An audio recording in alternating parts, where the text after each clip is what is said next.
Okay, I can't. That's the longest I can hold, Marianne. Ooh, you have a poker face, Marianne. What is that? You, not just a Chad on the maps, but also a Chad at keeping a straight face. I'm pretty impressed. Guys, we're back. Boy, already starting strong, eh? Just like that. Giving me a bit of flattery as we prepare for another exciting day here at EGC Masters Summer.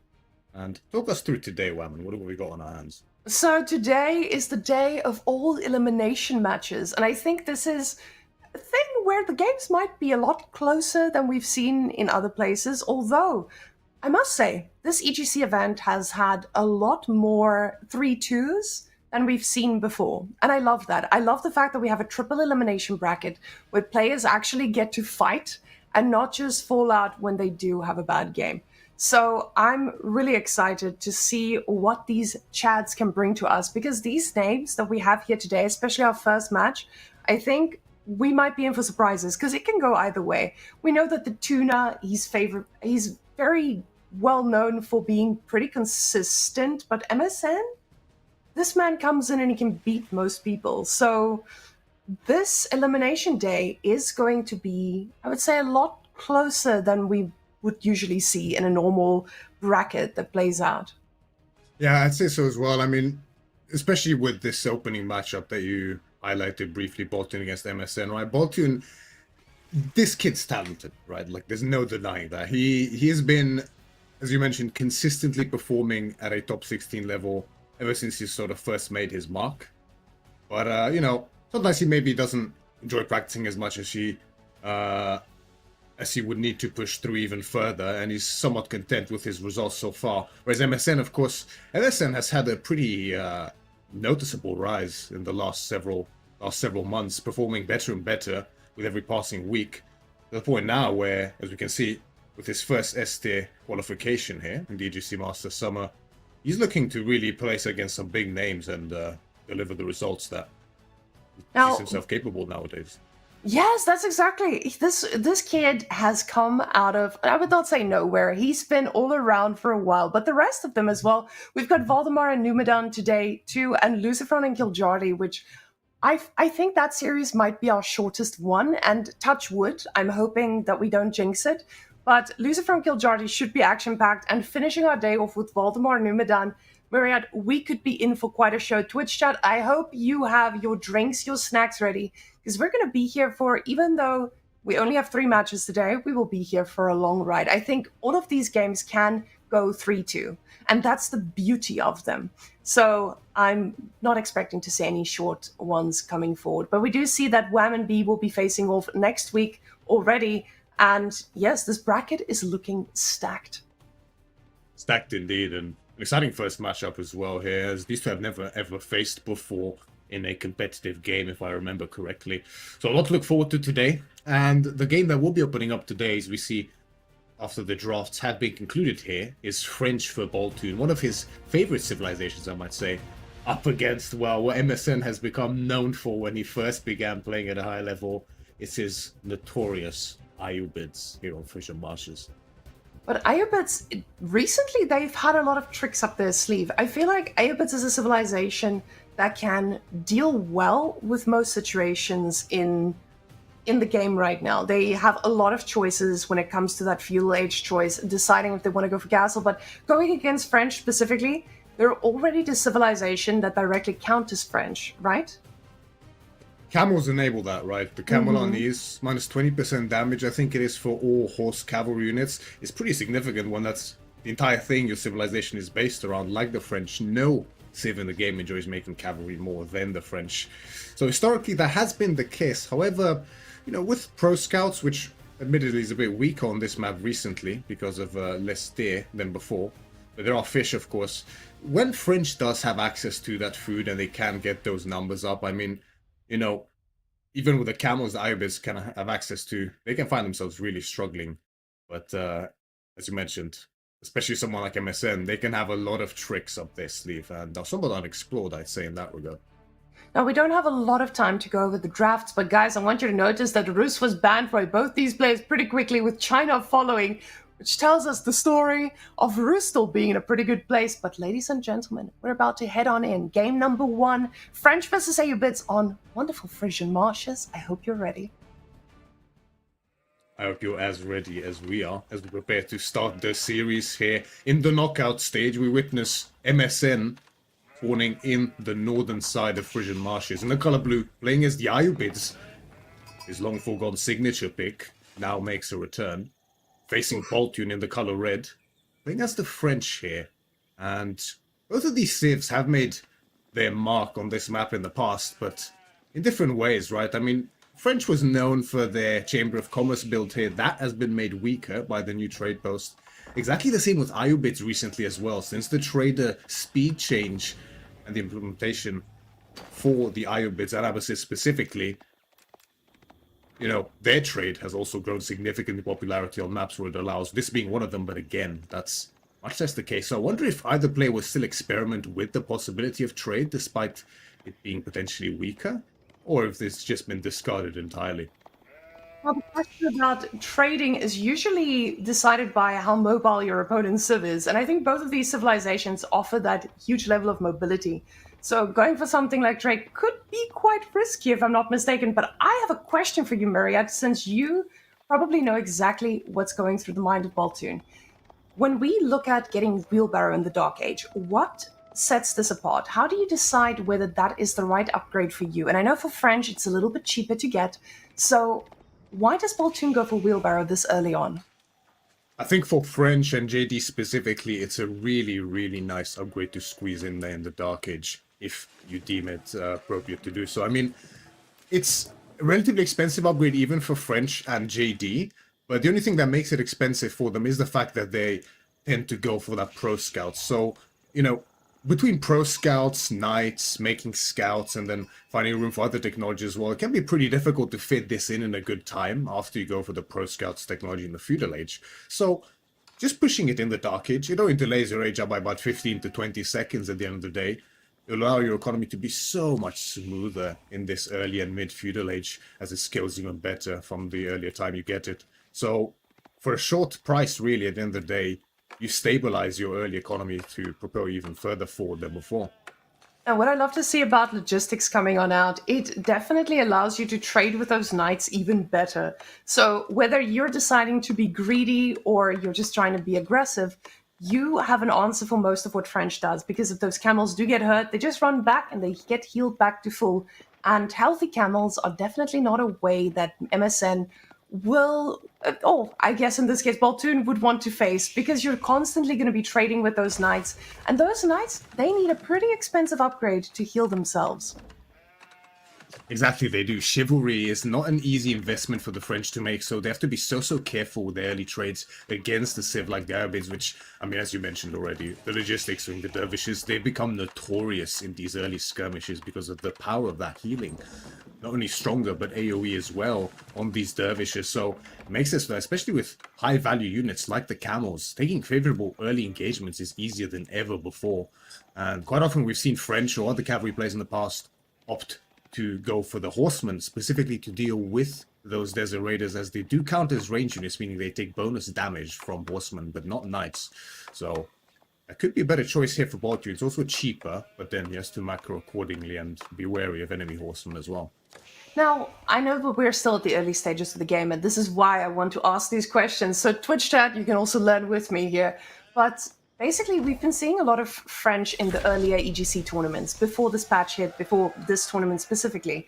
But they just haven't had as much success in this tournament compared to the others. Is this, in your opinion, just because of what the meta is looking like right now? Ooh, and he goes for the horseman instead. Myriad, wait, before you answer, is this Pro Scouts as well?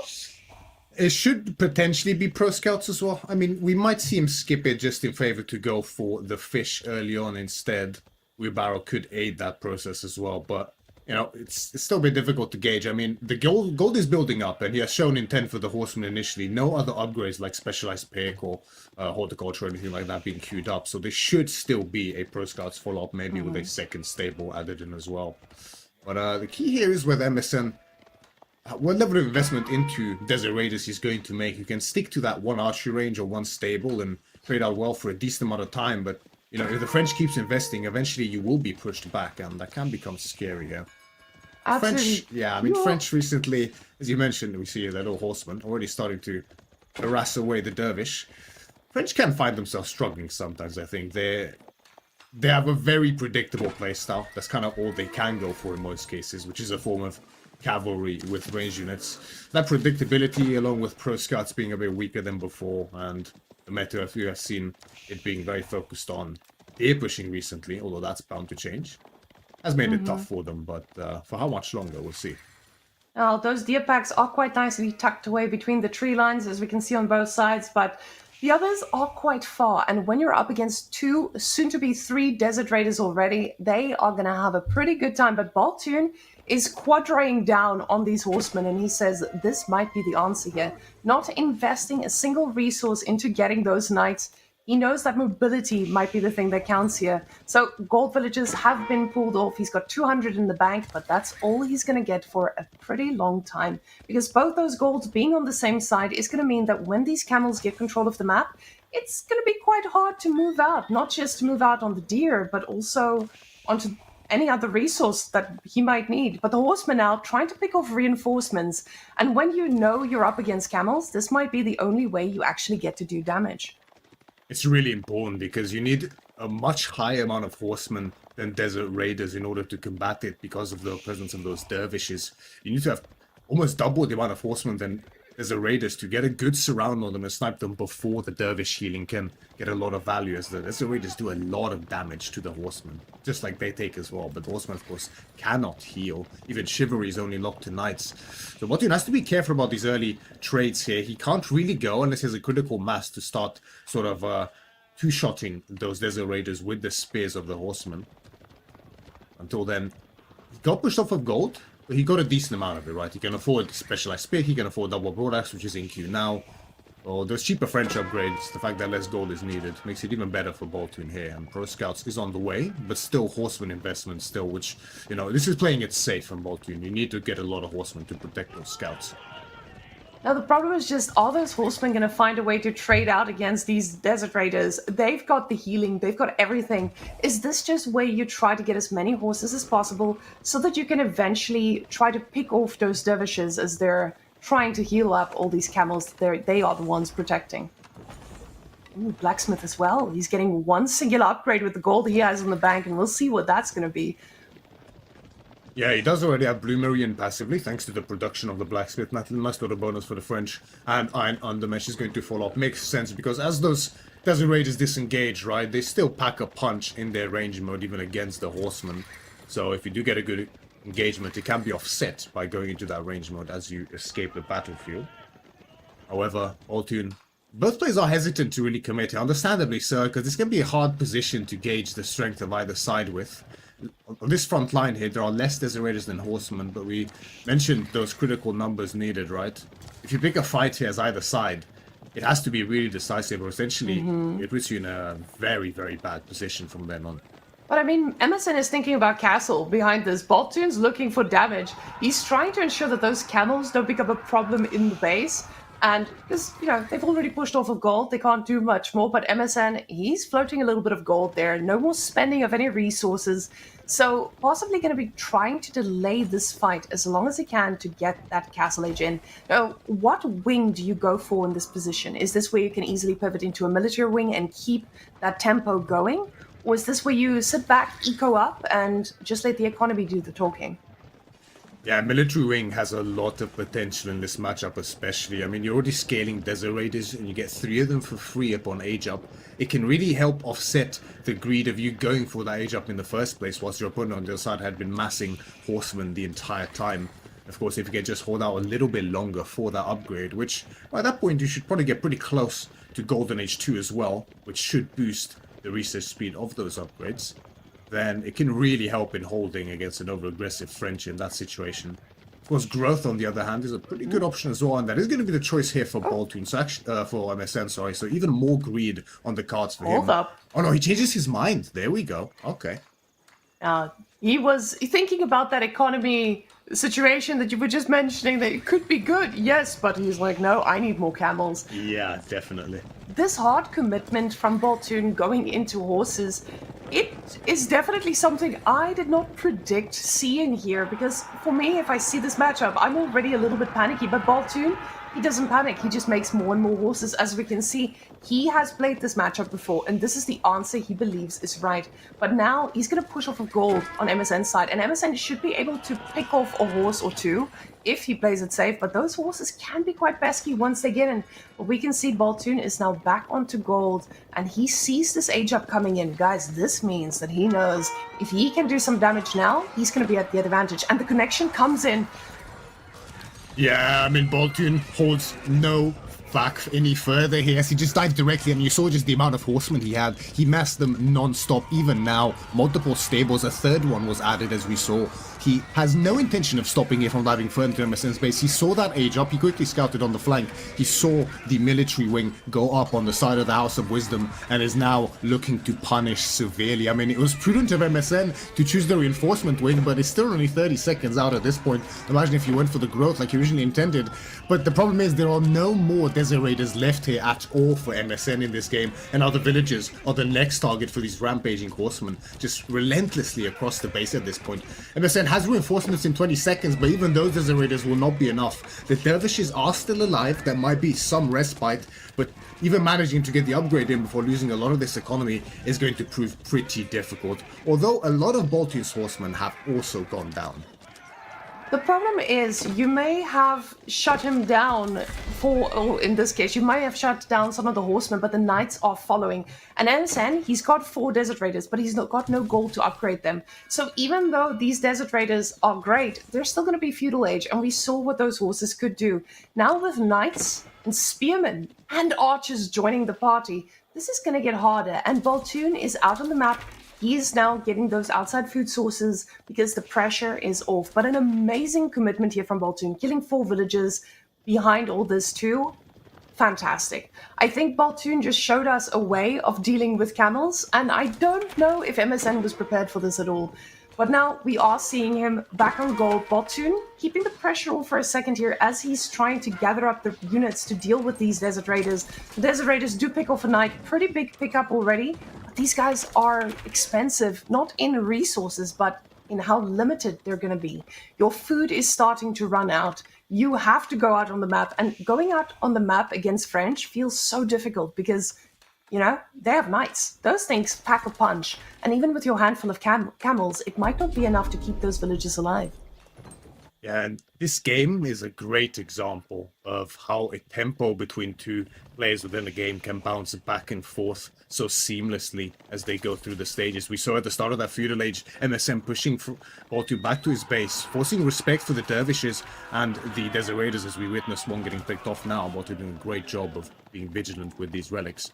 But then the tempo switched back as the horsemen kept massing, and MSN looked for that age up in the end, and that Baltune then took advantage and went out on those fish, on those deer, getting the superior food income in.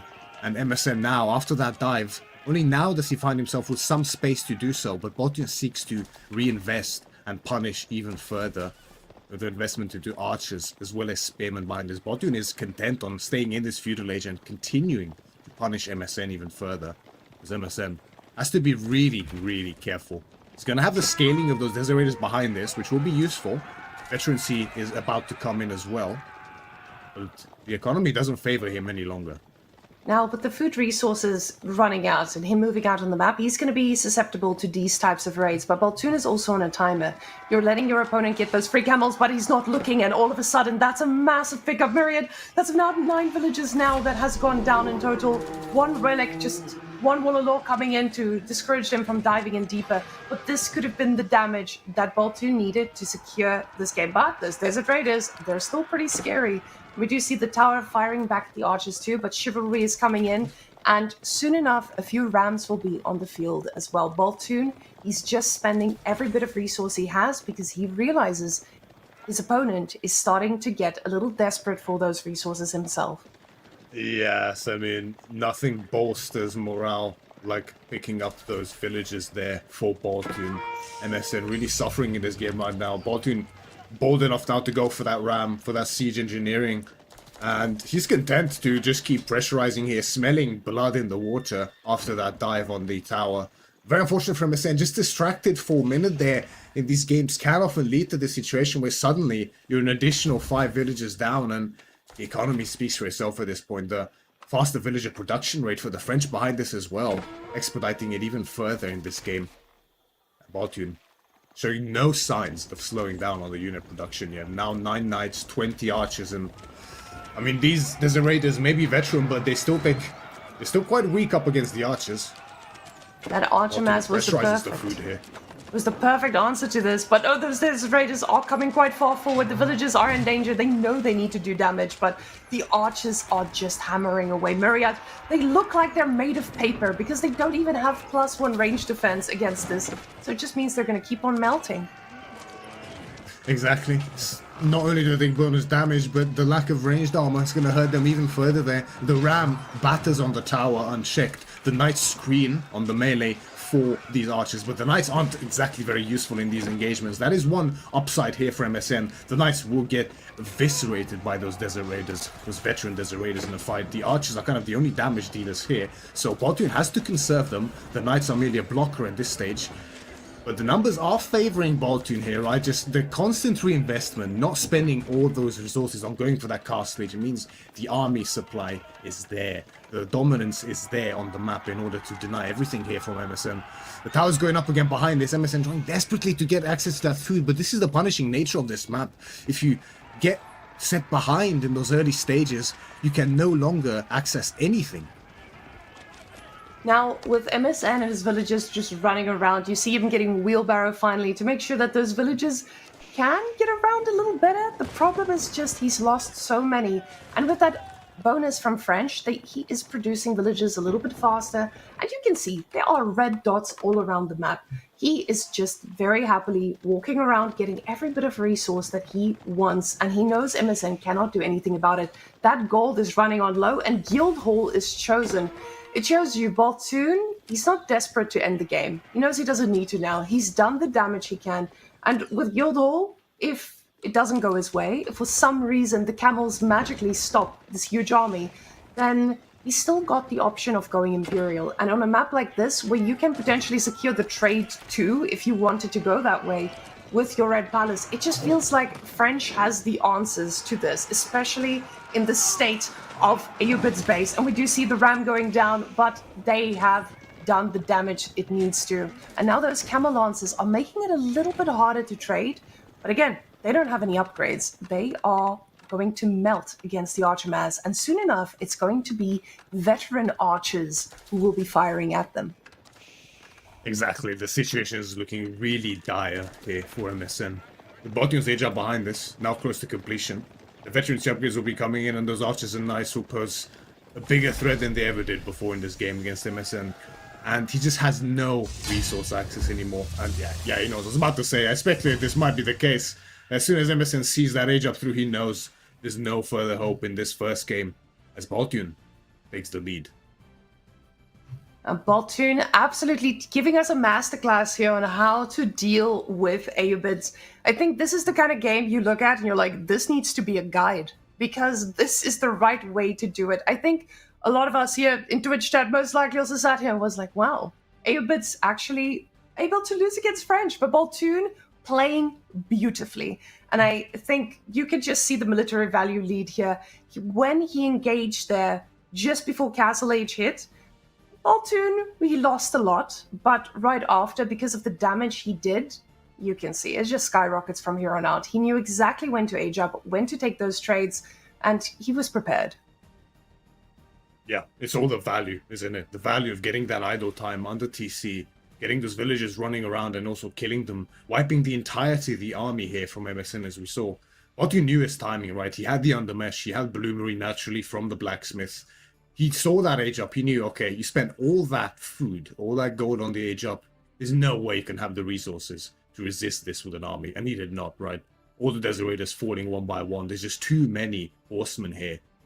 They don't mind tanking the TC fire so much as other units, of course, additional ranged armor, and when the villagers started running around, you knew it was only getting worse from here. And this type of tempo loss after going for that castle age is so significant because it essentially neuters your age up to the point where it doesn't give you as much as you had hoped.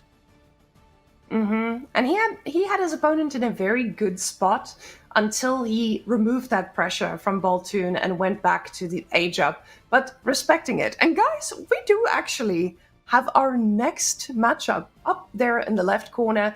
As we can see on the left side, we see Knights Templar making it through. And yesterday we also got to see Knights Templar making it through. It feels like some of these players are actually starting to think that, hey, there might be an answer, or is it just a decision where you throw away one of your civilizations that you think can handle them? But choosing HRE, that's a pretty big pick to lose against Knights Templar, depending on how this goes. So, Myriad, where do you land on HRE versus Knights Templar? Well, Knights Templar, you touched on it very well, Wam, I think, it's either a conscious choice that is likely just a donated map essentially in the draft for the greater good of the draft strategy overall, or a disrespect of Knights Templar power on these maps, like Dry River. On a prime hybrid map, there's a lot of fish to be exploited here, with some docks, with some villagers maybe moving out to them as well. And any kind of land-naval interaction, that is where Knights Templar shine the most, right? And with a pick like HRE here from...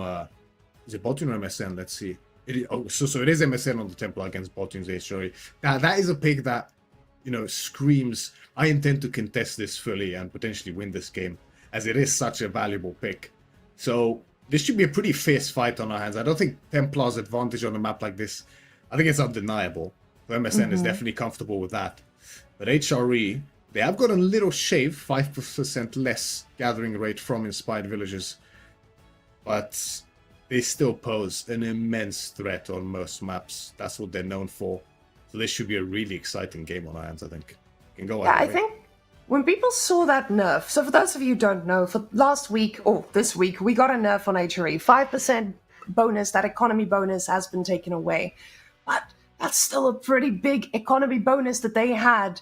So this still doesn't feel like it's taken that power away from HRE. It has definitely impacted what HRE is able to do in terms of pumping out units, but Knights Templar is so good at it as well. And I love that you pointed out, Myriad, that this is going to be a contested map, because he knows that HRE is a big pick, and it might have an answer to what Knights Templar has on offer. Now, we don't usually see civilizations beating Knights Templar, except for the Mongols, actually. There's been a few instances where Mongols has been able to match this, but usually with a little bit more water. So Dry River, of course, it's got water, but not as much as we see on the other maps. It doesn't run forever. It eventually dries out. We usually don't get to that point in the game. But with these two, who knows? So when you have HRE on a map like this, do you go for water? Or do you actually just sit back and let the HRE economy contest your opponent's water? It's a good question, right? I mean, there's around 4 to 5 shoreline fish in each of those ponds up for grabs. A decent amount of food, for sure. Now, I'd be very surprised if MSN on the Templar does not go for any dock. That would make a lot of sense. But for Baltune, I'm not sure if it's the right choice or not. The thing is, if you go for a dock, also presents the possibility of Dark Age spear shenanigans, right? And as to who that favors, it's tough to say. I mean, the early game HRE economy is sublime, isn't it, right? With that prelate inspiration. But Knights Templars are no slouches either with that food from wood. And although in HRE spears are inherently better thanks to the move speed, I'm not sure whether the inspiration is actually enough to make up for that wood food mixed income from the Templars. It could be very interesting. I mean, we could even see Baltune forsake a dock entirely to go specifically for barracks instead and try to deny it from MSN. And we're about to see that. Defend that. We are, aren't we? Guys, we're ready for the game. I hope you are too. Let's roll on in. Oh, never mind, guys. There was a little bit of a crash, as we have been informed. We're not rolling on in right now. But that's what I was going to touch on as well, Myriad. I'm so excited to see whether we're going to get 2 barracks. Okay, on each side a barracks to just try and contest that. Because this is something that we have seen on a few of these maps where people just preemptively barracks because they know that HRE has that as an option. Because it is a pretty good answer to you just going against an opponent who is very happily going on water. But we'll see what these two choose instead. Exactly. I mean, plenty of options available. There's a lot of ways this Dark Age can unfold at the end of the day. Barracks from each would not be surprising whatsoever. Multiple barracks from each possibly wouldn't be very surprising either because of the importance of that water. But then it might not even play a factor at all. We might see HRE specifically maybe skip it entirely and go for a feudal timing instead. Potentially with Pro Scouts as well and trying to play for the day, which I think can be a decent choice. Of course, the day, much faster gathering rate than those fish at the end of the day. It takes a while for all those fishing ships to pay themselves off and then deliver slow profit as well with the food. So I think the possibilities are almost endless, which makes for a very, very exciting game. Now, after this match, we do still have a lot of civilizations, of course, on the cards for these guys. And that's what I quickly wanted to take a stab at here. We can now see that MSN still has Lancaster, Zushi on the cards. I'm excluding the other two because Lancaster and Zushi, they've still been picked. Even after the Lancaster nerfs, it still seems like a pretty viable pick from what we've seen from some of the games yesterday. And on Baltune's side, he's still got Mongols, which we've seen a lot of fast Imperials, but we've also seen a little bit of a responsible Imperial, as I will dub it. He, or not him specifically, but Mongols have been choosing to go for a little bit of that aggression with the Mangudai and outlast it a little bit. And they've been looking pretty good as long as they can force their opponent to overcommit. Ottomans, though, that is a pick I'm excited for because you can see both of these players, I do believe that both of them play Ottomans from me stalking profiles before we started. So it's been a civilization that looked pretty decent yesterday as well. Now, with these sort of still in their pockets, Myriad, what draft do you favor? It really depends on what maps will be picked, I think. I mean, we see Excavation is a very revealing map in terms of the draft, right? There's a very few notable civs that work well with the design of the map in itself, right? Namely, Lancaster for MSN. Although Byzantines could be a very interesting idea as well, now that I think about it, with assistance, right? With the stone on that map. I haven't thought about that before.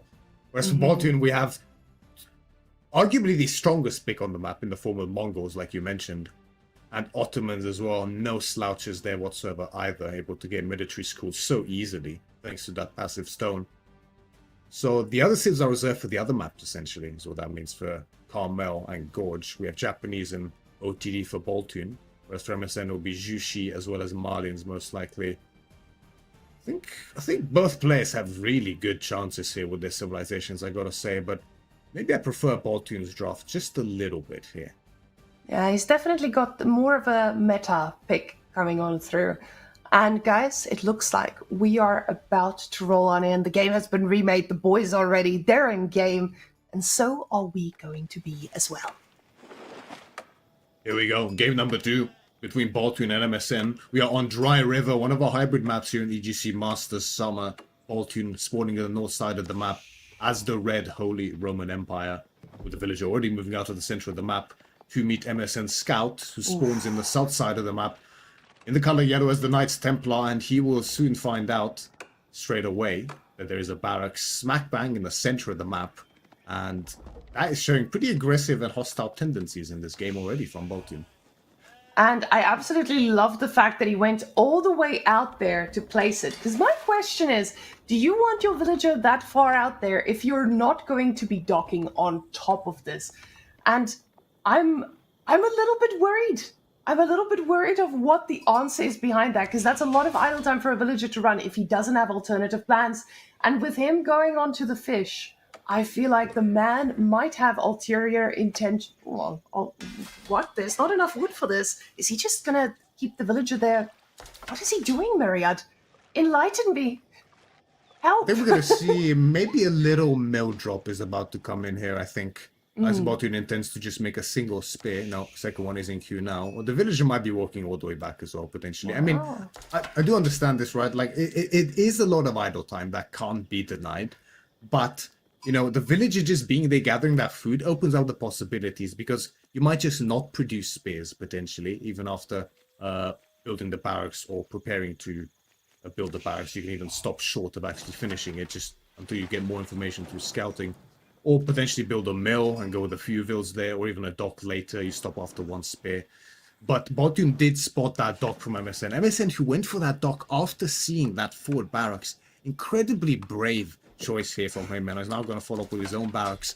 But I do not see him being able to defend that dock as long as Baltune keeps making spears. Already a fishing ship as well. So he's going to provide a little bit of value, but yeah, this dock is not long for this game, that's for sure. And he stopped making fishing ships from here, and that's probably in response to being a little bit more...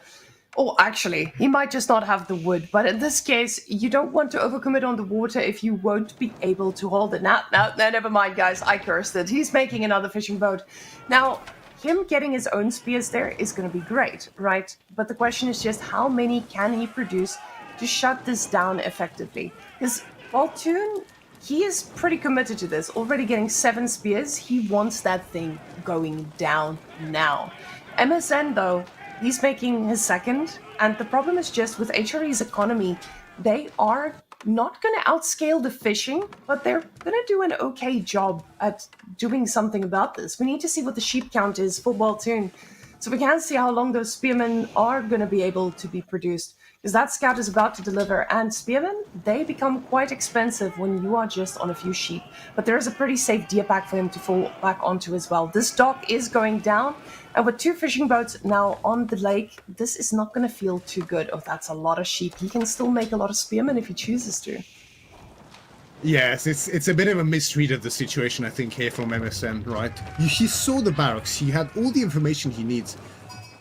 You should expect this kind of commitment here from Baltune on the HRE, right? Like, I don't think finishing the dock was the right decision.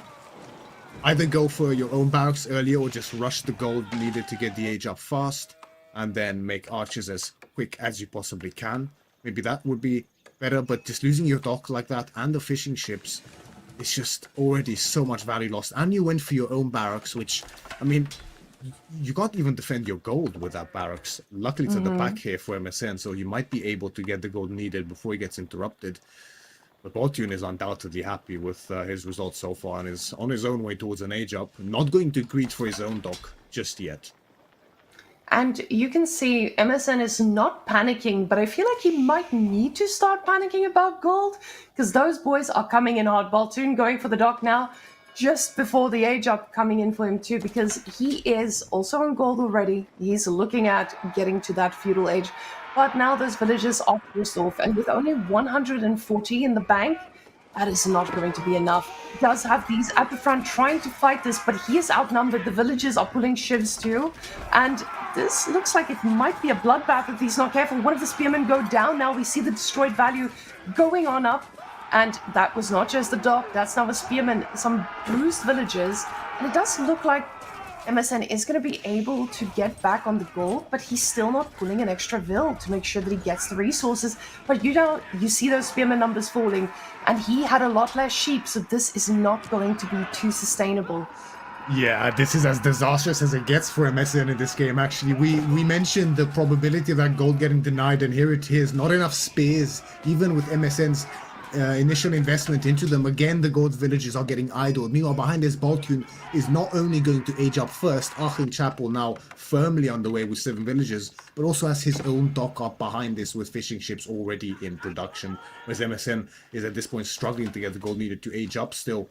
Baltune also forced a reinvestment into those spears. We can see MSN, his food is nowhere near the age up as well. When that age up comes through for Baltune, I think MSN will be in for a rude awakening of just how behind he really is in this game. Just unfortunate, but this is how punishing these hybrid maps can be. It's so difficult sometimes to read that early game position when it comes to those docks, to those barracks, that investment into the Dark Age, that one simple misread can really, really punish you. And honestly, it does feel like this is just pure experience. Baltune has been on the competitive block for a long time. This man has played this map probably a million times by now. He knows exactly how to handle this type of pressure. Knights Hospitalier coming on out from MSN. And that is going to, I see our observer hovering over there. It's going to make the civilians a little bit tankier as well, which honestly, with that amount of harassment, you probably need.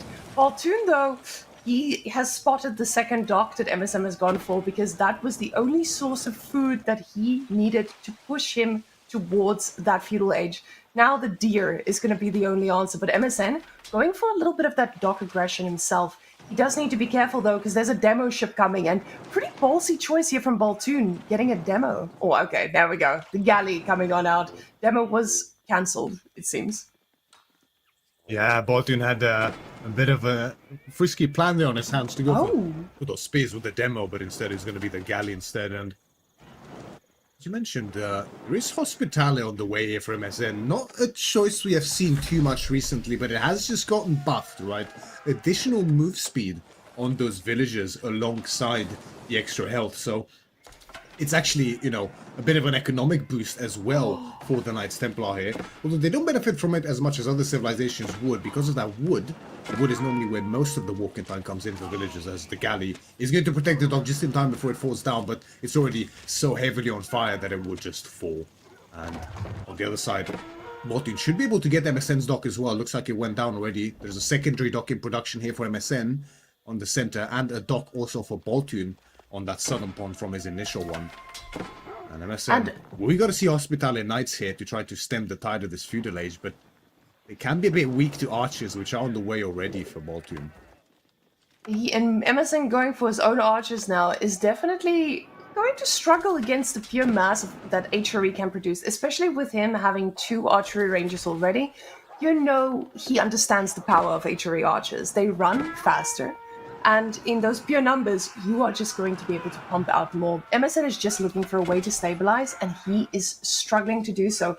But at the same time, he's still able to put down that pressure. I wanted to point out a little bit earlier on that water. He did a pretty good job at burning that dock, but Baltune got pop-capped for a little bit too long, and just because of that, the galley was not able to make it out in time. So, pretty good push there by MSN, but he knows he needs to be careful against these archers. He's pumping out a lot of archers himself, and we see one of those Knights Hospitalier coming out. He is ready for a little bit of a spearman destruction, but like you said, they might struggle a little bit against that pure archer mass coming from Baltune.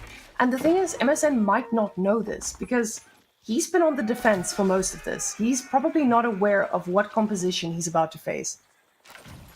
You might have just found out as the villager gets ruthlessly sniped out by the archers as he builds the dock. The dock attempt gets denied again here by Baltune towards MSN. And we do see one of those Hospitalia Knights from the field. Very interesting unit here for MSN as the Knights Templar. Compared to Men-at-Arms, the Hospitalia Knight boasts a bit more health, but 1 less armor, ranged armor, and on the other side also has more movement speed than regular Men-at-Arms. At the same time, he's able to heal nearby units, and as these numbers of Knights Hospitalia climb, the healing actually gets pretty impressive on them, I have to say. So very useful with high health units, like Horsemen. MSN has no Horsemen in his army as of yet. However, the problem with these Hospitalia is because of their reduced ranged armor, they're really susceptible to these large archer masses, which HRE definitely has favorism towards historically, and is the case in this game as well for Baltune, who's up to 14 at this point. As his economic upgrades as well. Wheelbarrow already and just finished not long ago. Double Broadaxe before that. Now Steeled Arrow on the way. So his economy is going to be looking very, very healthy indeed, as is expected for the HRE. And you see MSN trying to grab that little bit of an advantage he had there with the +1 kicking in, trying to pick off an archer or two, and doing a decent job at that.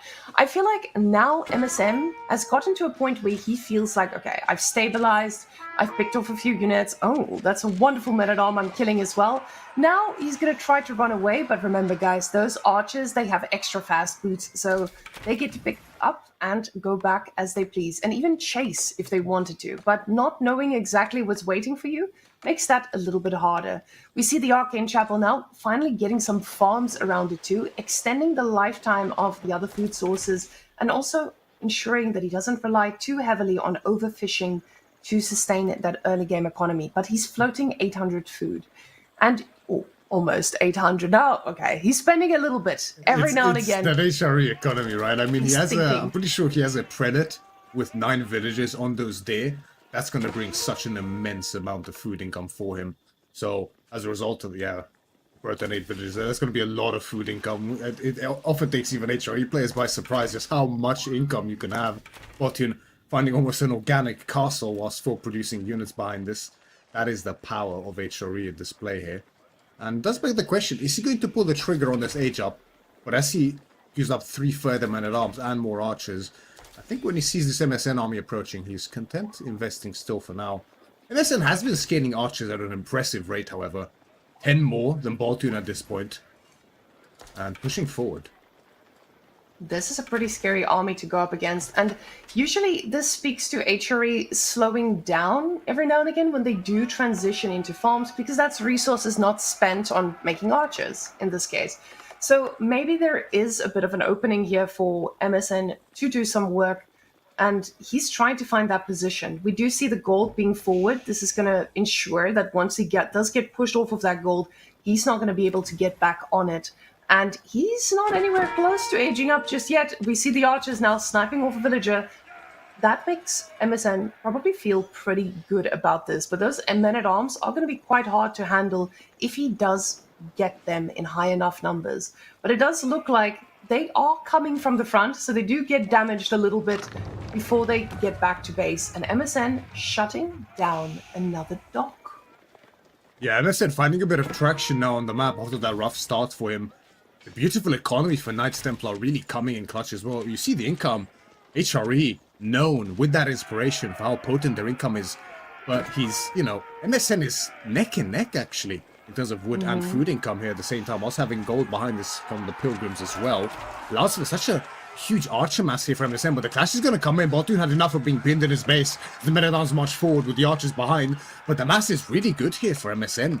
There's more archers here. Most of them haven't made their way across the map, so not directly here on the front line, but he has the Hospitaller Knights as well. More men-at-arms and archers in production here for Baltune. There's a full reinvestment, right? He was toying with the idea of that Castle Age, but now look at the bank. He has put it all into army once again.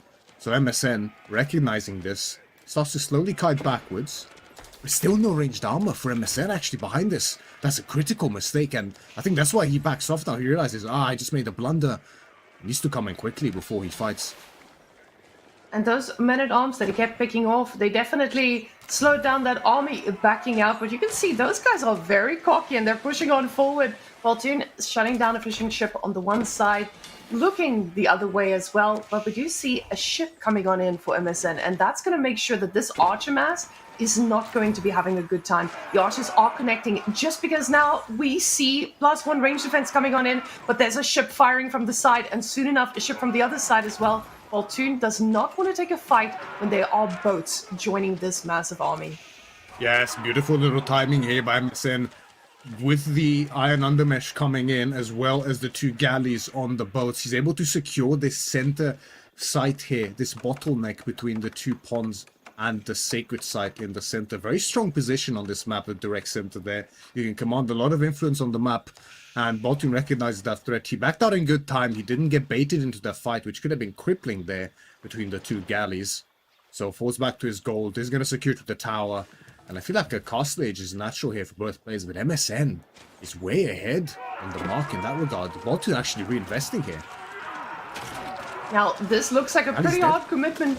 Ooh, it does look like he wants to fight on the 1 pond so he can quickly snipe down this galley. And I think that's probably his best bet, because once you do have that galley out there, it creates a lot of pressure, but you need to take it down pretty quickly. But now, Angevin Empire coming on out. That is probably going to be a pretty good call here. But Baltune's numbers are starting to look scary. We see the farm transition also for MSN. He recognizes, I'm going to need a lot of food to keep this one going. But this also means that he's slowing down with that production, And he's making more ships to try and keep these lakes as dangerous as possible. But with all those archers, the galley does need to be a little bit more careful. Yeah, the critical mass of archers from Baltune will be enough to snipe out that galley very quickly if MSN doesn't pay attention. Actually have a sprinkled ship out on the pond as well here for MSN. Will do tremendous amount of damage and is a bit sturdier than the galley, but quite a heavy investment here just to secure that position, but it might be worth it in the end. As age up is 3 now for MSN. Veterancy on the archers in straight away, and Baltune is actually really far from his own age up still. The gold is lagging behind the food. And not only would he need the age up to come in, but then his own veterancy on the archers. There's so many archers both sides that the veterancy from MSN could prove to be a timing that's very hard to withstand here for Baltune if he's not careful. Templar Brothers in queue behind this as well for MSN. No man at arms, surprisingly. Could be a decent choice as well here for him. But the relics are also very important. I hope MSN is in a pretty good position now. I hope he doesn't overinvest too much into this timing that he thinks he has, as Regnus is on the way for Baltune, and instead prioritizes those relics, as if he can secure himself at least 3 relics, he's in a pretty healthy spot against the HRE. Yeah, if he tries to make a play for it, yeah, there we see. He is going to go and try to capture a few of them with that heavy amount of units that he's got there on the front lines, and he's going to have that upgrade advantage for a while. He's probably going to be okay defending these relics against that early HRE spike that you get, just because you already have your prelates up and running. But now men-at-arm upgrades coming on in, archers getting the upgrades too, but +1 attack is about to hit for MSN, and he says that is the timing that he was waiting for. He's going to be able to pick off 1 villager here and idle out a whole farming economy. This is going to cost Baltune dearly. Yeah, it's a lot of idle time caused by that tech disadvantage, right? This is something that has to be respected. You need to have that idle time, otherwise if you try to defend it prematurely before you have your upgrades, it can spell doom for you if you don't win that fight. MSN do a good job of spotting these northern docks as well. Picks off a villager there with the spears. But the mass doesn't look that impressive here for MSN, and the upgrades of Baltune are coming through. Veterancy in now, as well as Steel Arrow level 2. A lot of veteran men-at-arms here as well for Baltune, and keep in mind, these archers have more speed from Baltune. He can chase this down, and MSN is not exactly on the most optimal retreat path here. This overextension from MSN could be quite severe. Because these are just archers. They do okay against men-at-arms, but not against that amount of men-at-arms. And we can see now those men-at-arms with the speed in their boots, they are able to do a pretty good job at this. But it does look like the army is splitting off a little bit. To be fair, those are just archers, and you are feeling pretty confident with those men-at-arms leading the front lines, but those other archers are going to go back to the base and try to stop these horses from running amok. With the amount that we see here from Baltune, he's doing a pretty good job at it, and MSN is just not able to find the damage he wanted. It does look like he killed a bunch of villagers, but aside from that, MSN is not in the greatest position. He is building a demo ship, feeling a little bit confident here, I must say, to get all of those units in one spot. The Templar Brothers finding a way onto the archers, but they're just running right through them, taking all the damage they can, and the demo ship does not make a healthy connection here after all. Yeah, not the best investment there for MSN. Certainly not the hit he was looking for. Reinforcements with Templar Brothers and additional archers do come in here for MSN. There are no crossbows this side of the map for Baltune, so these Templar Brothers will certainly command a lot of respect as they charge towards the archers right now. Baltune is adding in a lot of crossbows behind this, though. And getting those crossbows is being critical, but look at that blob, Myriad. That blob spells trouble. Yeah, it's moving directly to MSN's base, right? And MSN, he did get 1 relic in, but the rest of the relics, he seems to have slightly forgotten about here, or at least didn't have the space to get them. As Baltune, with 3 prelates on the field, is looking to be getting them up quick time and get them in that Regnus network. Couple Templar Brothers do get spotted out here by the range mass from Baltune. There's a few crossbows in there, so they'll be falling pretty quickly. Pilgrim gets spotted out as well, both of them. That's big losses here for MSN. And you can see MSN won that fight. He thought he killed the majority of Baltune's mass, and sure he did kill a big chunk, But the other chunk is now waiting in his base and ready to do eco damage, although they don't know what they were about to run into. That would have been a very juicy pickup for them. But now MSN does spot them, and we'll see if this range mass is going to struggle against the Templar Brothers, but he feels confident with those few crossbows in the mix. And now he's pushing back on the other side as well. We see MSN being a little bit cheeky here, trying to get the relics running all the way into that archer mass, but Baltune feels confident enough now to send his own prelate to come pick up that stray little relic on his opponent's side. Guys, and if he gets that, that would be really big, because that essentially just secures the other 4 relics for him. And yeah, he will snap it and take it. The other 4 relics on the map are his to take on his side. Those will be so difficult for MSN to contest. 4 relic HRE is a force to be reckoned with, without a doubt. MSN is going for the right composition here, I would say. Archers with those Templar brothers, but he just lost so much of his archer mass and he's been taking slightly somewhat off as the conversion comes through from the prelate. And the 1-on-0 spells doom for MSN in the second game. All of his Templar brothers now fight for Baltune's side. Now that was a pretty convincing Wololo coming on up, but MSN knows I goofed a little bit, and Baltune with the double Wololo was just too fast for Mr. MSN. MSN probably thought that he got that last hit off, and he knew in that moment. You saw when those horses paused, they were like, oh, this is it, boys. This is it. So he does pull on back, but just not in time, and Baltune... The tuna! Can we get some tunas in chat for Baltune? He is probably loving it. Our graph does come in. Now, Baltune was able to grab a few more relics down there. We do see it's showing only a single one, but those were on the way back to the base. And you see that military lead going up and down until Baltune just was too strong and Warlord his way to victory. To be fair, well, he was ahead.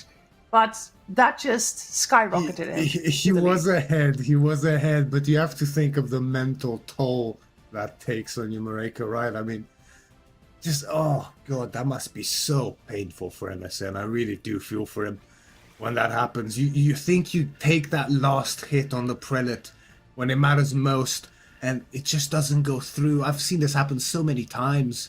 Or otherwise, you know, you get that last hit, the prelate dies, but the warlord just goes through, so your units end up being neutral alongside the dead prelate or monk or whatever.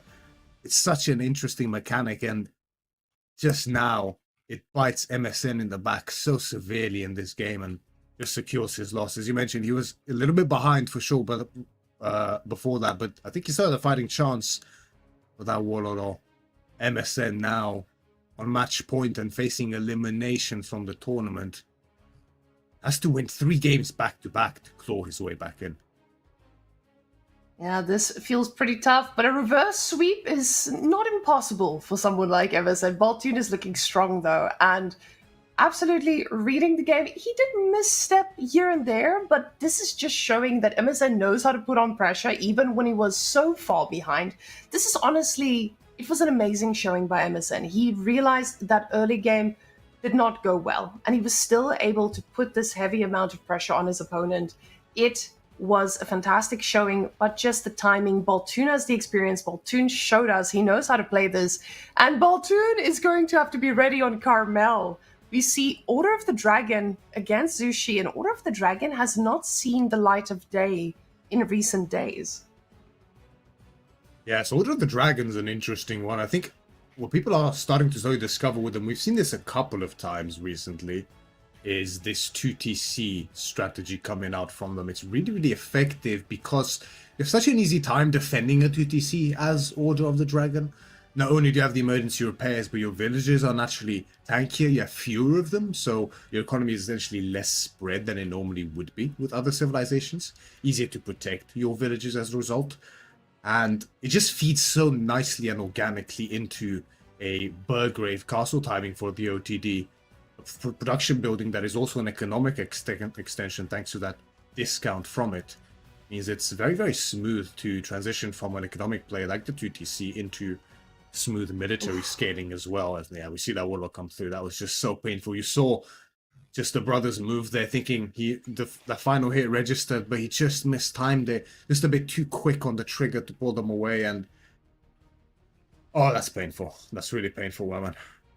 It feels like a tough one to be in because now you have to win 3 in a row. And you're sitting here and you're looking at your draft and you're like, okay, I have Zushi. Pretty strong civilization. This one, I feel like MSN has the upper hand. The problem is Baltune is Baltune. Baltune has, I would say, years of experience, but he's also still a youngling in our community. And he does have the experience, though, on OOTD. He's played this for a while, and OOTD, because people don't get to practice against it very often, there's that option where he just surprises MSN in an engagement, where MSN feels like, hey, I'm in a good position. But at the same time, Zushi does so well against Order of the Dragon. When you get that timing of the professional scouts, Zhuganu just doing 1,000,000 damage, even against those very, very buffed up units. But the rest of the draft also looking decent for MSN. He's still got House of Lancaster, granted. We still need to see how they do when they don't have that usual power, aka after the nerfs. But Byzantines and Malians are still pretty solid as well. So MSN, he's not out of this yet. Baltune, he's still got that Auto Chad card, and he's also got the Mongol card he gets to pull. And Japanese. Now, I think both of these boys are fine. They just need to surprise the other one and out-sustain. Yeah, every single game counts, right? So even being 2-0 down, I'm sure MSN has every fiber and will left to fight in this set, as he will need to do to preserve his spot in this tournament. And Carmel is his choice to make his stand, right? With this Yushi's legacy, one of his strongest picks without a doubt, and one of the best civilizations on this map as well, right? I mean, few others benefit so much from the tremendous amount of dare, all boosted by the Imperial official under that mill, means that he can just make such an absurd amount of lancers, those Dali horses with the extra attack speed. Such a powerful unit in combination with that Zuganu especially, which are also stronger than China's. Makes for a really effective composition. And OTD, they can have some very powerful units as well. They also have a good economy. But they don't excel at either of those things, right? They don't have the best economy, they don't have the best army. They're a bit of a jack of all trades in that regard. They kind of do everything fine, a bit like HRE. But, you know, on a map which is so specialized around this food day and, you know, hindered gold access, which is something OTD, of course, desperately needs, it could be a bit tough for Baltune here. I do wonder what he's going to go for. I do expect we'll see a 2TC from him. In which case the game will turn into a situation of can MSN kill or do enough damage before that 2TC pays off? Because if not, then I think he does have a real struggle on his hands. Yeah, the fact that you're mentioning that 2TC reminds me, that's the only OOTD game I've seen recently with someone going for 2TC. It just feels like something that they can defend well enough because of those emergency repairs, because of the fact that you have less villagers, so an 8-slot villager housing situation makes it a lot easier for you to hide those bad boys. But the one thing that I'm a little bit worried about, and we've seen this with HRE on Carmel as well, the gold intensity of these civilizations make it pretty difficult, because on Carmel you do have those tiny golds on the map, which means that you don't have the usual big bank in your base. So MSN putting down pressure and denying the gold could just spell disaster pretty quickly. Now, we'll see if Baltune does allow for that, because we've seen him on HRE. He's pretty good. So Order of the Dragon, the sister civilization, he probably knows how to spend every bit of gold he has. HRE was also a little bit gold-starved there for a while. He made it work, but Order of the Dragon, I feel like it's just one of those civs, punish or be punished. So it will snowball either way. Now, we do have the question of pro scouts. And of course, with pro scouts, it's going to happen on this map. This is a map where pro scouting is very necessary. But if you go for that second TC, you have choices, right? You can either use it to secure, or you can do it safely. You can go secure your gold that we talked about just now, or you can secure a very big blob of food. So on a map like this, where do we land, Myriad? Normally makes sense to... Well, here's the interesting thing about base building in AoE 4, right? On a map like this, where you do have these concentrated pockets of resources, food especially, you want to try to tighten your economy as much as possible and condense it as much as possible so that you have as little areas to defend as you can. If you can secure his food and his gold income with some cheap walls and the TC, then Baltune will be very happy, and he can offset his gold disadvantage somewhat with those Burgrave spears, which will always be useful, I mean, against Jushi's legacy here, right? Spears are going to be Baltune's best friend in this game, that's for sure. Okay, so let's go find out, guys. We're ready. Let's hop on in. Our game is in fact ready once again. What a double woodline there here for Baltune already, right? And what about that house that blocks a chapel? When I see a house like that, I'm already saying there's no chapel.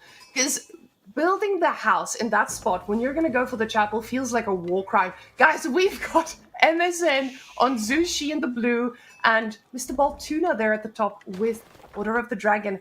Now, we do always ask ourselves, what is better? Some of the pro players, they do decide that the landmark of choice for Order of the Dragon is still the Chapelle because of that economy boost. But the minework, it does have its place, and the place is pretty powerful with those cheap upgrades, with the special upgrades amongst them as well.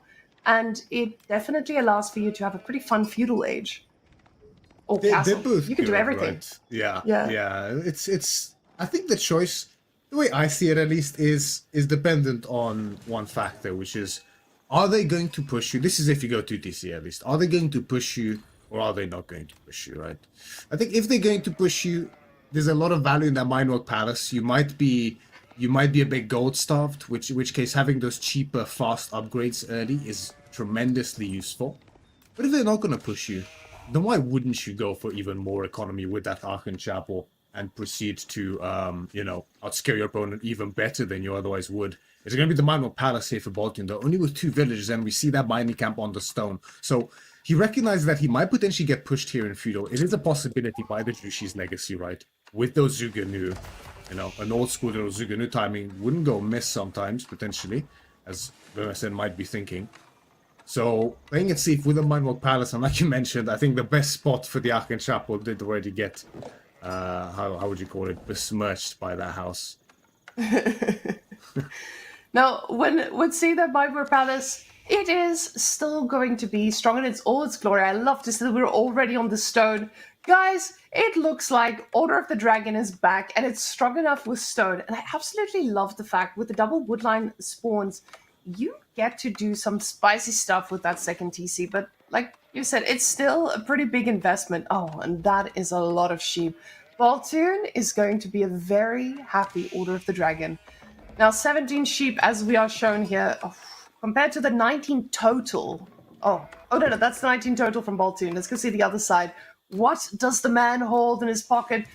Looking at those, not the same. Definitely not. But to be fair, this map does have a lot of deer. He's probably not too panicked, and with that juicy meditation garden, he's probably not unhappy either. It gets stone, gold, berries, and wood, and it is going to be quite amazing to have. Now, he does spot the minework, so there's not going to be any surprises here for him. And just knowing that there is no arcane, and he's quickly going to be able to see that second TC on the stone pretty soon. He does spot them out. He knows exactly what he's up against. And this is probably going to be spelling a very aggressive MSN. He's almost ready there with the gold to go for his next dynasty or for scouts or fast castle. Fast castle it is, ladies and gentlemen. Yeah, and this is something we've seen happen a few times on these kind of maps where, we mentioned the deer here on Carmel, right? There's definitely a lot of it. But there's also a lot of sheep here as well. A bit similar to Sunken Lands in that regard. And because there's so many sheep, means that you can sometimes just delay your pro scout entirely. And here MSN sees that second TC. He thinks, okay, well, I'm probably not going to all in that. And I'm fine with food for now. You won't have any space really to contest my side of the map for a while. And he just goes straight for the age up. And he's going to look to vacuum up those relics most likely. I'm going to say I really like this little innovation here by MSN. It could pay real fruit for him in the future here.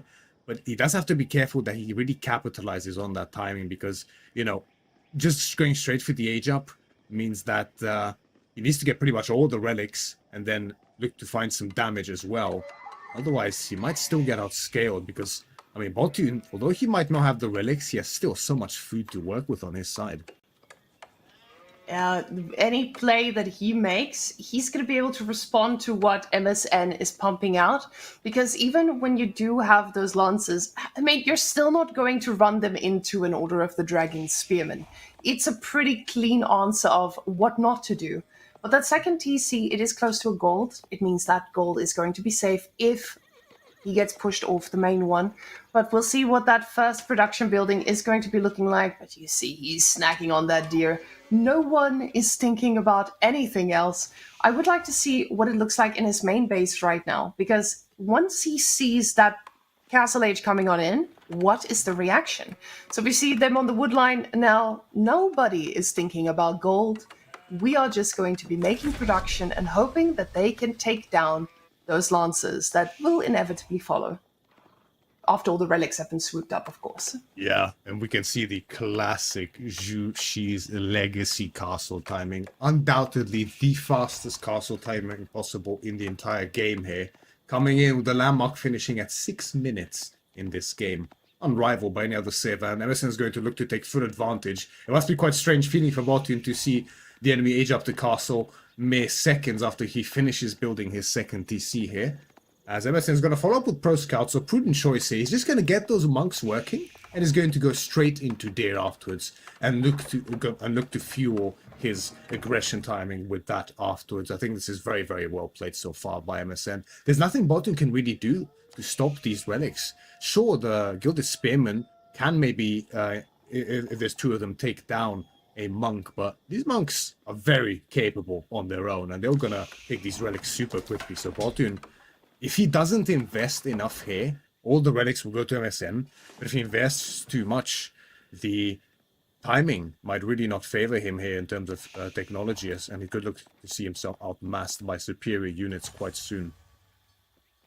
Now, he does keep an eye on where these boys are going. We see a wall coming on up. He wants that one quite aggressively, but not caring too much about the relics.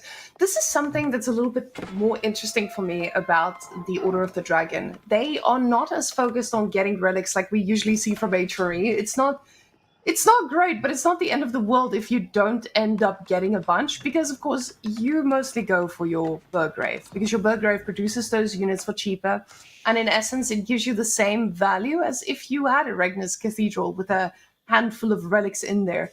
But also, on this map, you do need the gold. It's not infinite gold like we see on most, a lot of gold that we see on most maps, but the Spearman is going to try and fight this, but you see that monk, he's fighting all by himself. He doesn't need no backup. One Spearman is not going to be punishing anyone for stealing a relic. Baltune, though, he's pretty close to starting that age up, and I say pretty close, and you guys can see that's still a lot of food away, but at the same time, they're on deer, so when they drop off a lot of food. So he's going to be able to click that up pretty quickly, and probably going to be, most likely, going to be seeing a Burgrave coming on out. Now, is this where you want to punish your opponent because they have invested, not a lot, but quite a bit into picking up these relics early game? So Myriad, does he need to end this in castle? Or is it still going to be fine for him just to wait and Imperial it up? I just feel like with the gold being so limited, it might be a little risky. Yes, I mean, for Baltune here, you want to wait off for that 2TC scaling to pay off. You can't really just skip the castle age. And I think that's not the case here for MSN either. There's a few ways MSN could play it from here. You can either just look to leverage these relics and these deer into some brutal aggression and just be relentless towards Baltune, try to capitalize on this timing. Or set up a second, maybe even a third TC himself and play for that scaling instead.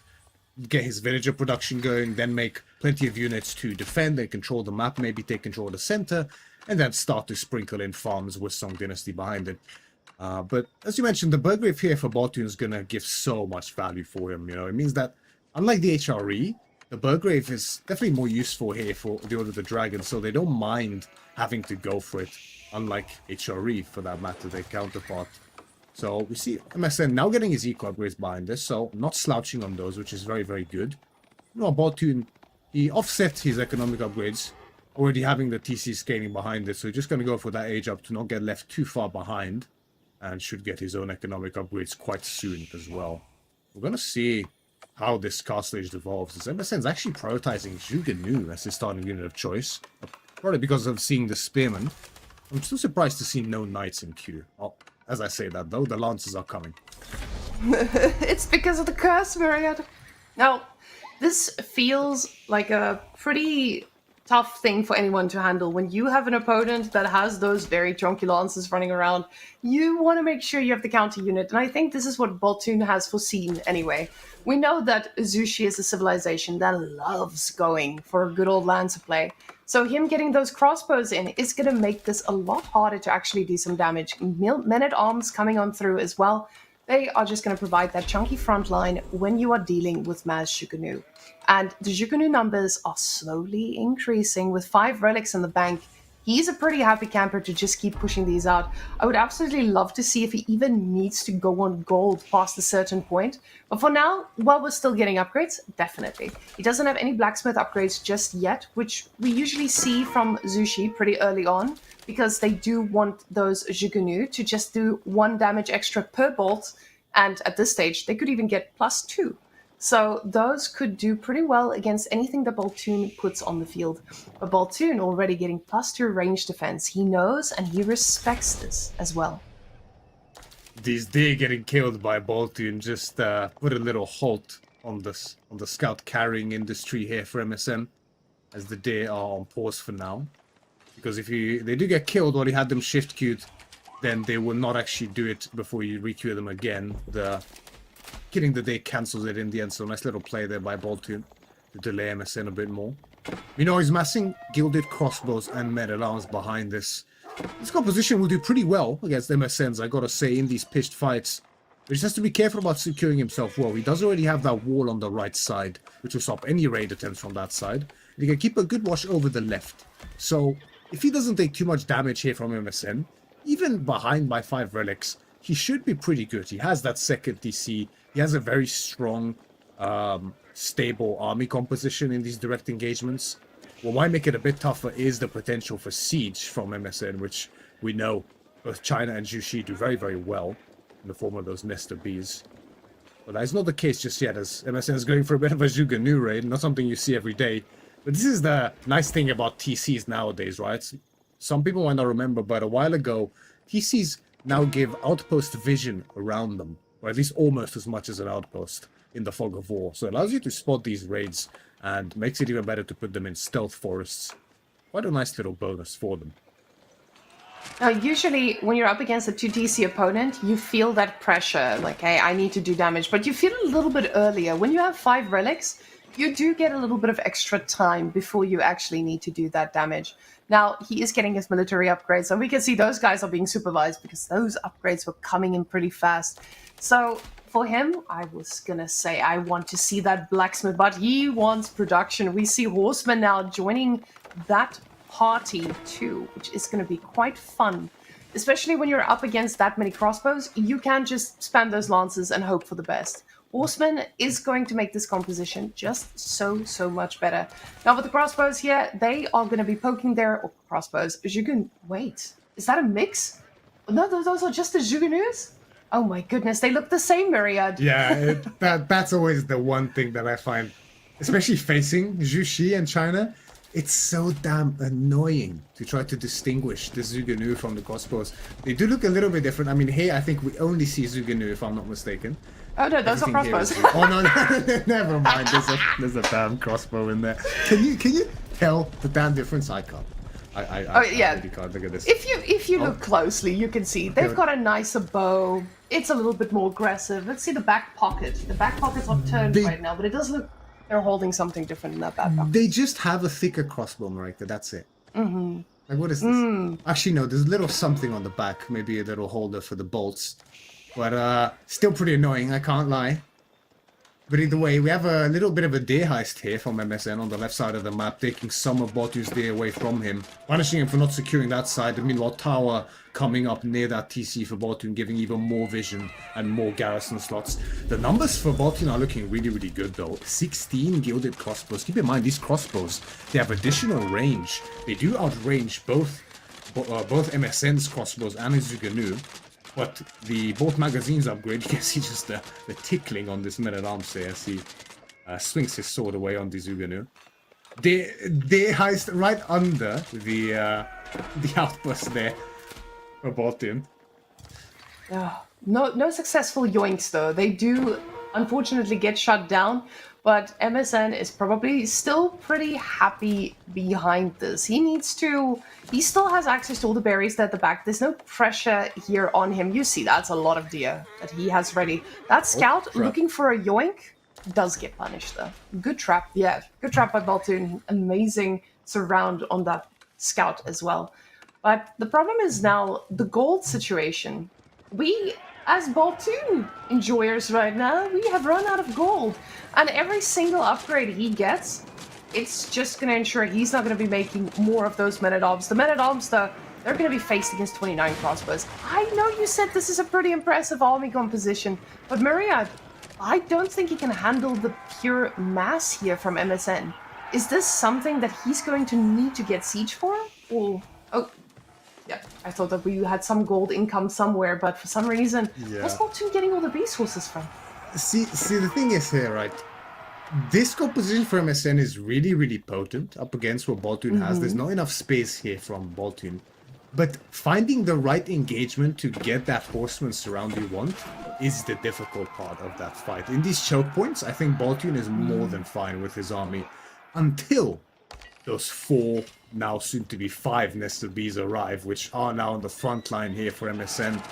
And, you know, this is a pretty good spot to be in with those nested bees. If he's able to mobilize into a good fight and really get value, punish these choke points, use them to turn the tide against MSN in these fights, I mean, then the story could be looking quite different as MSN just keeps swelling these numbers, and I think he's pretty intent on making a move quite soon here. MSN is wisely spending that APM to just move the deer into suboptimal positions. This is my favorite thing to do when I'm pro scouting. I just go to my opponent and I move the deer while he's gathering from them, just so that the villagers need to run the distance to be able to get that food. So the Lancers, though, they do not find a lot of connections here, but 3 villages in total do go down. The problem with that nest of bees push now is Baltune's army, while big, it's not big enough to break through this mass if it does get a surround on their own nest of bees. So breaking through this, I think, is going to be quite difficult. He does have those crossbows, and they should be able to handle if those nest of bees overextend, but with 6 now, that's going to need to be a major overextension for him to actually get something done. Those scouts just still being annoying, moving deer around. Absolutely disgusting. MSN, he was an enjoyer of the clown car as well. This man is just always spicy. Yeah, exactly right. But looks like MSN is running short of patience here, now with 6 nested bees on the field. And this army from MSN is incredibly scary. We can't kid ourselves. I mean, 38 Zuganu, 44 crossbows, 28 horsemen, 6 nested bees. This is a kill army if I've ever seen one, and is going to look for the kill without a doubt. Baltune is now making a tech switch to horsemen, which will do great up against the nested bees if he's able to find the surround as well as the backline, but I don't think MSN is going to give him the opportunity to do so as he goes underneath this choke point. The nested bees are very well protected against any dive through by the men-at-arms or the horsemen from Baltune, and the backline of crossbows is doing tremendous work here from Baltune, but at the same time, now they're getting targeted by the nested bees and they're taking tremendous fire. There's a big bulk, they're taking massive damage from the rockets, half HP on half of the crossbows here from Baltune, and MSN is pushing through in this game number 3 here. He's looking to make his mark and start the comeback in this series, as Baltune has no further front line left to speak of in this game. Again, the crossbows move in for a volley, but are severely punished by the rockets of the nest of bees. How much longer can Baltune hold? His economy is in shambles right now. So many idle villagers. His food is also starting to run out behind this gold access, like you mentioned, is punished by MSN, and Baltune has virtually nothing left to speak of as for his army. This was an absolute destruction, but for a second there, I was a little worried for MSN. He was going under these in-place towers, but he felt he could do it with confidence. See, this is one of those moments where you're like, oh, is this not just a major risk for him to go that deep? But no, this man had calculated it. After all, He is just showing us exactly what confidence looks like in all of his plays. We do see villagers running for their lives now. These Spring Owl Towers finally doing a little bit of work, but there's still a major mass that needs to be cleaned up. That second TC, though, still producing, but MSN is not slowing down. We see 12 Jugunu in queue. Baltune, he's making a few horsemen, and yes, horsemen do count as Jugunu, but not that amount of them. And we do now see with these horses at the front, they are trying to clean up because, of course, MSN's army is very much split. But, you know, he sees the value in getting rid of these crossbows. He knows that gold is very, very finite, especially with 5 relics being in his own pocket and those small golds that will be running out pretty soon. So he just needs to focus fire on these units that are very expensive right now for Baltune. So villagers from Baltune feeling a little bit more confident to be out on the map as they know a majority of his army is stuck behind his base, but this is still such a hard position to come back from. The horsemen, though, picking up pretty good chunks here of the army as they're trying to get to that main blob at the back. Yeah, the OTD horsemen are really, really powerful units in these skirmishes, and especially when it comes to raiding, it's so hard to deal with them in your villager line, in your economy. And this is where MSN, yeah, he recognizes he has to make a reinvestment here into Lancers. Baltune doesn't have any more spears, doesn't have any more crossbows. He's fully intent on these horsemen to try to get some counter damage on MSN's side of the map, as well as potentially reduce this backline from MSN. So many Zuganu for him. So if MSN just reprioritizes into these Lancers, which it looks like he's doing, he definitely needs to speed up the production. Then he should be fine, but there is still this massive backline here in Baltune's base, just punishing his movements, restricting the amount of resources he can get access to. If Baltune gets enough horsemen together, he might be able to potentially clean that up entirely, which could be very scary here for MSN. He has to be very careful of that one, as Baltune re-secure some of the resources on the left side of the map. Has another goal there as well when he needs it. The problem is this is an army that has been mostly idle now for a while. Yes, they idled out the economy for a bit, but now there's another engagement here. And the horsemen, they're doing pretty good. There's a few knights in the mix too that are barely taking damage. Nest of these, this is a major pickup. And these army numbers are going to be swinging the other way pretty soon. We see the farm transition on the left side coming on out as well. Baltune is cleaning up a very big chunk here. And that leaves the question now, is this going to be enough? Now with this back army, it feels a little bit wonky for them just to stand there at the back, moving back and forth, trying to find damage, but just not able to destroy anything. And the question now brings, is this something where you just build a ram with your Jugunu and try to fire down on some things? Because with those guys down now, this is no longer going to be a free fight for MSN. He's got no Nest of Bees to deal with the backline, but at the same time, there's a horseman-only composition ready to fight this. And I don't know how well horsemen are going to be doing against those spears that are slowly being added. Yeah, especially with the Knight Mass from MSN building as well. I don't even think he really needs the spears at this point. The Knights would be enough for him, I would say. It's really hurts losing those Nest of Bees in that ranged mass there. He just overextended a bit too much, MSN did.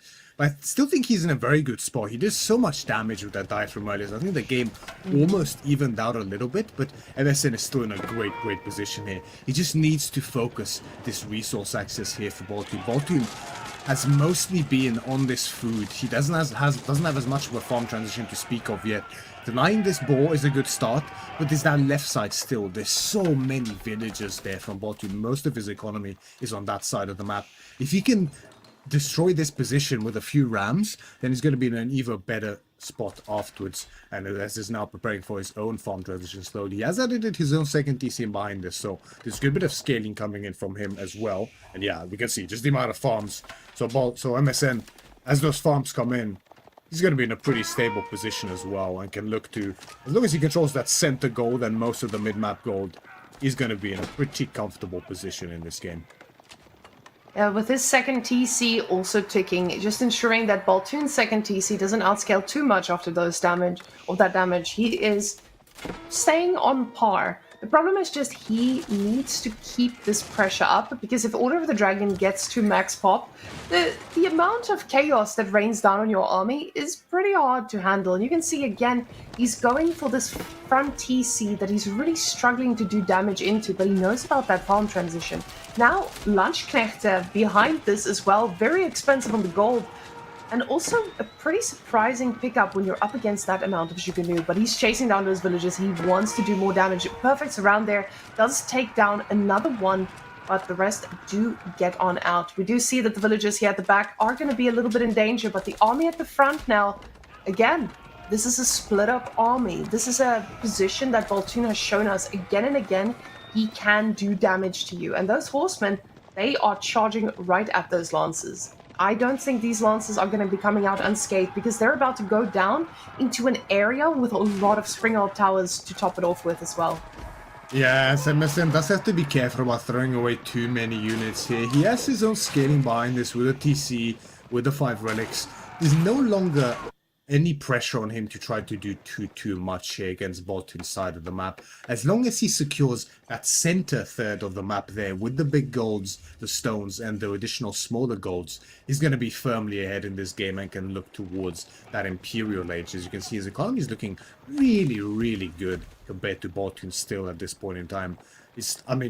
You know, Baltune is pretty much half the income at this point compared to MSN. So if we just chill, get up some defenses in the center here, maybe a keep on that big gold, go for that Imperial Age, I think MSN can go for a slow, methodical finish with those imp upgrades and really starve Baltune out. Now, the army value might look dead even, but I want you guys to look at that replacement value of this army soon as well, because Baltune has 700 food per minute. He's got 0 gold per minute. And MSN on the other side, Mr. Observer, Mr. Vodka, could we see the villagers on gold? I would really like to see how much MSN has on gold right now with those villagers. Oh, 13. He still sees that as, yeah, I'm going to need a lot of gold. Because now with Imperial coming on out, he's going to need upgrades too. But all that gold income from the 5 relics and also the handful of villagers here feels pretty good as Zushi. Now, you also have taxes you're collecting. And I mean, that's just China and its variants in a nutshell, right? But Baltune, he's going to be desperately clawing his way out on this map to try and get a taste of the gold out here. And there's not a lot left. There's definitely not a lot left. Only 2 small gold mines, a total of 3,200 gold left for Baltune to mine on this map safely, at least. The horsemen will find the villagers trying to secure the center, and this is where already having a keep would be so nice in this position for MSN, but now he really runs a bit of a danger of getting pushed off from that center, but he still has plenty of gold in his base. He has the 5 relics, the taxes. Really, economically speaking, Baltune, MSN is just severely ahead at this point in time, and it really has to take some terrible fights for him to lose this advantageous position, I would say. He's securing the map with further walls. We have some Landsknechte, interestingly, here for Baltune as well. They'll certainly do a lot of damage if they get to that front line, but a very, very expensive investment here for him. Let's find the wall being built, so he's going to be able to slip in with a few horsemen, keep MSN on edge here. But Tithe Barnes is coming in. Elite upgrade for the Zuganu, or the crossbows, is in as well. Elite upgrade for the spears, as well as 1,000 bolts coming in, so the damage output is about to increase severely for this back line for MSN. And I mean, we're at a point in that game where you have to ask yourself, am I investing more into villagers or am I investing more into my army? With MSN's army composition he can afford it with the villagers that he's got, even when it comes to replacing these after. But Baltune, on the other hand, he's going up with Palace of Swabia, already being on 101 villagers. This leaves a bit of a question mark, but at the same time, you could just put this Palace of Swabia down here for the emergency repairs. But it does feel pretty tough, I would say, when you get that age up, and it most likely is because of the cost. I'm not sure if this is exactly what he's thinking, but the Palace of Swabia, when you're already on 2 TC and 100 villagers in, it just does not have the same effect. And you can see those creative walls coming on in from MSN, stopping any keeping or any Elsbach that he thought may come down there in the middle. Yeah, this is also great choke points up against those horsemen from Baltune if he ever looks to push that center The OTD cavalry is not to be underestimated with their pop efficiency and the cheap cost relatively, right? So having these walls here is going to be really, really useful up in this forward position. As you can see, MSN reinvesting heavily into space here. Incendiary bolts now on the way as well for him. So when that comes in, the damage output from MSN is going to skyrocket in this game here. And all he needs at this point is just bombards, and he can start really breaking through Baltune's infrastructure. Yeah, Swabia behind this. He's going to give emergency repairs, but definitely not the most useful landmark at this stage for OTD, that's for sure. Now, when you get into this point, you've asked yourself, how am I supposed to end this against Order of the Dragon? And I also need to be careful, of course. Because for MSN, this is his tournament life. And I feel like if we were in game 1 right now, where these two players were facing off against each other, MSN would have been inside that base again and again and again, but he knows how important this engagement is going to be, and it can determine the whole game right now. But with that upgrade coming on in, those Juganu, they are deleting everything in front of them, but that big blob from red is going to look for a way into that base, and the thing is, they can do a lot of damage if they get on through, but it does look like the spearmen are being pulled back. The thing is just those horses run quite fast. I just don't know where they're going to be heading. Now, if you go to the farms, that is going to be an absolute destruction, but you can see MSN is like, oh, I should probably be ready.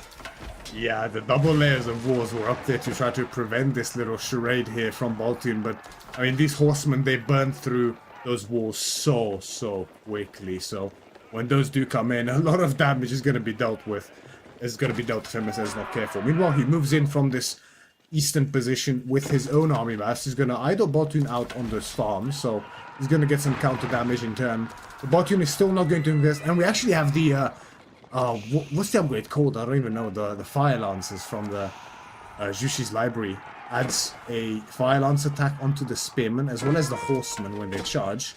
It's going to be quite useful up against this cavalry. However, I do wonder exactly what Baltune is going to look to do to break out of this position, because these raids, they might find a little bit of damage, though not much, but the gold situation is such a big problem. At one point he will have to take a fight and contest that center, more so because he has to rather than he wants to, and then the reality might dawn on him of just how far behind he really is in this late game. And you can see this army, it's just 5-6 horses, but that is a pretty significant chunk of his army at the same time. If he loses this, oh, and a pretty big pickup here from Baltune, but from MSN, but to be fair, Baltune does have the Swabia, so he can reproduce. But at this point, I think the gold the villagers were holding when they were running back is more valuable than the villagers themselves. So even if he does kill a bunch of villagers here at the back, he's still got 5,000 food in the bank. He doesn't care about these villagers. He's not even remaking them. He's just reinvesting into more and more army as we see those villagers' numbers dwindling. He knows his position. And Baltune might feel like, hey, I'm actually doing good damage. Problem is just, this is not going to be enough. It's not going to be enough. And the truth is, the longer this goes, the worse it actually gets for Baltune. The tax is never going to stop from MSN. The gold trickle from the 5 relics as well as the tithe bonds is also never going to stop. I'm honestly surprised MSN did not go for Yuan Dynasty yet to get those pagodas in to boost his passive income even further to ridiculous extents whilst making his units cheaper as well. I'm sure that should be coming in soon, hopefully. It's going to go him even further ahead in this game. As Baltune, he recognizes the comp here from MSN, right? He knows that everything he has, well, theoretically at least, will be dealt with those gilded archers, the scale armor, making them extra impervious to ranged attacks. But 1,000 bolt Zuganu, I feel like they'll probably still win. It does look like we're about to find out with a little bit of disengagement here at the front.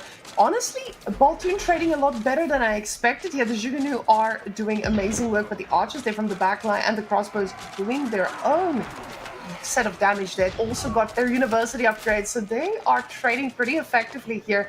But keep in mind, every unit that MSN kills, he can replace.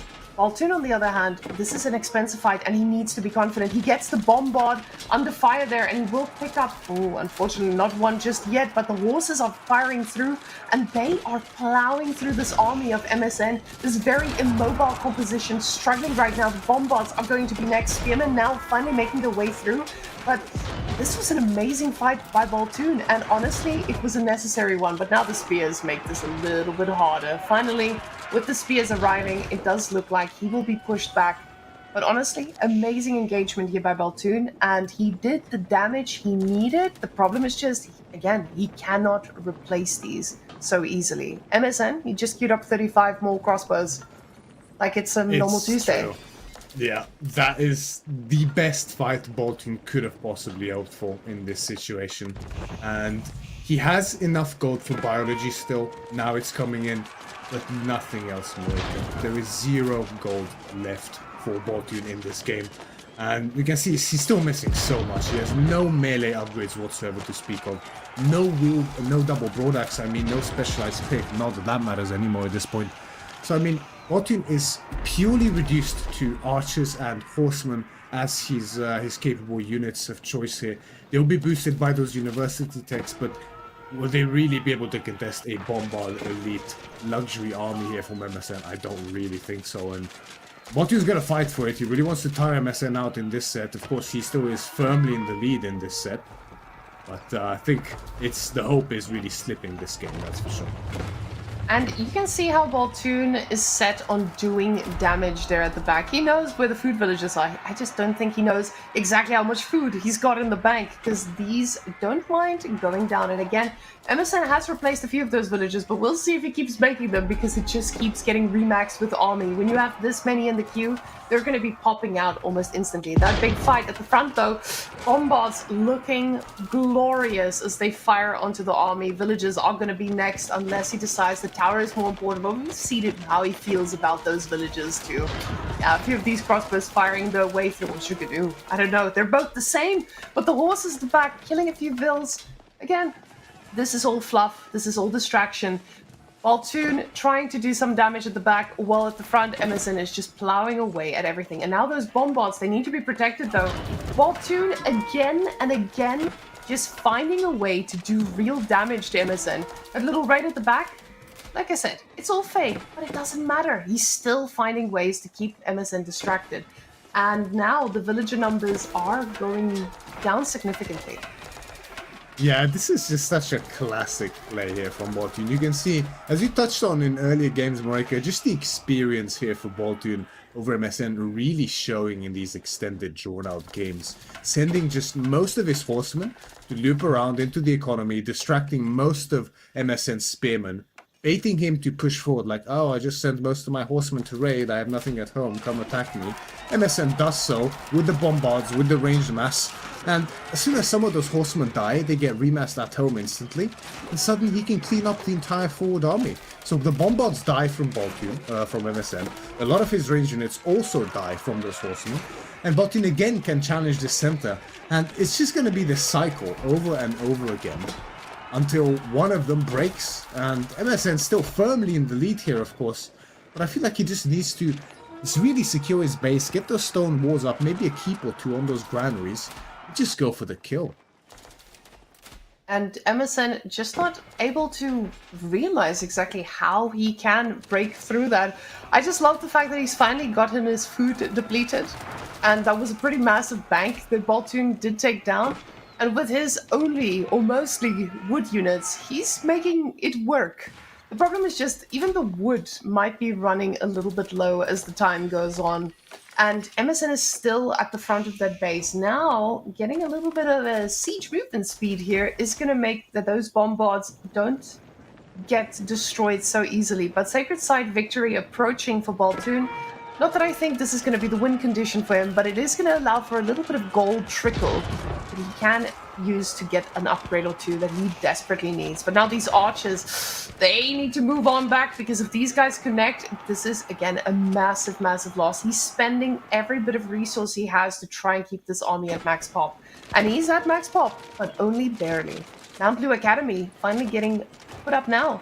And Maria, what is the big difference it would make? in Dynasties. Oh, I think we lost Myriad there. It's okay, guys. The archers are just firing away, and they are doing some pretty good damage here to the spears, but a few of them did go down. Now, the problem is Baltune's army... Can you hear me? Hello? Oh, Myriad's back, guys. Welcome back, Myriad. I'm not sure what happened. that was a bit of a weird one. Sorry about that. I'm not exactly sure what happened there. But we see here, right? So MSN, we have this remaster, and the Mountain Academy has been on the way for like a minute now, but there's still 0 villages building there. I'm not sure exactly what's going on there. However, this Mountain Academy should have been up long ago here for MSN. Getting those pagodas for an immense amount of extra passive resources from those relics, as well as a 15%, I think, or 10% discount on all units produced here from MSN is going to be tremendous for him. Finally, it's coming in. It should have been in a while ago, but behind this and the advantages he got throughout the game, it should really be enough to finally break Baltune in this game number 3 here. As he has a solid position in the center now with plenty of spears, plenty of crossbows, Zuganu, as well as the bombards. He needs to protect the bombard though if he gets sniped out again. Only a few villagers pulled here to the front could do huge work for him and to repair and maybe drop a keep as well. At this point, it feels like those villagers from Baltune can just be cannon fodder with all the production he's got going, but we get a little bit of deja vu here, coming with less nest of bees this time, and none actually. So this is not the same push we saw earlier, but Baltune is trying his best to make this work, trying to fight in a little bit of a choke here. The horses being a pretty good front line, but the spears are doing some good work against them. We do see that army value still edging towards MSN, and emergency repairs does get clicked there for the TC to stay alive for just a little bit longer. But the army count is pretty even, Myriad. Yeah, exactly. I mean, although MSN has been taking pretty solid trades after starting his push here in Baltune's base, it's still just a fortified OTD position you're pushing into. Those gilded archers are going to do so much damage, and these horsemen are one of the best front lines in the game, 450 health a piece of them. So MSN is kind of forced back again. Meanwhile, the Sacred Site sticking in for Baltune, just, 200 gold passively a minute. He's gonna take it and he's gonna make the most of it, right? We see Bloomery coming in now for him. He already took the melee armor upgrade as well earlier on, and as well as double broad axe have come in as well, finally, at this point in time for him.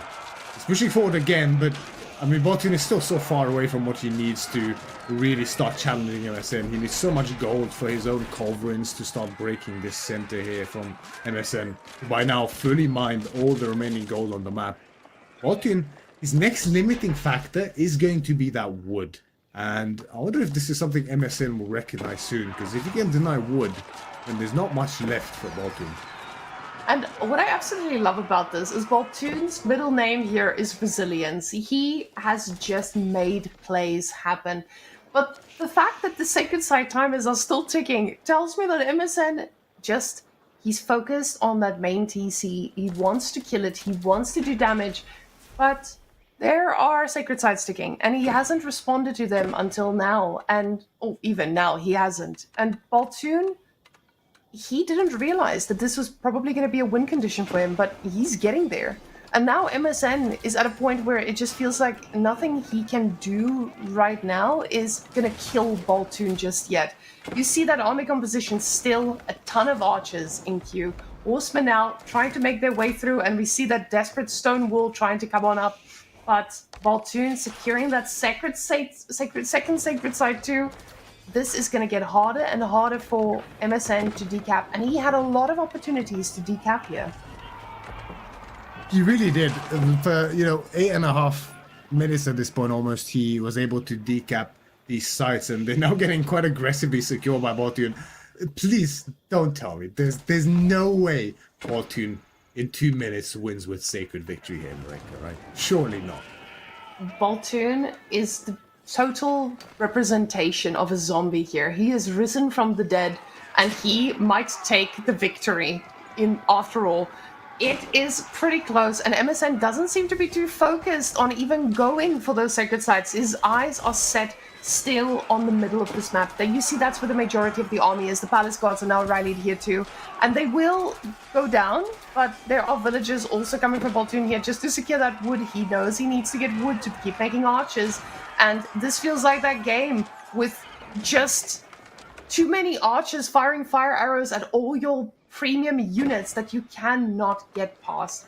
But that wall from MSN could be the thing that he deletes to go for it. But again, he's not going for it. It's 1.5 minutes, and now there's a stone wall coming up too. That blob is still stuck in the middle of the base, middle of the map, finally moving to the sides, but it's taking so much time to move out here.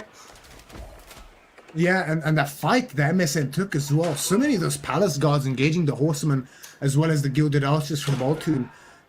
To what end, really? I mean, the rest of MSN's army is real damage in the form of those Zuganu and the crossbows and the rest of bees as well. We're just sitting idly in the center of the map, and I was going to go to break the side, but he gets collapsed on from behind. The rest of bees are exposed. The backline is also exposed here for MSN. Most of his palace guards are towards the front line. They turn around now to try to salvage what is left here. The gilded archers are getting screened out of position by the nest of bees, but they're still very exposed. The horsemen go directly on top of them. The nest of bees end up falling here for MSN. The backline is still holding steadfast, courtesy of those palace guards now being in position to actually push back these horsemen. Mod is putting everything here. It's a hard committal. It's 23 seconds on the sacred sites, Marika. The villages are getting pulled. MSN's trying desperately to go for the other one, but it's fully walled in. The only access point is on this side, and he's actually losing the fight here. The gilded archers, 47 of them, are getting so much value, and Baltune is happening. There's no way. The sacred sites. It's 3 seconds. It's over. Baltune takes it. He's done the impossible, Mairead. He won the game without any gold, any map control, at the start at least. MSN held all the cards, all the relics, all the power, but still Baltune persevered. And that just shows you resilience, experience, and skill. I am amazed by Baltune's play here. Absolutely, I think shocking everyone to the core. Baltune 3-0s this. And he looks pretty convincing going into the next round. What a way. What a first series. I'm honestly a bit of a loss for words here. Baltune just, showcasing his experience, his cool, calm, and collected nature in these late game scenarios. And, having spoken with him plenty myself, this is just how he is, right? He always seems really focused in these situations, not really feeling the pressure of these late games, in 1v1s at least. And I mean, it really worked out in the end for him here. Just the way these last 2 games finished, the Wololo in that game too, and now this, sacred side win, like out of nowhere, pretty much. I don't even know what else to say. I'm so glad we got to cast today, Mairead. I thought yesterday's games were going to be stacked, but this one already, I'm excited. I'm so happy about this. And I feel like this series just gives you a taste of what's to come. Because guys, what we have next, as we can see there on the left side, Lucifron and Kiljardi is up next. And I have a feeling the chaos is going to be pretty matching here. Oh, yeah. Now, absolute beautiful showing here by Baltune. He will be going on to the next round. The road ends here for MSN, but MSN has definitely made his team proud in what he has done today. Grown so much at such a young age. He is just destroying people left and right. But guys, I hope you're ready for the next action that we will be seeing on EGC. It does appear like we have potentially an interview with our winner, the one and only Baltuna. So the wonderful Marika will be taking over that one. All right, Baltune has arrived, and we are going to get the words from the champion himself, Baltuna. How do you feel? I feel great. This was fantastic. Did you expect to win that last game, or do you think you just overwhelmed him with the constant raiding? After the first push where I lost so many vills and lost my entire army, I thought I would lose the game. I thought he would maybe add a TC or add something, and then he can just overrun me. So, yeah. But after some time, yeah, go on. He did, but it wasn't enough.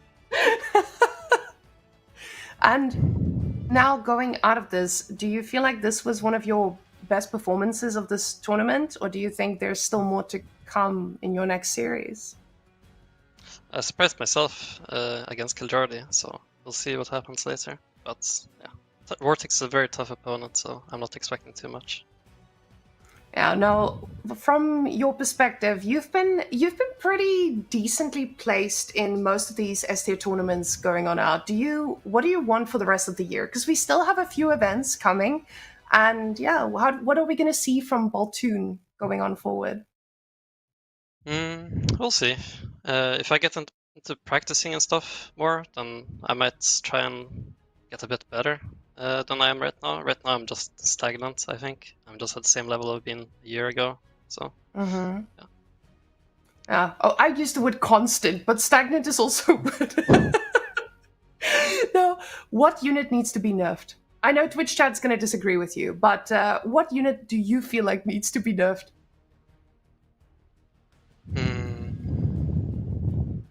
Probably orbs still need a little bit of a nerf, I think. Okay. And what is our underrepresented unit of the year?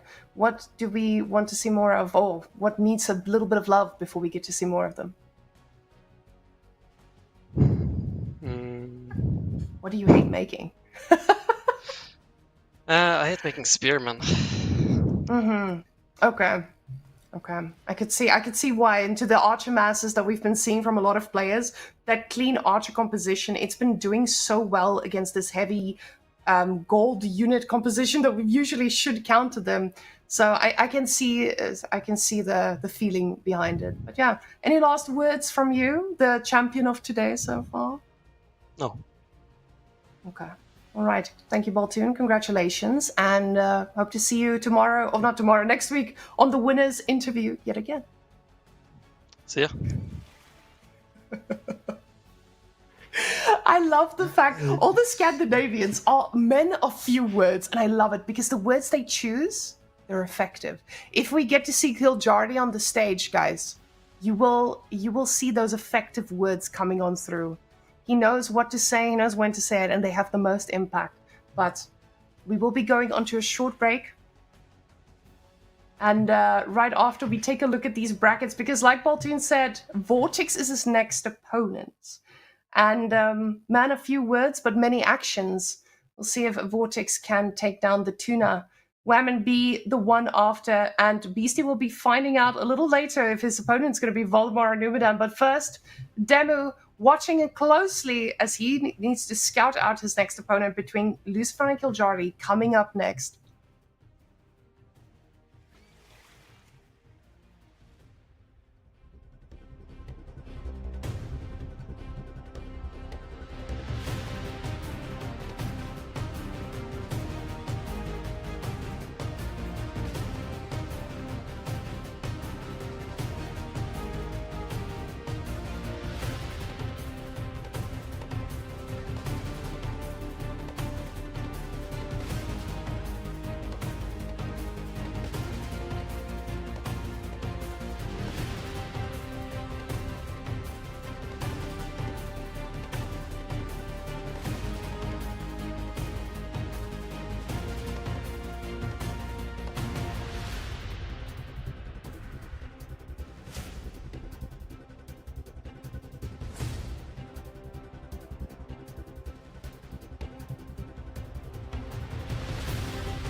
Now, Myriad, we talked about these boys and their play styles and how aggressive they can be. So I want to take a look at the draft. Yes, we have French versus Malians. We'll touch on that in a second.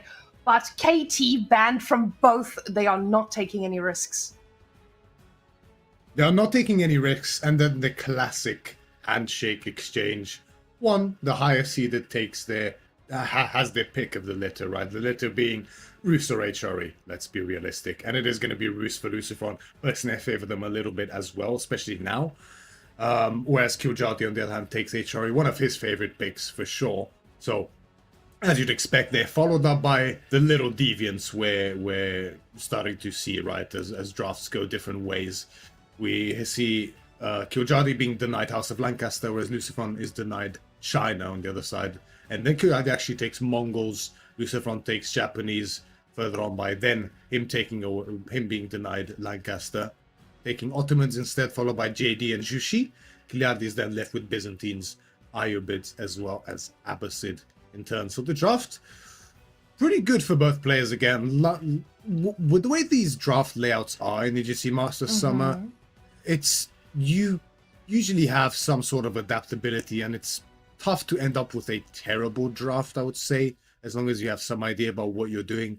And we can see that the case being here, both of them have access to two of the best civs in the game in the form of Rus and HRE. Meanwhile, we have some strong secondary picks, which are map dependent, right? We have Mongols really good on something like Scandinavia, maybe even Dry River, Excavation, of course.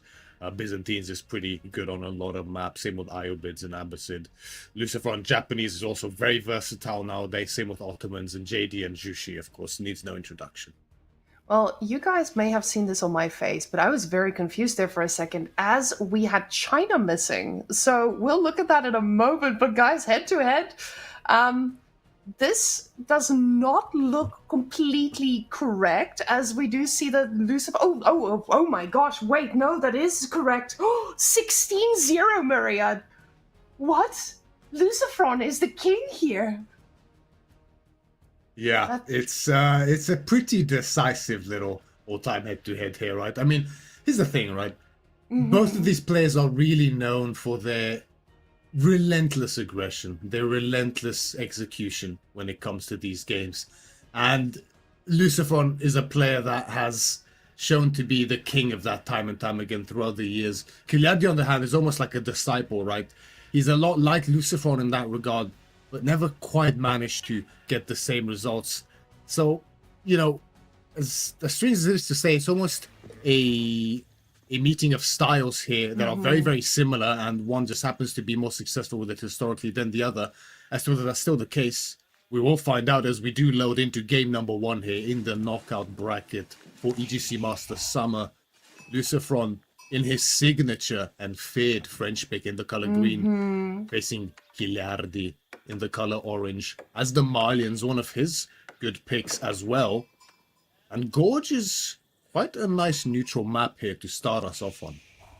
Definitely getting gorged, but French and gorged, they do pretty well as well, but at the same time, Malian, when you are on a map where you only need to defend one side, Malians, they do pretty well as well. The thing is just, we saw that Malians used to be a hard counter for French, but I think there are some question marks now. What do they match up like? And this is something I guess these boys will show us today.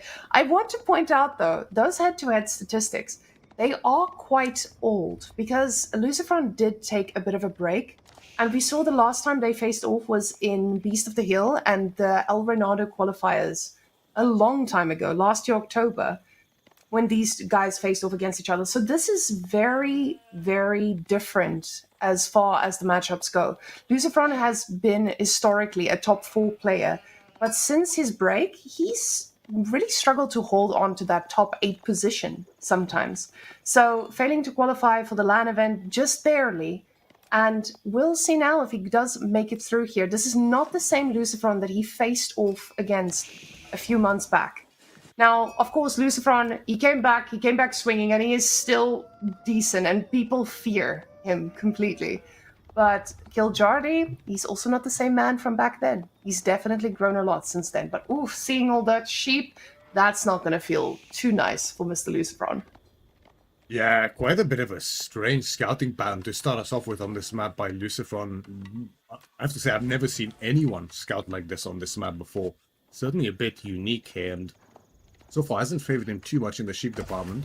But if he gets up to that western corner there, he might still be able to pick himself up some.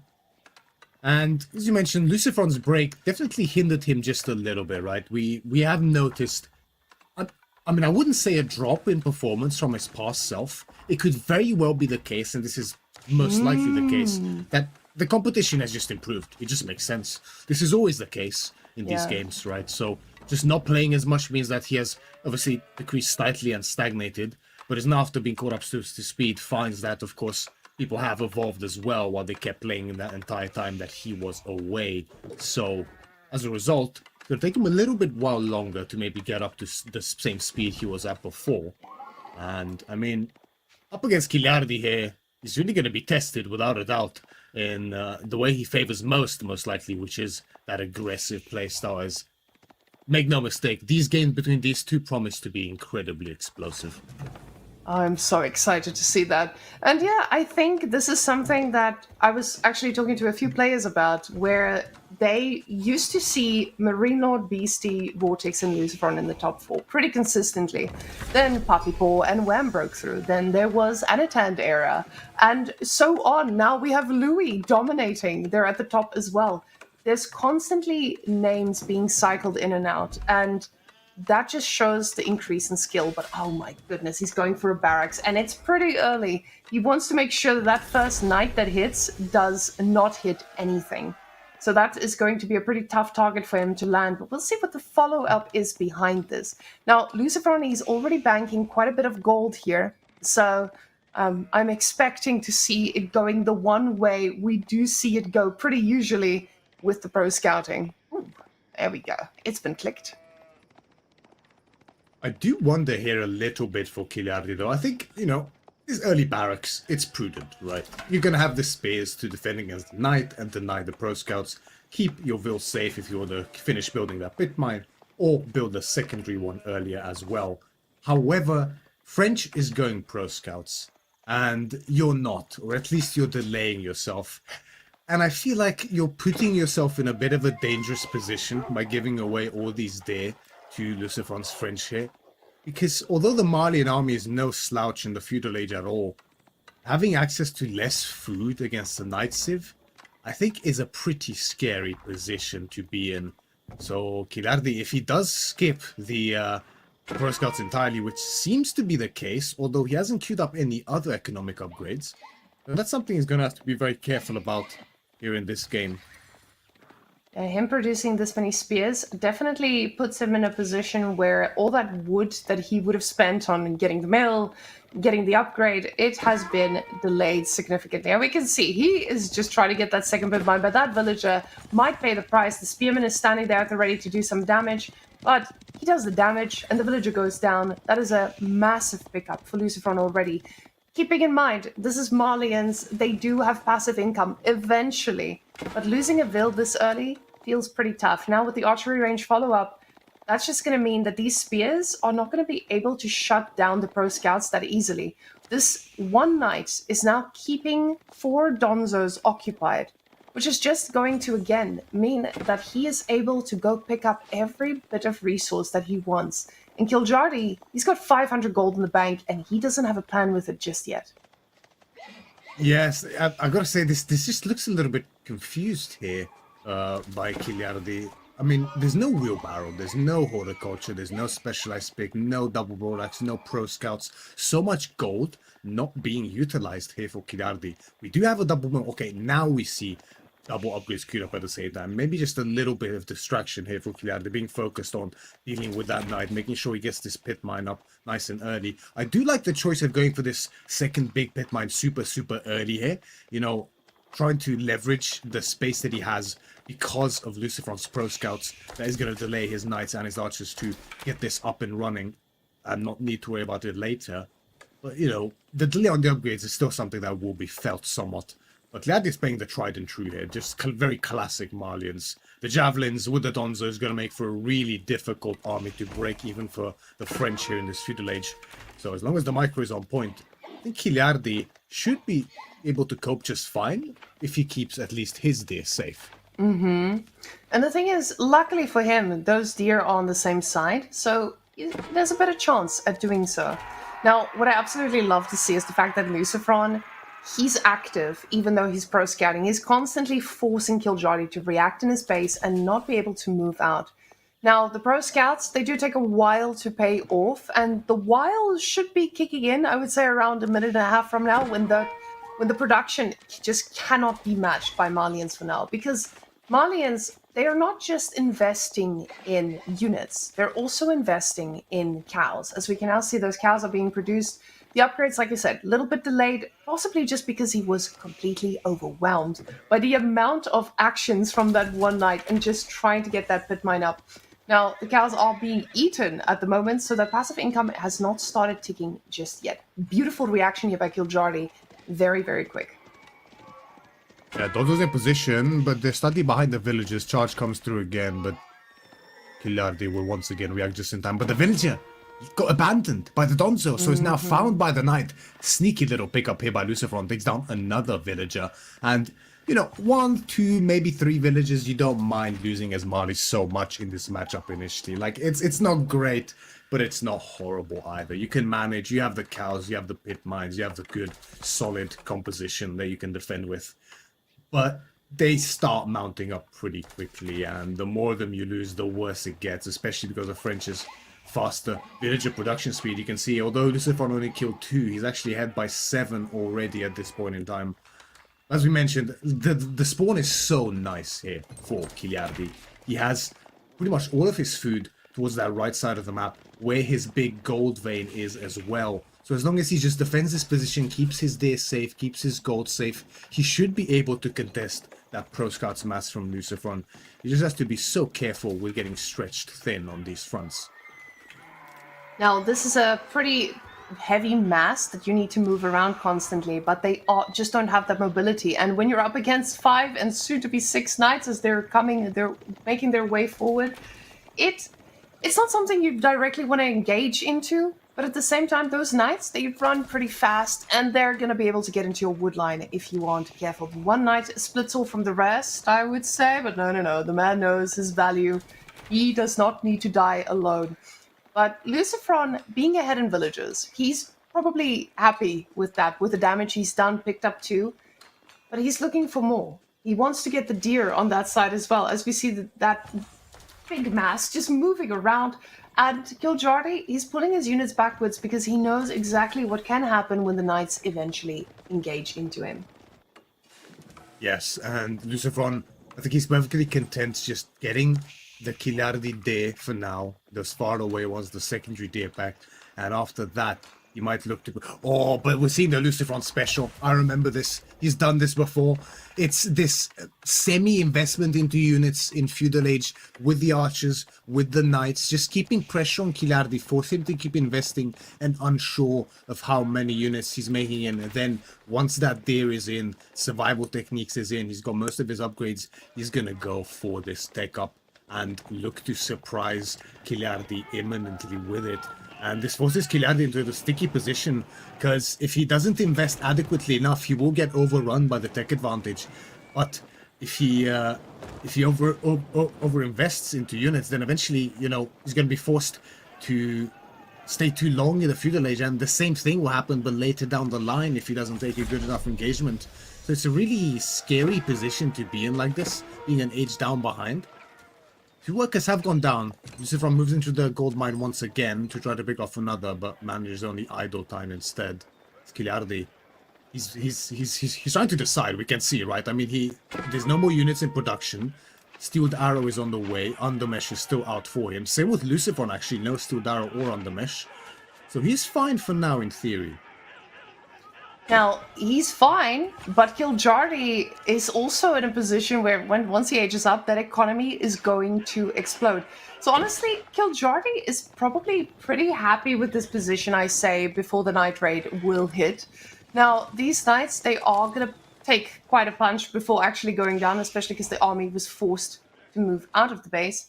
But now this is time that French also gets. At the same time, you want to delay Malians constantly. There's 15 cows already in pens. This is a pretty scary Malian age up, especially when the army numbers look like they are. So once he gets to that point where he does click it up, that's going to be 1-2 minutes before this goes out of hand, and Lucifron is going to struggle to contain it. But we do see some movement there onto the stone, and I don't know if that is just to build the second TC to actually try and stay up to level with the economy from the Malians. But it could be risky. It could be so risky, especially when the Malian army starts pumping. And we know, we've seen them zerg around the map. Lucifron has seen them zerg, and he's come from StarCraft. He knows what this could be. The food running out under the TC as well. This could spell a lot of trouble. It's scary. It's scary without a doubt here for Lucifron. It's such a tight timing he has to make work here as we see him moving aggressively. The tower is up on the day here from Kiljardi, so that's going to provide some additional respite. But the mass is really nice. The javelins are going to be able to snipe out the archers, but they do move in a bit prematurely into the knights maybe. The Donzos are there to contest. You can see how long these veteran knights take to fall, even when surrounded by Donzos like that. But the mass is still really nice. This is a perfect balance here found by Kiljardi. Just enough units to defend and make sure that he wins the fight decisively if it comes to it. But also not too many to delay his age up too much, as Fulani Corral is now 60% of the way finished here for him. And he's going to be in a pretty good spot. Like you mentioned, the cows, 18, almost 4 ranches now for Kiljardi. The food income is going to explode once the corral is fully constructed there. And Lucifron, he's rushing stone like you mentioned. I do wonder if this is for a second TC, but it can also be for a keep, just to get that discount in coming quite soon, which will be very effective. Dive comes through for Lucifron now. There's still no undermesh actually for him in here. There's not much damage to find as Kiljardi reacts pretty quickly to that raid. Meanwhile, Donzo finding a couple of scouts, taking some more there once again. It does look like the stone has been overmined, which means we are probably going to be seeing a keep, especially when you need to move out onto that very exposed gold. It does feel like a safe place to go, but of course you want to put it between your production buildings because it will discount them. So I'm really interested to see what Lucifron's choice is here, but you see he's stacking a lot of food. He does not have the gold to make this same level of production for everything, right? Because that gold is running out, he needs to move out, and now this Malian army is slowly going to grow and grow and grow. So I'm excited to see where that keep is going to go down. It could just be defensive or a situation where he wants to secure himself against the raids of Kiljardi. Because once Kiljardi moves out and he denies a gold, this is going to be so hard for him to get back from. But this is on the other side of the map. So Kiljardi, he is looking on the wrong side if he wants to do the real damage now. But they are going to do it on the production. So this means Lucifron, once those discounted units, he is going to make sure that these raids hit and they hit hard. A raid is what he will need, you know. The Fulani is completed, so the food income is now skyrocket high for Kiljardi in this game. So the only real respite for Lucifron on this one is to find damage, which he's trying his best to do, right? Another villager does go down there, but these knights are diving very deep, and again, there's still no undermesh here for Lucifron. These knights are veteran, and of course, they're French knights at the end of the day, so they're very bulky. They'll still take extra damage from these arrows. Idle time achieved, however, but these knights have to be so careful not to get trapped. Is the wall up? The wall's being built, but it's not going to go up just yet. They're going to manage to squeeze through, pick up another villager, but the army's in position from Kiljardi mostly. He's going to be able to pick off a good few of these knights as they escape, and these are pretty big losses for Lucifron to take for just 2 villages. I think he lost something like 4 or 5 knights maybe for 2 villages there. Not exactly numbers you're happy with in this position as Lucifron. The keep is now up. The discount around the influence will be very useful here for him. But is it enough to offset this Malian cow boom? I don't think so. We see 1,300 food income per minute for Kiljardi. There's only 300 for Lucifron. The day are running out for him. And the more this goes, I think his hopes for the game might be next as well, as Kiljardi, he's just swelling this infantry mass further and further. I mean, you could very comfortably even start adding some sofas in here to begin raiding with as well. Yeah, this is a tough position as French because you realize, hey, I did not do enough damage to actually make this worth it. I've just lost a massive chunk of my army. You guys can see the destroyed value there, 5,100. That's a majority of knights that he has paid the price with. But he is floating resources now, and the guild hall is looking ready, so he's going to go up to Imperial. He has topped it out, and we are going to see where that Red Palace goes. Red Palace is quite defensive, though. This Red Palace is going to secure a big area of his base, possibly even extending into that second gold there at the top. Not fully covering, but making sure that those dives are not going to be as easy. So it might delay the game a bit, but if Kiljardi just goes from the other side and tries to do damage through there, he might be able to pick up some villages, especially considering they're still on that back wood line as well. They have not moved to safety just yet. Now Kiljardi, knowing that his opponent is an Imperial, we'll see what he goes with. But this feels like one of those positions where you know you cannot kill him outright into the Red Palace, especially not without the siege numbers. Red Palaces, they tickle quite hard. So him going for Imperial Age would make a lot of sense, and with the amount of resources we see him banking, he's thinking about exactly that. I mean, can we just appreciate the craziness of this Red Palace? The man causing Guild Hall with 200 food per minute income and spends all that food on going to the Imperial Age. I mean, this is just insane to me. It's ridiculous that he chooses to go this, but it actually makes just so much sense when you think about it, right? I mean, he has 5 relics. The Red Palace is going to make it so difficult for Kiljardi to push into his base with his, squishy, weaker than general units here as the Malians. That Zerging strat will really be countered by the Red Palace and the Arbalest emplacements, making it so hard to get value from diving. So theoretically, if Lucifron can extend this game long enough, and the Red Palace will certainly help with that, then he should somewhat outscale here with the villager production. Second TC going up as well here for Lucifron on the large gold, and Kiljardi is mirroring with his own age up behind this. Fort of the Hunters coming up on the southern sacred site now, and this is a great position by Kiljardi. He's going to be able to fully secure this spot here. The market is going to be under his influence as well with the wars going up. So it's not like he's going to fall prey to map pressure with keeps here from Lucifron or anything like that. He's definitely going to be safe from a sacred site timer or that kind of a play, as it can be scary with the French and their keeps. But this is going to get spotted out by Lucifron as the archers. We go for the villagers who do react fast. One will go down. Almost. So when we get into this position on Gorge, I feel like the game can end in the next 5 minutes or the next 45 minutes. So we might be in for a long round here, Myriad. And honestly, I feel like all of this could be my fault because I said this could be a quick series between these two. But that second TC from Lucifron tells us he realizes, hey, I need to catch up to Malian Eco. He knows he can outscale.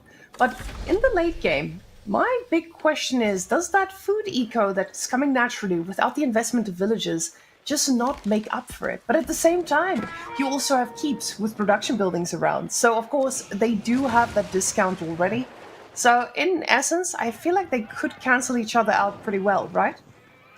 They do indeed. They definitely do. There's a lot of bonuses for either side here, right? You've got the cows, like you mentioned, the passive gold for the Malians as well. They can run on a smaller economy and field a bigger army compared to most civilizations just fine because of that cow boom.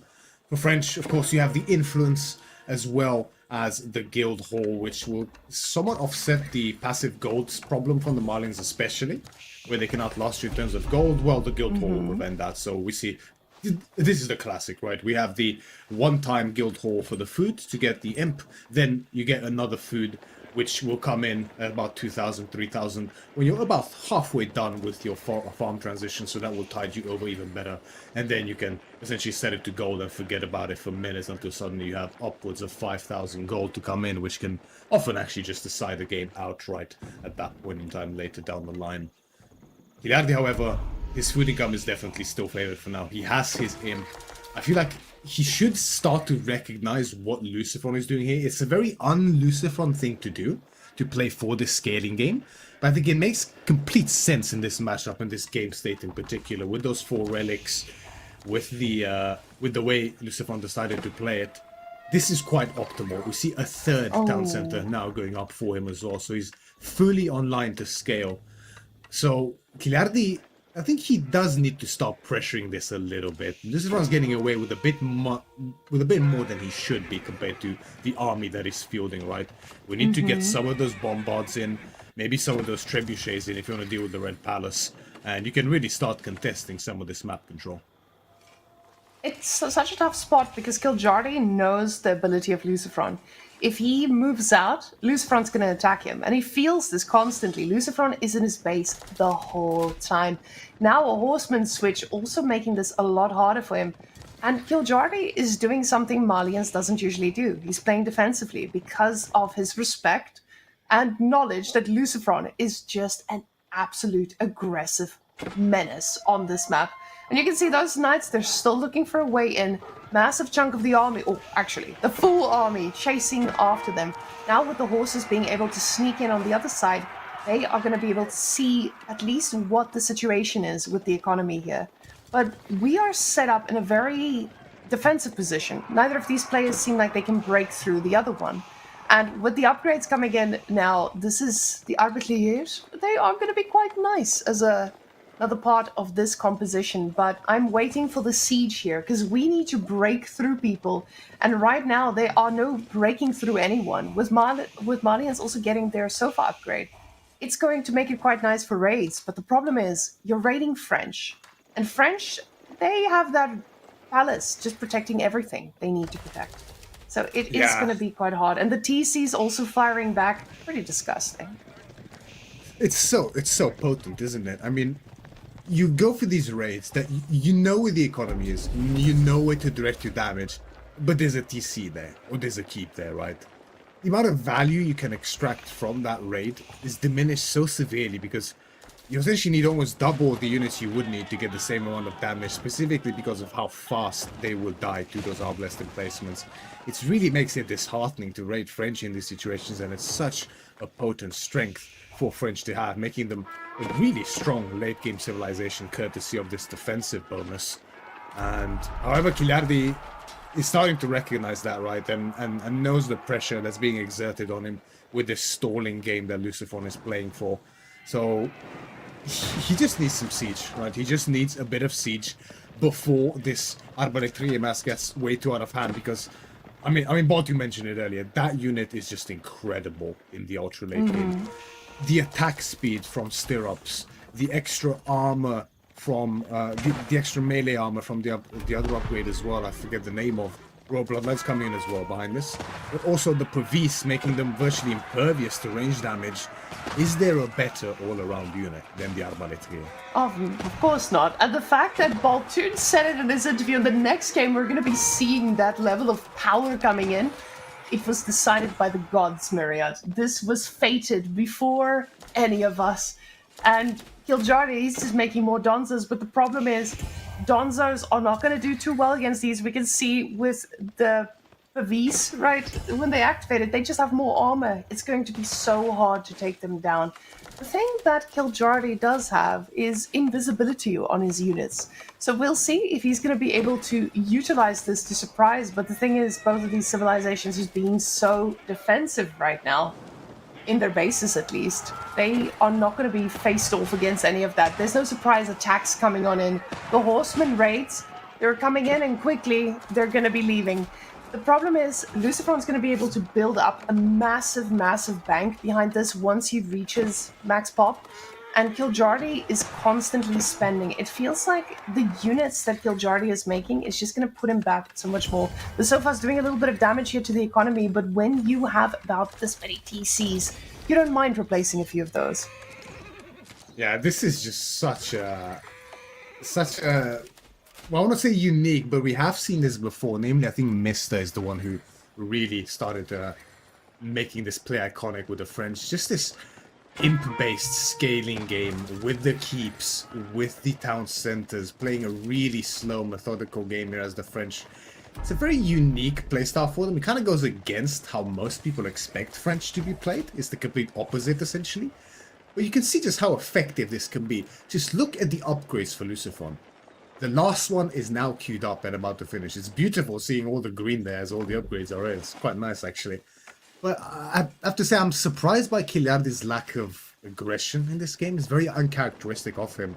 and he really placed a lot of respect on Lucifron's position here, more than it deserved, frankly. I feel like he really could have done more damage with some earlier siege if he so chose. Most of his army has been idle for a lot of this game, but Clash does come in. Lucifron finally decides to poke the beast as he moves forward with his rage mass. We see elite archers, elite arbaletiers with incendiary arrows in. Definitely a scary back line, but there's a lot of mass here from Kiljardi. You can see all the economic difference favored for Lucifron's economy, but at the same time means that Kiljardi's army is so much bigger as a result, and these trades are so good for him as this mass from Lucifron is very, very slow. You know how Lucifron splits off with some horsemen, goes directly for those ranches to start raiding, but the reinforcements are coming in on the front line as well, so Kiljardi can't stay here forever. He can't keep pushing, right? There will be keeps in the way, so a bit of a stalemate, but that definitely favored Kiljardi, that fight, according to the destroyed value. Now, Kiljardi must be pretty happy with this engagement, but the problem is still, how is he going to break through French? There's just nothing that he can do to break through any of this. You see, the food as well. Lucifron just not collected yet, but not switching over to the next resource either. He's still got gold at the back, but this is going to start getting very expensive. We now see that horseman switch, like you said. It is the ultimate composition, especially with the orbs right next to them. Now, cutting off the gold income from the sacred side, pretty good move here. He's definitely going to want to limit French, but it's not going to cripple him whatsoever. He's moving out to the side that does not have a million reinforcements, and he might actually be able to do some damage here. And finally, Maria, do you see what Kiljardi has in queue? About time. Quite a bit late, I have to say. If only he had this like 10 minutes earlier, I really feel like he could have started breaking in Lucifron's foundations in his base and really punishing him, as now he finally discovers a keep that's going up on this gold. Nicely spotted there by Kiljardi, cleans up the villagers and now secures that position. You can't let that go up. I mean, Lucifron's throwing up these keeps with impunity at this point. Just look, even on Kiljardi's side of the map, there's just keeps everywhere, Mareka. It's actually shameless what this man is doing. Kiljardi has to punish this, and the bombards should enable that slowly and steadily. Meanwhile, more raids seep through. These Royal Bloodlines horsemen are a real nuisance to deal with here for Kiljardi, as the Sofas are slower than them, the Donzos are slower than them. They just take so long to actually clean these up, and every time they come in, Kiljardi is bleeding just a little bit more. However, Lucifron, now with what can accurately be described as a critical Arbaletier mass, is going to look to press forward. Now, theoretically, these Arbaletier aren't the best choice against most of Kiljardi's army. Well, the bonus damage is only applied to the Sofa, them being the only armored units in the Malian's arsenal. However, the mass here from Kiljardi is so scary. You should theoretically have enough to break this, but with the Pavis going up, you can see how reticent he is to actually engage into this. I've got to say, I'm a little bit surprised. Opting only to micro with the javelins to focus the Arbaletier directly. Pavis has run out.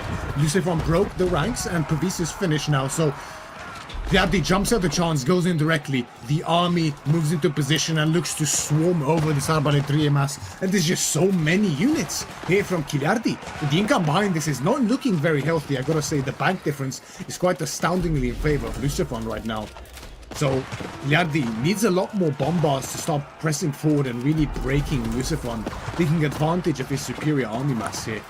But it just feels quite slow. It feels like that build-up is just not gonna have the time. The problem is just Kiljardi doesn't have a way to kill him. He keeps taking these favorable trades and he's doing an amazing job at doing so, but how does he break through this French fortress? So now the horsemen, they're going to keep trading in. We see the banks. The banks are telling a very telling story. Lucifron is able to remax this. The economy count from Lucifron is looking wonderful. He's trading, but he knows it's effective because he can easily replace everything. Horsemen now trying to get some damage done. And again, it feels like a little bit of a stalemate. We're going to keep seeing these engagements a little bit to the face, a little bit to the base. A little bit to the face. Let me just go back to our little base. It's just back and forth, and I don't know if Kiljardi has enough kill in his name to take down Lucifron's pretty heavily reinforced base. Now, Lucifron is trying to find a way through to find some economy to take down But again, he's going to be running into the keep. He knows about this, but he feels like the horses, they will do the damage. Now with that bombard, he's able to take down a keep there on the side, but is that going to be enough?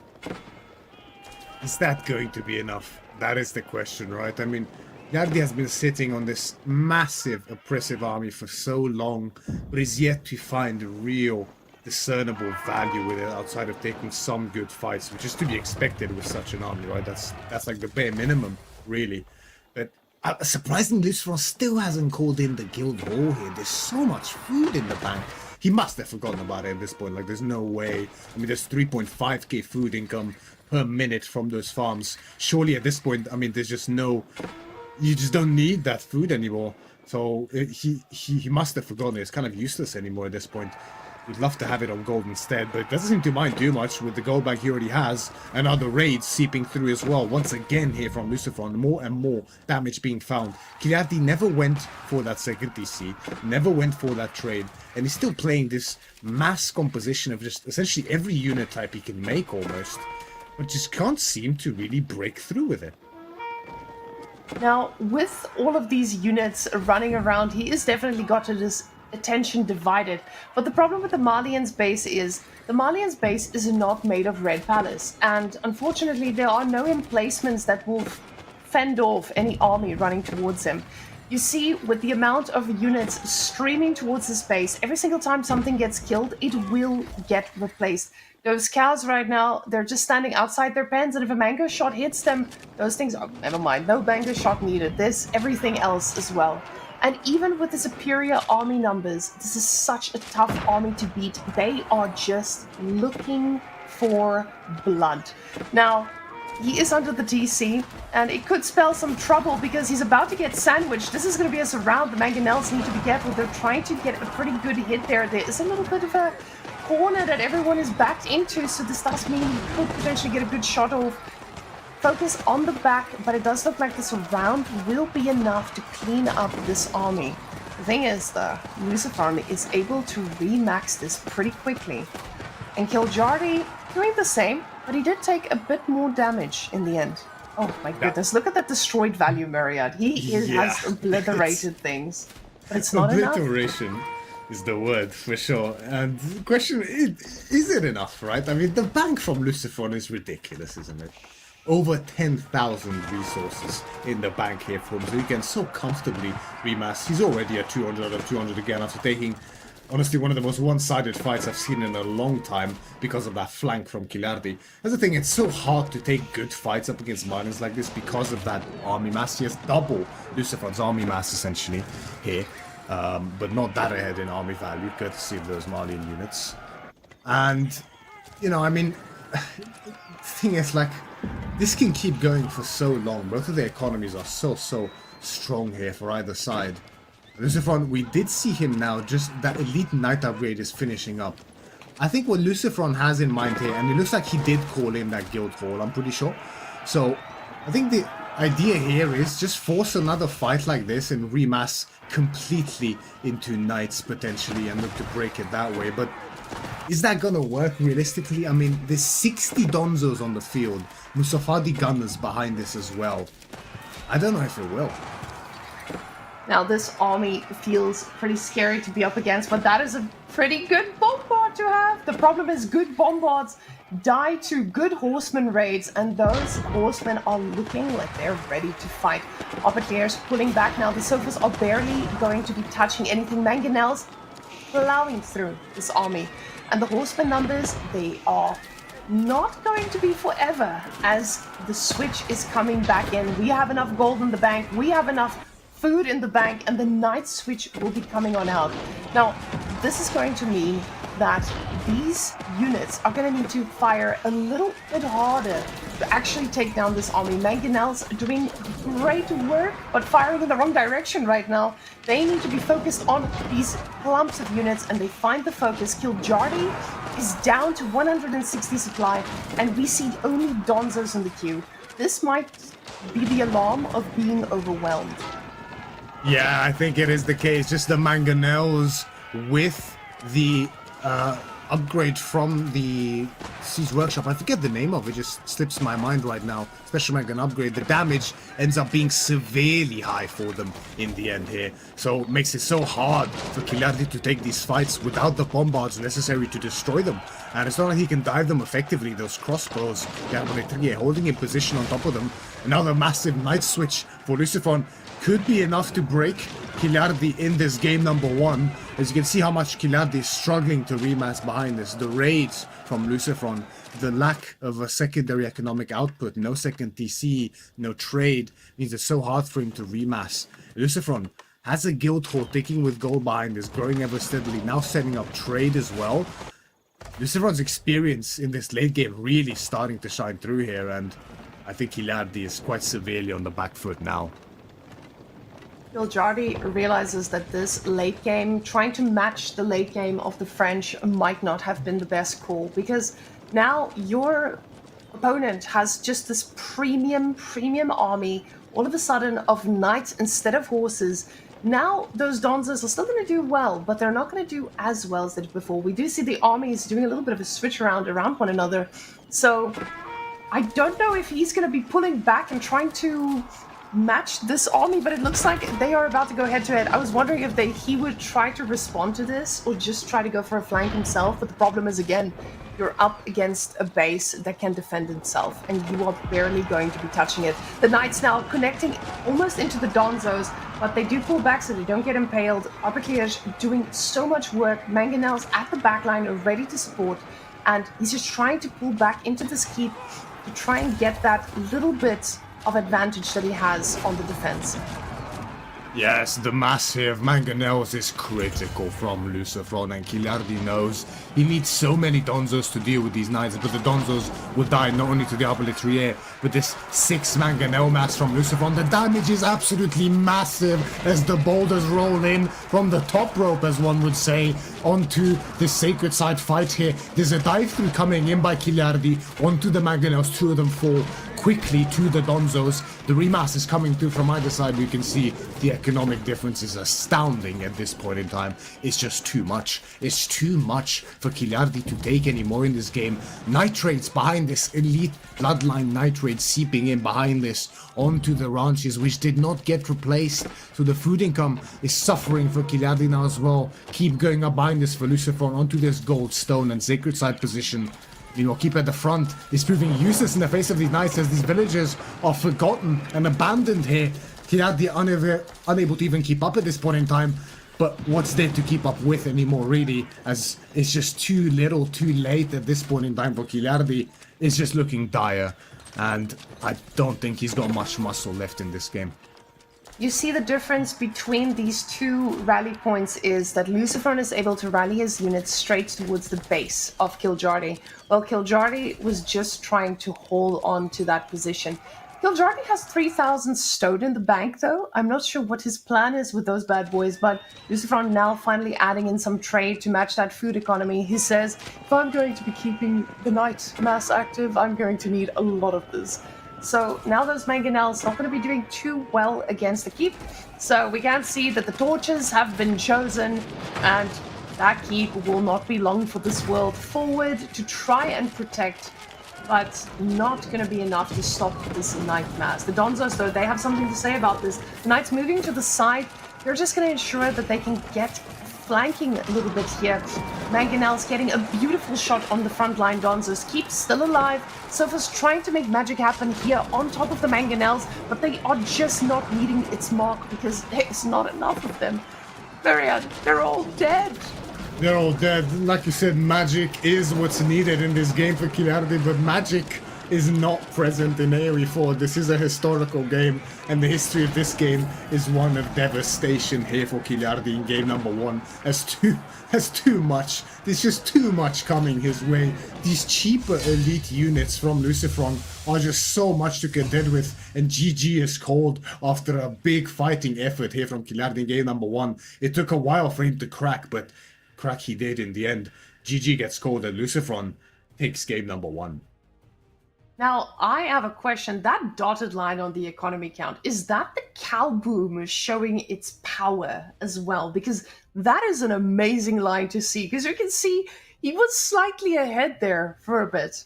It just could not hold up. The moment that Imperial Age came through from Lucifron, you can see that economy count just skyrocketed. He added the TCs. He was trying to make sure that this is his game because he knew his late game. He plays French so well and so often.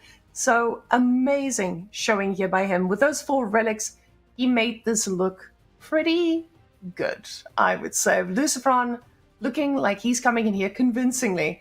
But 42-minute game on Gorge, I must say, Myriad, we got off lightly. We got off lightly. It could have been worse, right? It could have been worse. And a bit uncharacteristic of these two players, right? I think part of it might be the interesting dynamic of, because both of these players probably know how aggressive either of them can be, they are both in turn maybe a bit reticent to be that aggressive in fear of maybe slipping up or being forced into a mistake. It's an interesting dynamic to watch unfold. But like we mentioned, Lucifron and his French, this few forces more feared than that in the AOE4 pro scene, that's for sure. Even now, after his break, this man knows how to use his knights. I still remember his historic victory against Marine Lord in the Elite Classic 1 in the French mirror against Marine Lord. That was a very great game. And ever since then, it was crystal clear that this man is a king when it comes to the French, and showcasing it once again in this game against the civilization that most people would consider do well against the French. Now, Lucifron actually decided that he liked the French tempo he got from the previous game, and he says, let me just show you my JD as well. She's also got knights, and she's pretty tanky, especially if you let me keep getting to the late game. So on Excavation, a map we don't usually see much of because pretty new, and I think this is going to be a treat for all of us because Mongols, at the same time, it's a civilization that maybe does enjoy that late game as well. So we'll see how far each of these players push one another, but beautiful game here from Lucifron, and definitely going to be making Kiljardi feel a little worried about going up against JD in the next round. It's an interesting one, isn't it? Because on Excavation is such a unique map in its design. Of course, for those who are not aware and have not seen it before, this map is fully revolved around the Forgotten Ruins point of interest mechanic, which essentially the idea is that you can capture this point, garrison a villager inside, and this villager will give you an income of, I think it is 40 or 30 stone a minute, if I'm not mistaken. So that's a good amount of stone. So civilizations that can take advantage of that stone are very, very advantageous here. And I think after about 5 or 6 minutes of that stone income, you will excavate a full relic from that Forgotten Ruin. So all in total, I think there's about 6, 7, maybe 8 on this map. So a lot of relics, a lot of stone potential here. And that's something that's incredibly good for Mongols. We can see they have so many quirks that they can use the stone for here. Either double production with the villagers to essentially have a pseudo second town center really early in the game. Double military production to, essentially have supervision on their production buildings as China or Jushi would have and make so many units so early.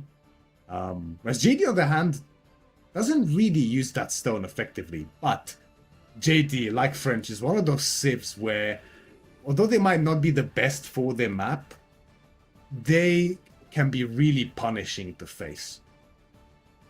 And that was exactly what I was thinking. Lucifron looks at the map, he says, open map, raidable map, let me take JD.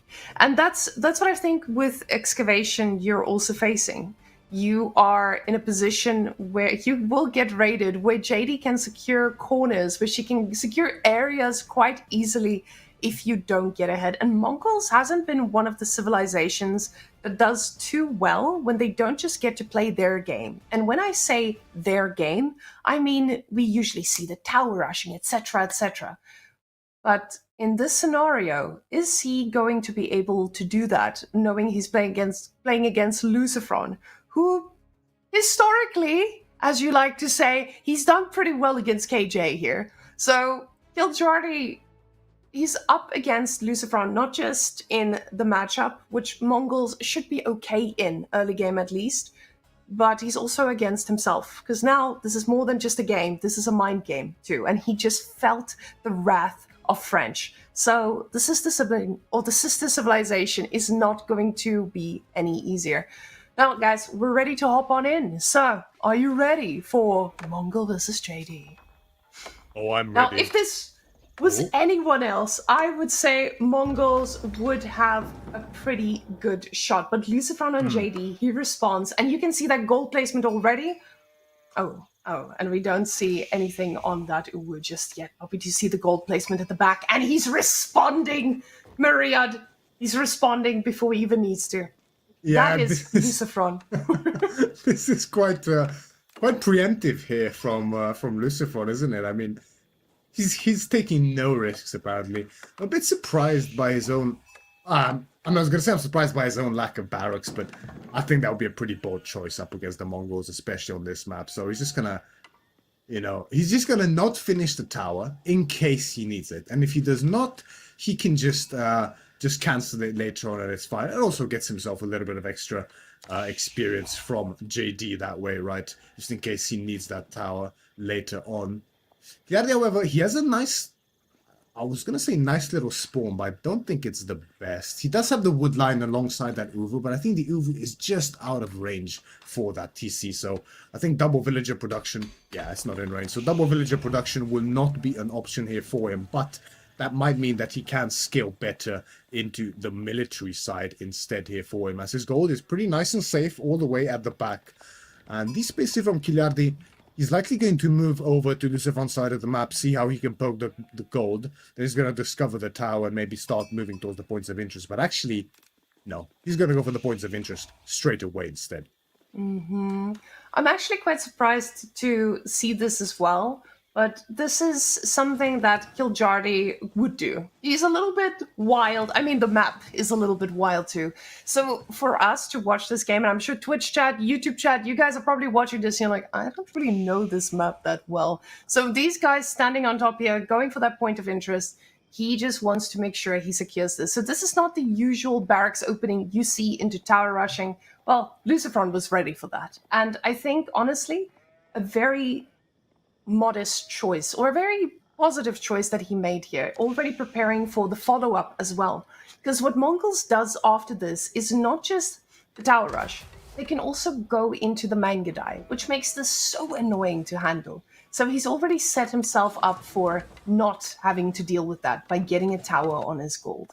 Now, 3 for the age up with the School of Cavalry, he's not rushing anywhere, but with the gold number climbing, I am going to be expecting him to... I was going to ask, is this a map for pro scouts, or will we not be taking any risks as such? It's your standard map essentially, right? You have the 14 deer aside for a total of 28. So it's not a bad pro scout map, and it's not a terrible pro scout map. If you can secure at least your deer pack, and ideally at least some of the opponent's deer pack, then that's kind of worth it. I think we're at a stage with pro scouts now where it's not, it's not a massive advantage on one of these regular maps anymore, as long as you're able to at least keep your side deer safe. If you start bleeding some of your deer on the other side, that way you get into the position where the enemy not only has more better food than you, but it's also actively taking away your food from you at the same time. So that's when it gets a bit rough for sure, especially in these aggressive matchups here. So Lucifron likely going to go for those pro scouts, especially because of that tower. It means that his timing is not going to be that delayed as if he got pushed off of gold, and he can then in turn start prioritizing those deer and look for a timing to offset this early double production that Kiljardi is likely going to go for. I think Kiljardi here has 2 real options on his hand. He can either look to play a very aggressive initial early feudal age, punish Lucifron's pro scout timing, maybe even kill JD, and go for that castle age, or play just maybe 1 double produced batch of Keshiks, maybe some Mangodai, like you mentioned, keep Lucifron on edge slightly, and zoom straight towards a castle age behind it to go for that timing. Now, with the Spearman, it does leave you not open to as much harassment, though, but of course, you still need to be able to follow up and respond when those knights are run a little bit faster than you. Stable comes down, so we will be seeing some Keshiks. Now, Keshiks do okay, especially against knights because they can heal. But JD, she is going to look for some experience. So we see her heading on out. And now Lucifron also decapping that. Do we call it decapping? I guess so, right? This is a new word for us. Decapping It's captured, right? So you're decapturing it, I guess. Okay, so now moving out to get some decaps going on in. And now my big question is, does JD get any experience from these bad boys? Because she's technically capping something. And we know how this works in Castle Age, but I'm sure the devs thought about that. She would just be snacking on any of those maps. But now double Keshiks being produced. And JD, she's kind of alone. And Lucifron is making scouts. So this is not a situation where he can protect her once those Keshiks come right for her. She's already getting bruised a little bit as the Khan is poking her, running around. And the Keshiks, ladies and gentlemen, they will be joining Miss JD on top of that point of interest. It's definitely something you have to be careful of here as Lucifron, right? You're being aggressive with JD, which is useful, but against Mongols specifically, the threat of these double Mangudai, these double Keshiks now attacking JD, and I don't think she's actually long for this world anymore. I think she took too much damage already. She's definitely gonna fall. Divine Embrace has been used before. It's still on cooldown. I'm not sure if it will come up before these Keshiks can run her down fully. And this is the issue you run into, right? You just forget a little bit about, the matchup for even a second. You don't think to recognize this threat, or maybe you do and you disrespect it. And the result of that, you can see here, JD just falls with little to no effort.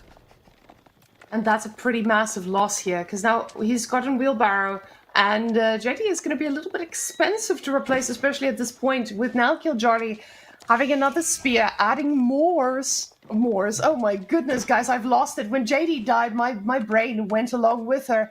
But Keshiks, more of them coming as well. Now archery range to join this. Kiljardi is going for rock, paper, scissors. He wants to cover every single one of his bases when he does this push. And this is... Ooh, I see something got cancelled there.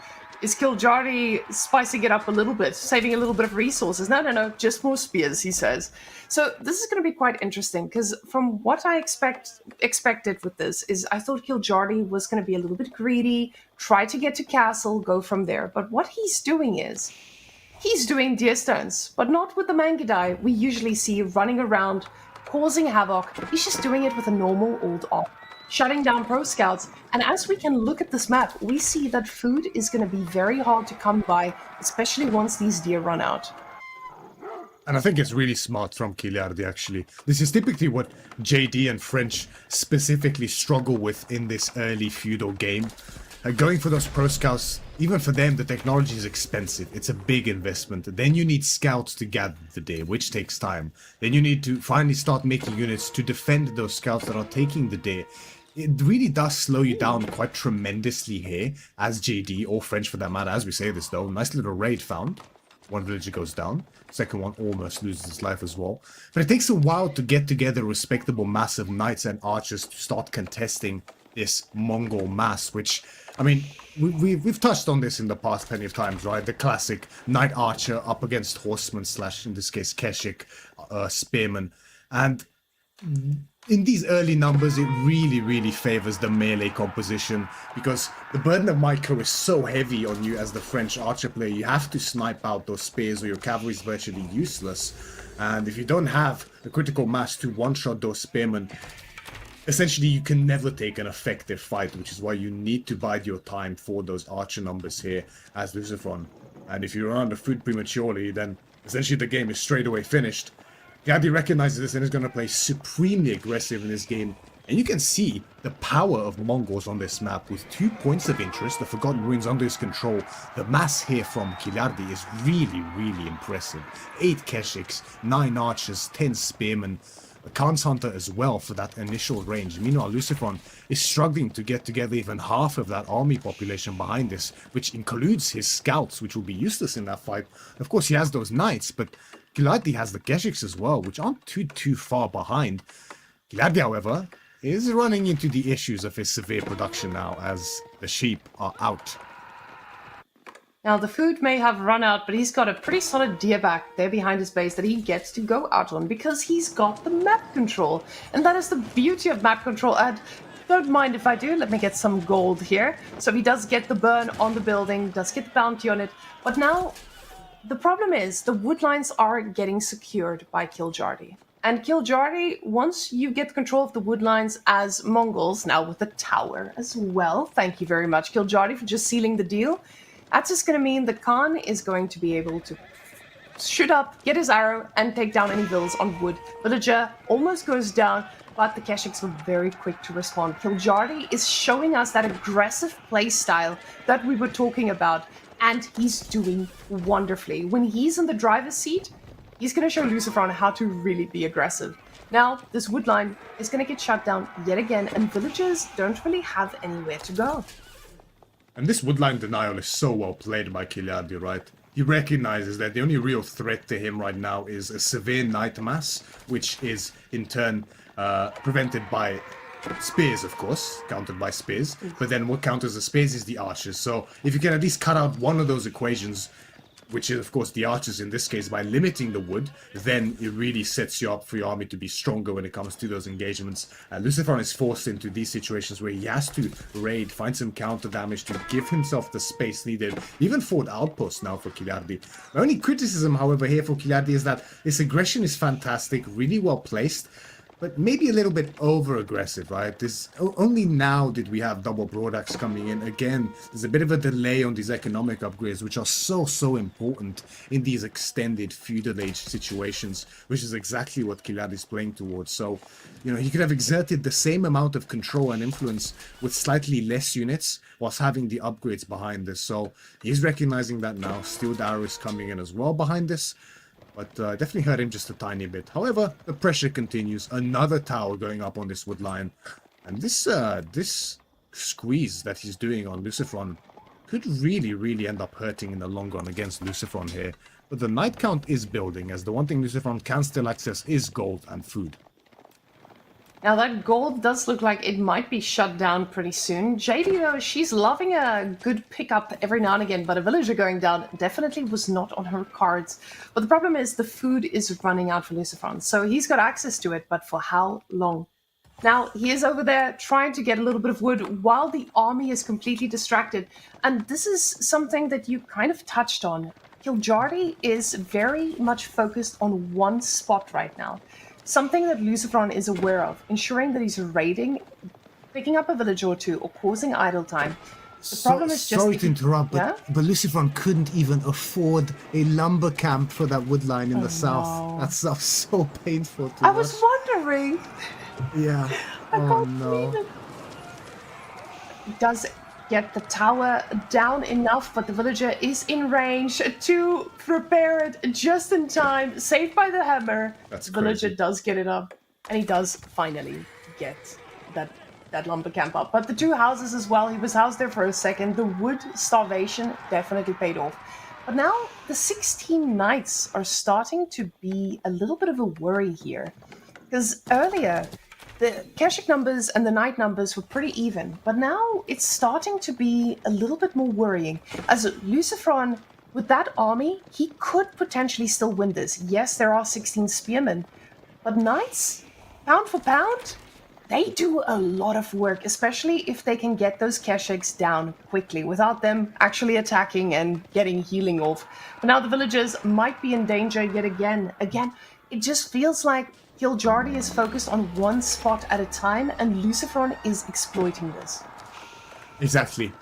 When you are aggressive like this, you have to be very conscious of not getting just danced around too much. If you're idling eco, that's fine, but there's a limit at the end of the day. Eventually, you know, your opponent will get the resources he needs, and he can take that fight on their own side, on their own terms finally, and potentially clean you up. So having multiple raid groups, although risky and hard to control, it is kind of very useful to have in these kind of cases. Like even now, Kiljardi could have a few knights hitting those berries that Lucifron is on at the same exact time. But it is a difficult spot to be in. Although it makes sense, it's tough to orchestrate this always without getting caught off guard. As Lucifron moves into position to take the tower, recognizing that Kiljardi's army is out of position, doesn't manage to pick himself up a tower. More experience for JD as well, who is now about to cross the halfway mark towards per level up. Still some ways away, but one single engagement, especially with those high-value Keshiks there for Kiljardi, could be the additional XP she needs, but would it be enough to actually turn the tide in these fights? There are a lot of knights here from Lucifron, and the Archer Mass is starting to look pretty healthy as well. The Archer Mass is going to deal with these spears pretty easily if Kiljardi does not micro them perfectly. So for me, this feels like Kiljardi makes one mistake and he wins this. Lucifron overcommits and he loses this. It's just such... Oh, he doesn't make a mistake. The person who doesn't make the mistake, they win. And that is such a tough spot to be in because you know every action here matters. Usually your fate is not decided by one single mistake. But in this case, it is. Because these armies are such high value, they're not going to get replaced because you just have no more access to that high level of food. JD is starting to get a little bit of experience here and there. Yashik's trying to come on through to get some damage, but the knights are ready to tank. The spears are trying to reach right through. JD is loving this fight. Archers trying to focus fire those spears perfectly. Knights trying to body block as much as they can, and we now see the army value finally being in the favor of Lucifron. Yeah, there's a lot of knights, right? I mean, and the archers, this good micro by Lucifron focusing on the spears. Two of the knights do get caught in the spearman embrace, so they fall swiftly. The recharge from the Keshiks is good. Picks up another two knights here from Lucifron, and a third as well. Quite a few knights killed in that engagement. Good little counter engage by Kiljardi there. The good thing here for Kiljardi is that his archers are better in the form of the additional range from the Khan's Hunter, as well as the signal arrows from the Khan, enabling a stronger position in these fights for him. The spear numbers are getting dwindled quite severely. There are a lot of Keshiks as well, however, and they don't trade too badly up against these knights, courtesy of that healing behind them. But Kiljardi, a critical component he is still missing is that steeled arrow, only halfway done, so a bit hesitant to fully commit here, and I think that is the right choice. Not wanting to fully commit here, but there's a big problem. There was enough of a committal there for JD to get plentiful experience, and she is now seconds away from leveling up. And with this one spot focus from KJ, he is just not seeing that now Lucifron gets to go out on the map and get the berries. This is going to be quite pivotal because Lucifron is going to keep producing units, and yes, he cannot afford knights right now. There's no more gold on the cards for him just yet. But Kiljardi, he is looking at still fighting, and I feel like right now, this is exactly what JD wants. She knows that you're still stuck in feudal, and she wants to take one more fight and seal the deal. Now, another pickup here, JD creeping all so close, but they might have overextended here. The knights come on through to protect them. JD is still stuck in level 2, but she is looking for that last bit of experience. She gets it, and now this horse JD is going to be making this a lot harder. Deerstones is standing there, grabbing the attention of the units, but all of a sudden, you see a shift in Lucifron's actions. He's like, let me move out. I got this. Going out on the map for the last two deer there at the front and the ball, but now the archers are trying to fire away. JD's champions are coming on forward, being very careful. Knights make a pretty good connection here. JD feeling a lot more confident, healing up the army, and honestly, this could just win the fight. Yeah, I think it's too much here for Kiljardi. There were no space left. Such great micro from Lucifron to snipe them out in these fights.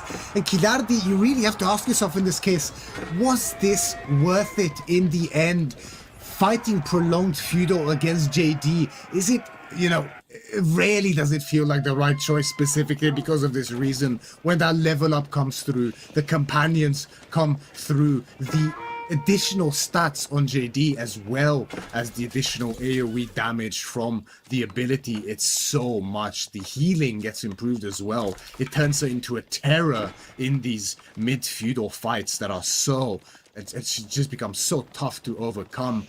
You gotta wonder whether a little castle timing behind this, somewhere squeezed in there, would have been optimal for Kiljardi. But I mean, at the same time, the issue is really, if you just keep taking these small engagements, it's just going to favor JD so much in the long run. And I don't know if you caught it earlier, Mareka. At one point, Kiljardi forgot about his double production. He had 800 stone in the bank. We're talking like There could have been so many more Keshiks, so many more archers, so many more spears. It might have been enough to make the difference, but I think at this point, it's too little too late. Lucifron, with a surge in confidence, dives directly under the primary TC. JD leading the charge, massive surround AoE onto the backline and the Keshiks. It's too much. It's again, French is becoming Kiljardi's kryptonite in this series from Lucifron. GG gets called, Lucifron leads 2-0.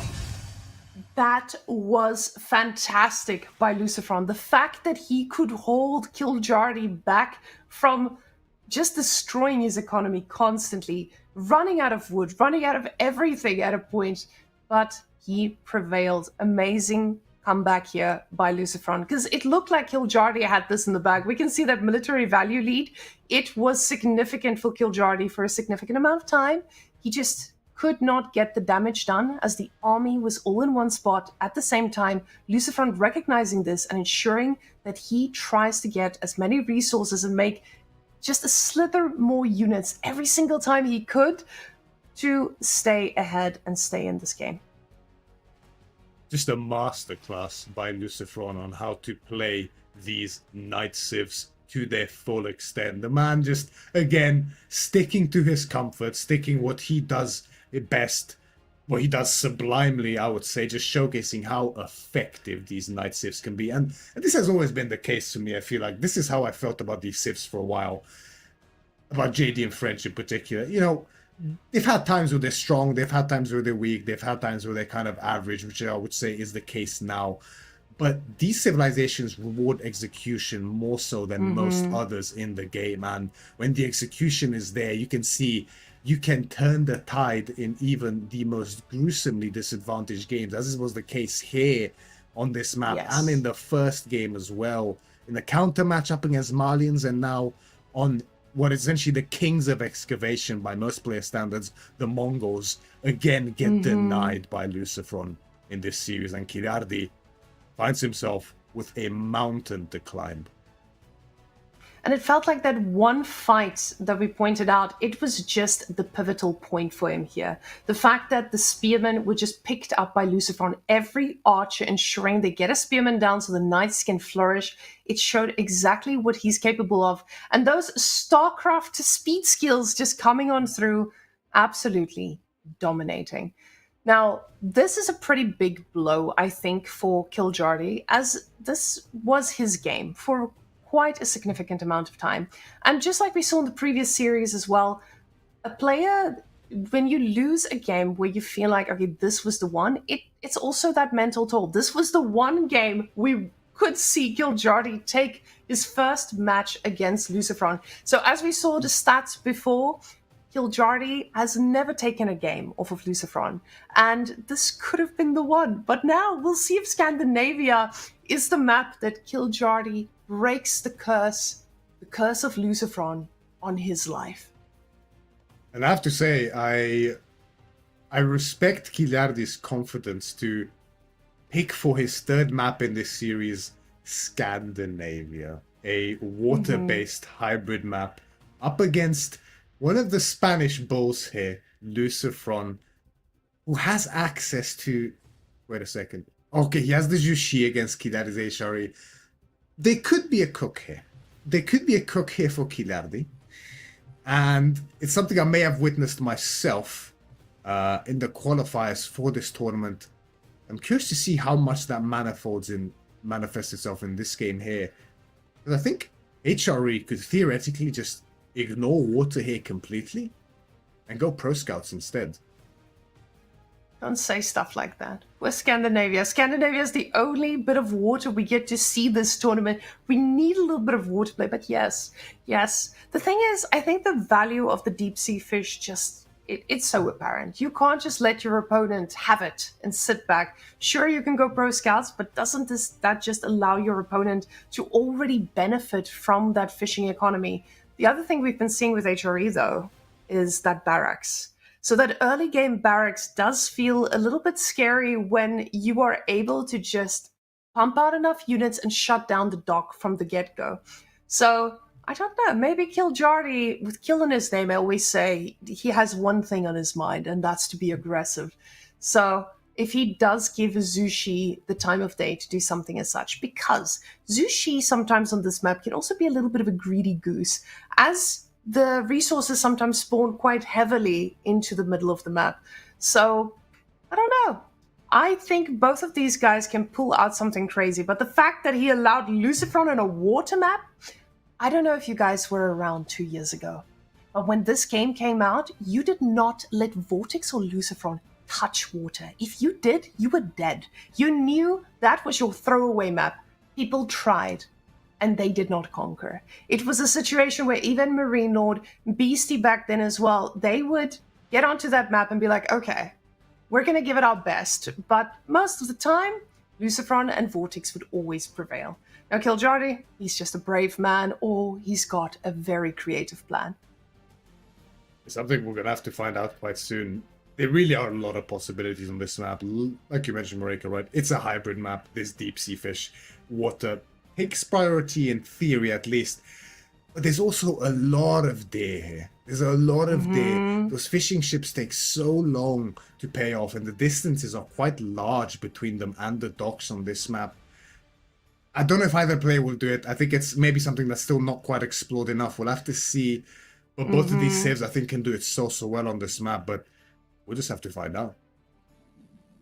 Let's hop on in. Guys, game number 3, match point. It's time for Kiljardi to show us what he's got. So, in the orange, we have our grandpa, Kiljardi on HRE, already going for his dock. Lucifron on the other side, though. Let's see. He is just cooking normal old juicy, no dark age water shenanigans. He's just going for the normal age up. Now, what would be quite interesting to me here is if Lucifron goes fast castle into lances, because we've seen that Zushi timing that they have, because you can just shut down your opponent's economy so much. We can see the spawn of Kiljardi is also not very optimal in terms of defenses. So Lucifron could play it dirty and go straight for it as well. There's just so many choices for these two. I don't know where they land. There is great value in getting a really fast castle age timing here as the Jushi's legacy against the HRE. It always feels so great to get there before the HRE start taking those relics away. If you secure at least 3, you feel so comfortable. You know that the Regnus, although it's still going to give great value, it won't be as much value as it normally could.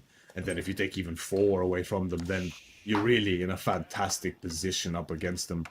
However, Kiljardi is going to open up with that dock for us, and Lucifron doing the standard. Something Yushi has become somewhat notorious for on these hybrid maps especially. He just skips the dock entirely. He goes for that fast feudal age timing with the meditation gardens. We've seen it so much on Kawasan as well, and now we're seeing it on Scandinavia today as well by Lucifron. And the idea is you get the meditation gardens in ASAP, you get the resources ticking, and you can go for a denial timing with a fast galley onto the side where your opponent went water, and essentially win the water on that side at least outright because of the timing. It requires some pretty strict macro, some pretty good resource allocation with your villages early on. You need to have the right balance of food to afford that galley, but also wood to afford the dock and the galley. So it's not an easy thing to balance, takes a bit of practice. But someone like Lucifron should be pretty comfortable with these kind of timings, as now the meditation gardens in a very conservative spot, I want to say, is going to come up on the berries, the wood and the stone. I mean, there's good resource yield here. And it's not going to deny him too much in terms of idle time with walking. Really, he couldn't really hope for a much better one on this map.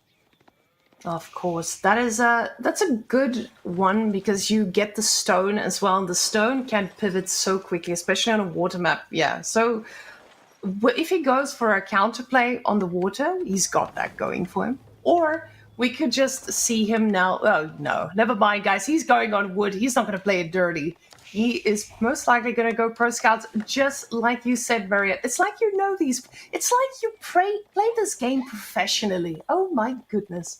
Now, Lucifron, though, he has to be careful because if you do go pro scouts, yes, you've got amazing food. But you need to be careful not to let HRE run away with that economy on water, because on water, HRE is the actual devil. Yeah, actual devil Counter indeed. dock. The Archenchapel even now is going to pay so much fruit economically. And yeah, I did think maybe there's a potential for that pro scouts here from Lucifron. But that sneaky little villager, I think, has other plans on his mind as, yeah, the blueprint is there, but now gets cancelled, replaced. The blueprint is there. The dock is going to come up. Galley behind this most likely for Lucifron, although there does seem to be a slight mismatch with the gold. There's way too much gold in the bank for him right now, more than he can use, really. So, needs to fix that. Now, this dock should go up. Like, you can... This would work with any other villager, the scout and villager combination. If you're there before or right as the dock begins building, you will be able to kill the villager in time. But this is a Jushi villager. Like the Chinese villagers, they have that extra build speed. So, yeah, good luck trying to stop that dock. Now, even with the dock coming up first, we do see that Kiljardi coming up now, and he's building the military ship first. He's going to be able to idle those fishing ships for a little bit, but he's prepping the resources for when he hits that age up, which is pretty soon. Those guys are going to be able to get back to safety, but he'll be able to queue up the military ship pretty early on. Now, we do see, a demolition ship coming up right after, which it feels pretty tough because now you've got an archer ship, which gets countered by the Springald ship, but then the demo ship comes and he just seals the deal. But Lucifron is being sneaky about this. He hides the fact that he got a demo ship. He should have been able to see it, but he knows the range of a dock. This is the precision by Lucifron on water. He knows what that dock can see, and he's making sure that there is none of it. This will be a surprise, and he's going to need to pay the price. Kiljardi already queued up the second ship as well, getting a galley to ensure that he does not die to any shenanigans, such as a demo ship, which is about to come on in, and it will make a connection, but the fishing boats are going to be in the position to repair, so he goes right past. He tries to get the hit on the fishing boats as well, but at the same time here, that galley is getting dangerously low. Lucifron now queuing up his own Springald ship. As you can see, that galley is running for its life. Yeah, beautiful micro from either side there, actually, I have to say. Lucifron skirting around with the demo, not detonating it early, recognizing the damage necessary that on the Hulk in order for it to be taken down by a demo hit, and Kiljardi beautifully pulling and marking the fishing ships to not eat a demo hit with them, but also keep the Springald ship just on enough health to survive. It takes 3 full frontal hits with the galley to bring it low enough under the dock's healing for the demo to take down 2 outside of the dock's healing. And these players, of course, at this level do recognize this, so understand it perfectly, and that level of knowledge manifests itself in that micro. So well done by Kiljardi early on to stem the aggression here from Lucifron on water. And Lucifron's own demolition ship, but the demolition from the back connects from Lucifron, takes out Kiljardi's Springald ship, and his junk as well. Actually, no, Lucifron's junk is going to fall behind this potentially, but his own Springald ship is very low behind this as well, and there are no fishing boats on this pond here for Lucifron. Yeah, the Springald ship is about to fall to this Springald, unless he can heal it quickly, but no, he cannot. There is no fishing ship, so the fleet from Kiljardi might look to fall, but there is a second Springald ship on the field now, on the waters, I should say. And he micros it so well, trying to ensure that these guys can get maximum damage out. Another demo ship looking to find its way right onto him, and it looks like that will be a perfect connection. Galley ensuring the counter demo does not hit its mark. Behind this, though, Lucifron is starting to float a bit of food. You know, he's getting his economy is looking pretty decent. Kiljardi realizes, hey, I might be losing this water. It is what it is. Let me go on to the other side. But if Lucifron spots this, we're going to be seeing another heavy fight coming on out. Demo ship coming on out now from Kiljardi again. Repairing coming in as well, and another demo ship right there to blow up the fishing ship in the process as well. Oh, that was almost enough. Just one more hit needed, and he gets it!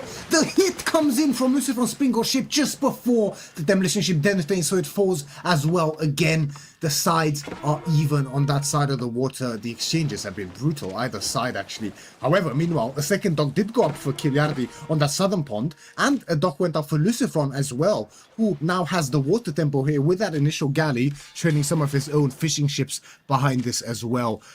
Lucifron, kind of as expected from this man, looking in pretty comfortable position on the water. And he stopped investing, Myriad. Not completely. He did stop there for a second. He was floating a bit of extra gold here, but The food is telling me a story. It tells me a story of I'm not spending everything. I'm trying to shut down the water.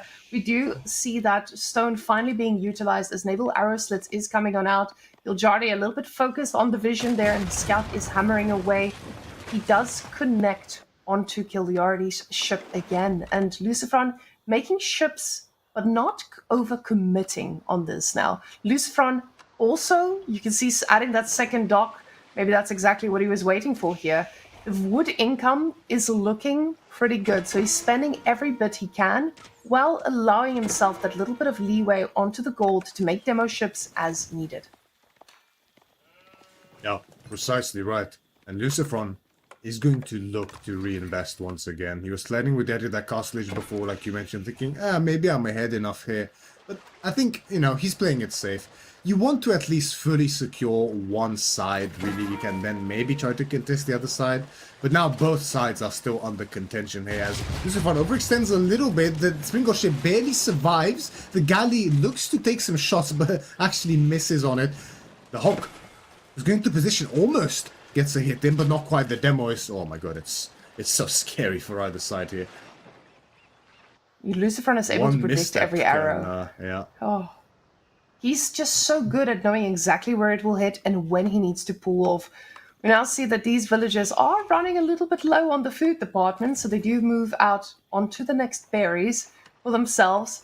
Now, this is a hungry civilization if you are fighting these intense ones, but Kiljardi is actually looking at the next switch. He's going for horsemen instead, understanding that his opponent will be conquering him on water, at least in some capacity. He needs to find a way on land. Now, the thing is, with that horseman, he is going for the dock. But the problem is, Lucifron now knows that there's a horseman on the field. If that horseman went straight for the base, he would have been able to strike without Lucifron being able to react. Behind this, Lucifron should already be getting a production building in. Now, the demo ships, they're looking for a connection, perfectly microed back, but these ships from Lucifron are quite far forward, and the demo ship is on its way out. It will most likely take that one down, but two demo ships looking for their targets as well. Beautiful connection. The ships have all sunk, and Lucifron says, "Get out of my water. This is mine." Yeah, the hits are massive, aren't they? Yeah, it's been coming, hasn't it? I mean, the triple demo to take out the triple Springald ship there, massive hit found by Lucifron. And with the arrow slit on this side of the pond, I don't think this side is up for grabs anymore whatsoever for Kiljardi, who is now also losing control of the secondary pond as well. Double Springald ship again in for Lucifron, and his signature demo-orientated water play style. 3 more coming in, sniping out the galley and the fishing ship. Hit comes on the Springald ship as well, leaving it in its death throes. Final fishing ship goes down. The Springald ship is also going to go down. Only one Springald ship left on this side for Kiljardi, who is again reinvesting, but he's only still... Actually, no, he is on 2 docks, so he could potentially re-secure this side, but he has to invest so much. And behind this, Lucifron can just invest so freely in fishing ships on the other side. And really, theoretically, he has the stronger feudal age with Zuganu as well, if it were come down to some land fighting, so he's not too worried about Kiljardi's land military presence either, as long as he respects it soon. But on water, he is looking firmly in control. Now, he's got a barracks ready for defenses, but there are archers on the side of Kiljardi. The problem is just there is a tower, and archers, they don't scare a tower too much. Now, we do see Kiljardi making another military ship, and this is going to tell us he just wants to keep that pressure up. You cannot let it stop. But the problem is, if we look at the resources, Lucifron is edging towards castle, and that is going to come in pretty quickly. Kiljardi getting wheelbarrow now, trying to get those villagers to just work a little bit harder. Stable coming on in from Lucifron, and this is going to mean that we're going to be seeing lances on the field pretty soon. Whatever Kiljardi is planning on making, they are not the answer for lances. Yeah, precisely right. I mean, the horseman and archer investment here is just not really going to find the damage that Kiljardi needs. This is quite typical of Kiljardi, you do that little transition from the water into land to try to counteract some damage there that you had suffered on the water yourself. but Lucifron is fishing freely on the northern pond. Fishing going on the southern pond as well.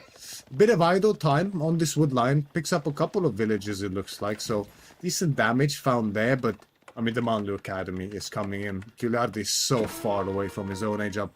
He has no hope but to reinvest into spears here if he wants to hold the night timing that's about to come in from Lucifron, who did slow down on the naval investment behind this at least. So that arrow, that emplacement on the dock should do quite a bit of work in his favor to not lose out there despite his lack of investment into the navy, as he is lagging severely behind ships, but triple Lancer in queue now for him.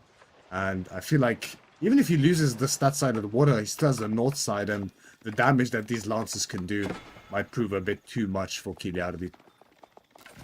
Now the Lancer is out, but it looks like Kiljardi is not investing anymore in feudal. He wants to go castle himself. The problem is just Lancers travel quickly, and they're going to be going the speed of horse across the map once they take care of this army on the front line. You see those Lancers? They make it look like your units are made of paper. Another piece of paper, just on the ground. And now they have one target, and that is opponent's side of the map. Because with these Lancers, he is going to be able to do work. We see the Regnus Cathedral coming on out, but with the Cathedral, you're obviously expecting to get some relics. If I look at the position of these relics, I don't think Lancers will allow any of that. Monk's now out for Lucifron as well. He's going to be doing a little bit of relic play himself. Kiljardi instantly queuing up the spears. He knows these Lancers are coming, but he's going to be in a lot of danger to keep them from killing his units. The wood line has been chopped quite far away from that TC, so he will need to move a little bit to safety there. The water does cost quite a bit, but there is a safe wood line up top, so these guys will not be finding the damage they need just yet. And behind this, the economic severity is starting to really escalate here in favor of Lucifron. 64 economy, 251 now in favor of Lucifron. The fishing ships have been working overtime for him. Meanwhile, only now is Kiljardi starting to add his own fishing ships on that southern pond. And this timing is really, really brutal here for Kiljardi. There's only 2 spears on the field to defend against 8 Castle Age Lancers. This is a horrible situation to be in, and such a demanding commandeering position here for Lucifron to be in. He feels so comfortable just spamming knights like this and raiding all over the place, as Kiljardi fighting with villagers at this point to try to secure his position, but the timing is just so off here. It's too many Lancers and not enough space. He went for them at the same time as he was aging up. Makes you wonder whether they should have went for them either before or after he aged up instead, but this is brutal. So many villages went down already. The economic difference is staggering. Behind this, the relics are all going towards Lucifron. 3 monks on the field, 3 relics as well for Kiljardi. One of them did just die actually, so a third one is now in production. And I'd be very surprised if we can get even 1 relic, Marika. I don't think we're going to be staying in the game long enough for that, because that's another set of villages that will be going down. Kiljardi, he's resilient, but he is not made of steel. These villages are just folding. You can see, one by one, falling onto the ground. He's got control of the bottom water. Yes, so he does have a little bit of food income. But the problem is, the gold has been shut down. The wood is getting shut down. The farms cannot even be built. 20 villages now dead. And those Lancers are doing pretty good work against these knights coming out from Kiljardi, because they are single-digit knights, and he has had enough, guys. He taps out. This is going to be a 3-0 for Lucifron. And I think another lesson for people to not put Lucifron on water. Exactly. Lucifron once again showcasing that he is back, and he is back for action. Maybe not as committed as he was before. We have heard rumblings that, you know, he's not quite full-time like his brother. Perhaps we can confirm in an interview coming up shortly, I'm sure, the winner's interview. But just such a dominant performance by Lucifron here, showcasing his strengths beautifully with the French, with the JD, and now once again utilizing those knights to their fullest in this game number 3 after an excellent display of water control and confidence, something he's been known for so very, very long. And Kiljardi has really put up a fight. These games, at the end of the day, were all really, really close at different points, but Lucifron just edging out bit by bit in these situations, time and time again. And it really does come down to the very small things at this level of gameplay. You won't see massive blunders very often unless they're forced. So it becomes a game of accruing small, numerous advantages throughout the course of the game, which eventually mount up to a point where it can no longer be ignored, and it manifests itself in a decisive victory here in game number 3, especially as Lucifron continues through, and it is all over for Kiljardi in this tournament. Now, Kiljardi, he definitely put up a good fight. It was so good to see him back here in an S-tier tournament where he belongs. But he will have a better luck next time, I would say. Against someone like Lucifron, you do need a lot of work. But Lucifron coming back strong, back into the scene, dominating at least this match. We need to see what he's going to be doing outside of this. So, guys, we will be joined shortly by Mr. Lucifron for an interview. But for the rest of you, just be ready, because after this, we will be doing Voldemar Numadan. So get your snacks, get your tea, get your coffee. We have a pretty good series waiting for us. So let's hop on over to the interview and see what Mr. Lucifron has to say. You did it! 3-0, clean sweep. How does it feel to just be absolutely dominating in that game? I mean, the result is 3-0, right? So that's obviously as good as it gets. But then in-game, they felt really hard. Like in all 3 games, at some point, I was worried that I may be losing all the games. So yeah, eventually I managed to win all of them. But yeah, I don't know. It felt really tough, especially like the first 2 games. There were really points where, I mean, I was not about to tap out, but I really thought to myself, this is really bad. It felt like you were forcing him into, or the French game against Malians, you were forcing him into the late game. No, you're very comfortable. But for a while, it did look like he was about to run you over. I just love the fact that you can actually delay the game and constantly do the raids on the back line to ensure that the game does extend. Do you just feel better about your late game than your opponents most of the time? I mean, it depends on the opponent and the matchup and so on. Like, for instance, I had 4 relics, right? And at some point at that game, like on the one hand, I felt comfortable in the sense that I had keeps and the red palace everywhere. So I think it was really hard for him to do any damage to me. But on the other hand, I kept trying to raid and I got nothing out of it. Like I felt I was just dumping resources into nothing. So I was a bit worried. Like at one point I thought, if he gets some siege and he really goes for it, I may just die because the fights were like felt bad. But then I guess my economy was just better, and at some point I get a gold bank and transition to knights, and my army was just too good for what he had. But yeah, that game, especially before I got the red palace, I was a bit worried that he may kill me if he actually attacked. That game was an absolute monster, because I felt like with your composition of the horsemen and the arbs, you were in prime position, but you just couldn't break through that economy of the Malians. At least initially, he focused so much on getting the military just more than yours, and it was paying off for a while, but your bank was so strong. Did you expect this series to go this well for you, though? I'm not sure. Like, usually against Kiljardi, I've done reasonably well in the past, but then I played against him in the qualifier for this very tournament, and it was a 3-1, but again, some games were really close, so I was a bit worried going into the matchup. Like, I was thinking, like, yesterday and so on, talking with my brother about the draft, and I think in that sense I made a good job, in the sense that I denied a lot of his comfort picks, I would say. Yeah. Like, even if the matchups maybe are not bad for him, like Mali against Friends or HRE against Sushi and so on, I feel that I force him into matchups that he doesn't like playing, or at least that's what I think. And you're definitely making it look like French and JD are actually those S-tier picks people should be focusing on, because I know they were doing pretty well in the previous tournament, but this one, they have been lacking quite a bit and they haven't taken so much priority. Do you feel like they're still at that top level and people are just not utilizing them, without giving away your secrets, of course? I don't know, like, I picked those ships because I really like them. Like, I feel very comfortable playing them, but I wouldn't say right now they are... Just ignore them, just let me play them. Don't pick them yourself if you're a player in this tournament, because these are not really strong picks. In all honesty, I think they are okay. They have their matchups, but you know, right now you have Rus, HRE, China, and a few others that are just simply better in land. And then the ones that are not maybe S plus tier, like Mali, for instance, is still a counter to them, right? So, and in the other hand as well, the ships that are weak against those, like against French and Jan, such as Delhi, is not really played right now.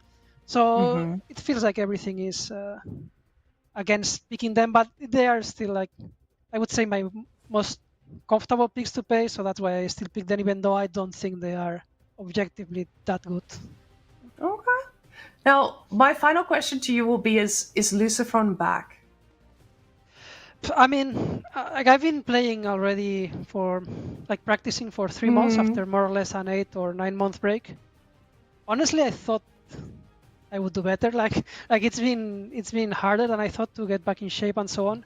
Right now in practice, I think I'm doing okay. Like, I mostly practice with Vortex and then a bit against like Marine Lore and so on. But against Vortex, I think I'm doing okay. Like, I feel like I'm doing fine. But Yeah. honestly, I just think I need to get better at drafting. Like, maybe I'm coping, but I really think that the series I've lost this tournament, my drafts were just not good. Like, I ended playing, but not only objectively, but matchups that I don't like playing. So I just think I need to think a bit, more about drafting in the next series. I think I'm playing demo, so I think I just need to focus a lot on the draft for that one and hope for the best, right?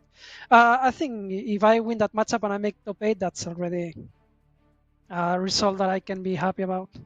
Yeah, it's a pretty good comeback in all cases, because you were gone for a while, and I know 3 months feels like a long time that you're already practicing, but it's a pretty big hill to climb against how players have improved. I can imagine coming back into the scene, you're like, whoa, that guy's really good now. So Yeah, to add on that, Yeah. not only that they get better and so on, but like in AOE4, because of the drafting system and so on, like, there are so many matchups that you need to know about. Like, you need to practice so many possible scenarios that if you take a break and let's say there's a couple patches and 200 matchups have changed and you come back, like, I won't say it's like starting from scratch again, but yeah, it's really, like, again, it's really harder than I thought. And even my unit control isn't what it used to be, but it's just a matter of practice, I guess. maybe we're all getting old as well. But congratulations. And I'm really glad to see you facing off against Demo next week. I hope it's going to go well, and we'll see you back here on the winner's interview. But yeah, until then, and thank you and congratulations. Thank you. Thank you. Now, Big congrats guys. to Lucy, huh? Myriad, tell them the news. What is about to happen? Well, after the conclusion of this little series, once again, big congratulations to Lucifron. Always good to see him once again. We're going to have a little bit of a short break. And after that, strap yourselves in for what promises to be a very tight series, I would say. Very evenly matched. It's going to be Voldemar against Numadan. So grab your snacks, grab your drinks, and grab your cuddly toys as we get ready for the next one.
Ladies and gents, we give you 1 minute 15 on the clock because we know this is going to be a long series. So I hope you have your snacks. If you don't, run and get them right now. Get your tea, get your coffee.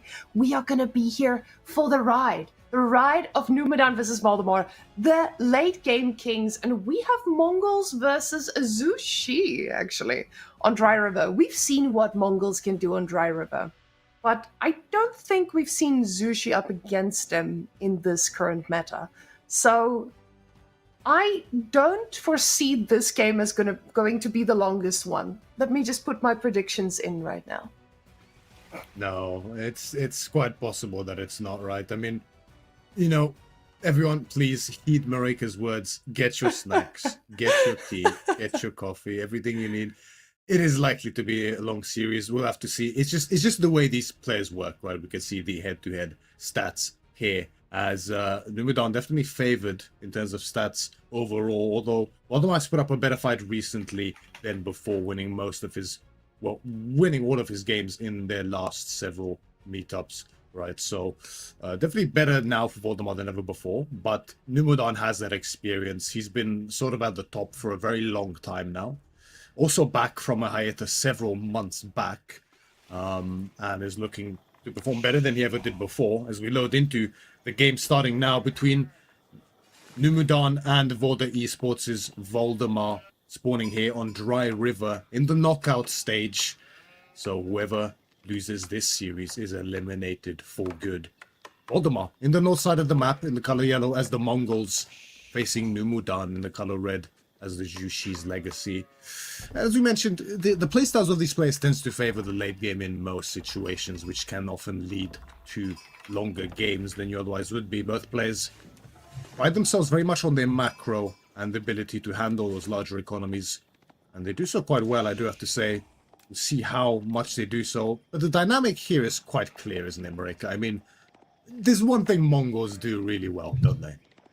Mm-hmm. And that's force you to make units, get the tempo going, and then they go Imperial to make your life even more difficult than it needs to be. The thing is, Numadan knows this. Numadan is a well-versed enjoyer of these types of civilizations. Now, Voldemar is going for his water because with that economy, you also need a little bit of a boost of food. And looking at that Mongol spawn, I would say both of these guys got a pretty demon spawn, but the wood line and the gold for Mongols does make it a little bit safer because that TC does move into a safe position. But with that backwards spawn on Numadan's side with the gold, he is in a pretty decent spot to keep that safe, especially because the wood line is close.